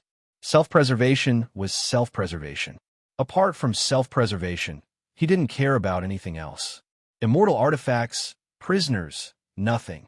He didn't believe that with his divine abilities, he couldn't protect himself. The pressure on his body increased even more.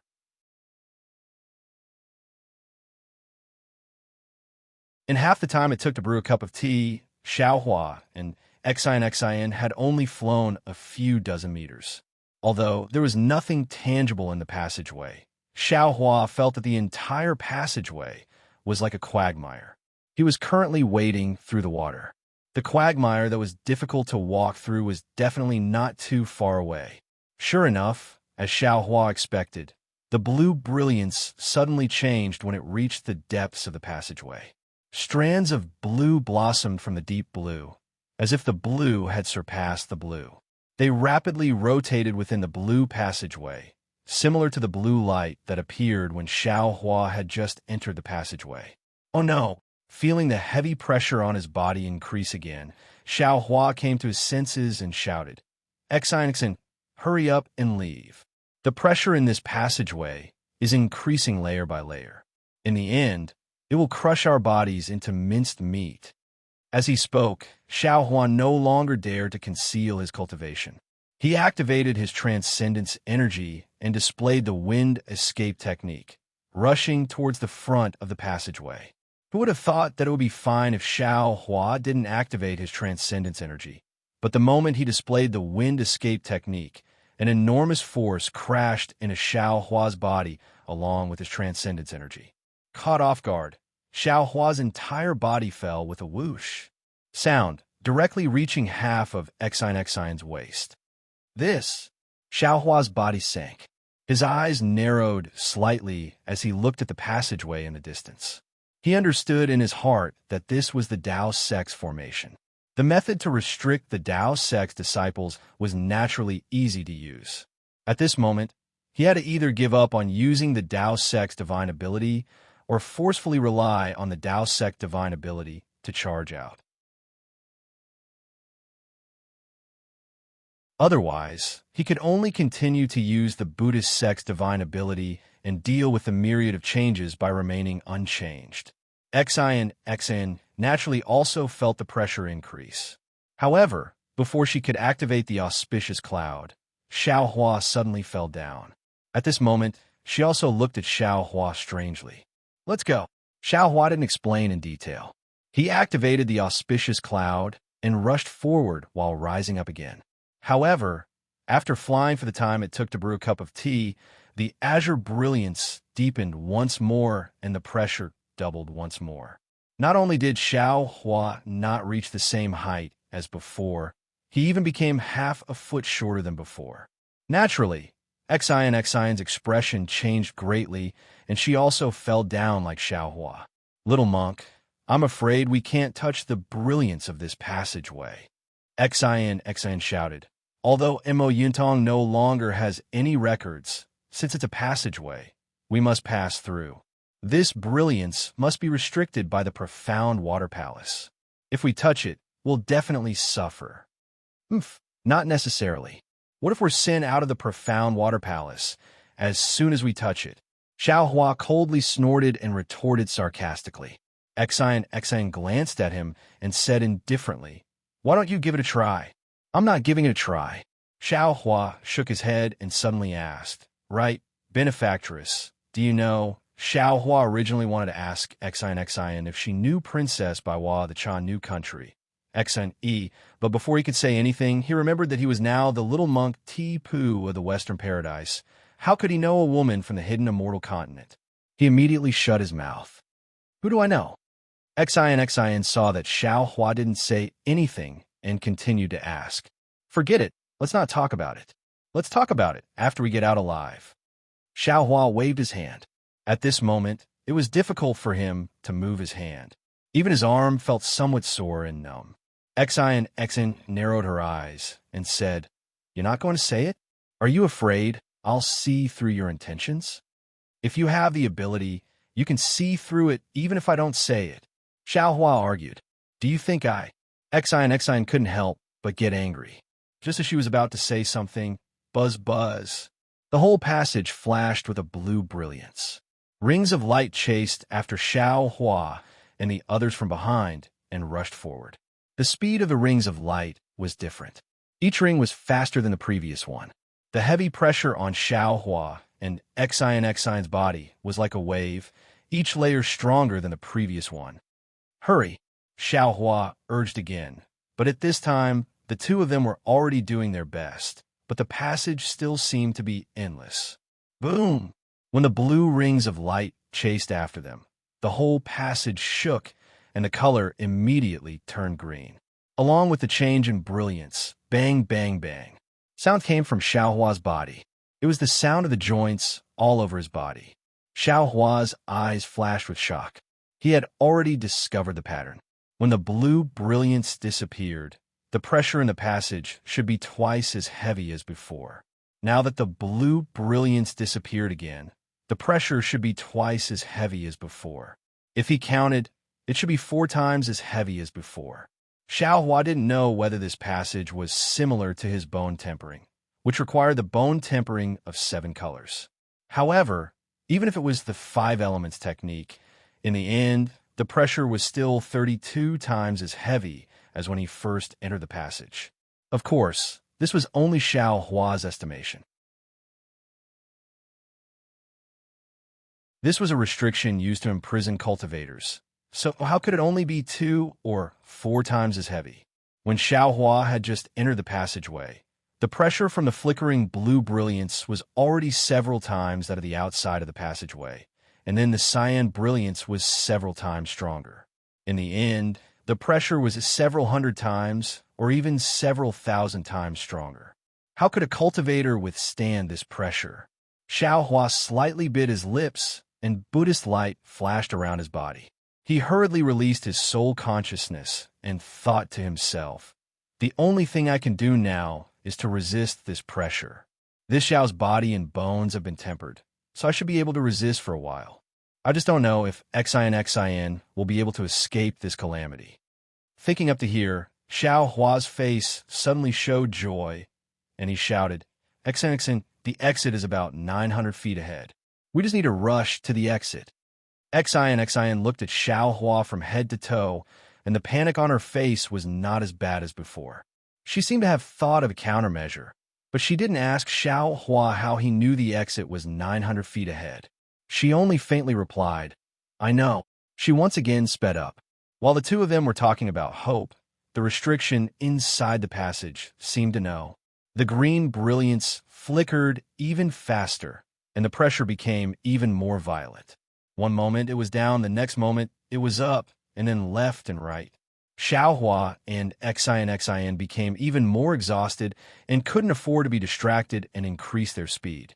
Seeing the green brilliance become even denser, Xiao Hua's body began to feel strangely sore and swollen. Xiao Hua understood that this time, the pressure was already several dozen times heavier than before, and his body was afraid that he was about to reach his limit. However, when he glanced at Xin, he saw that she was actually having it easier than him. Strands of golden mist had already appeared on her palace dress, and this mist protected Xin's protruding body. The mist had already condensed into armor inscriptions, making it look like a close-fitting golden armor. You're tuning in to the Romance Rendezvous YouTube channel. We're so grateful for your support, and don't forget to subscribe to join us on this incredible journey through captivating stories. Your generosity through donations truly makes a world of difference, as it's the primary source of revenue that allows me to expand and enhance this channel for you. Thank you from the bottom of my heart for being a part of this adventure.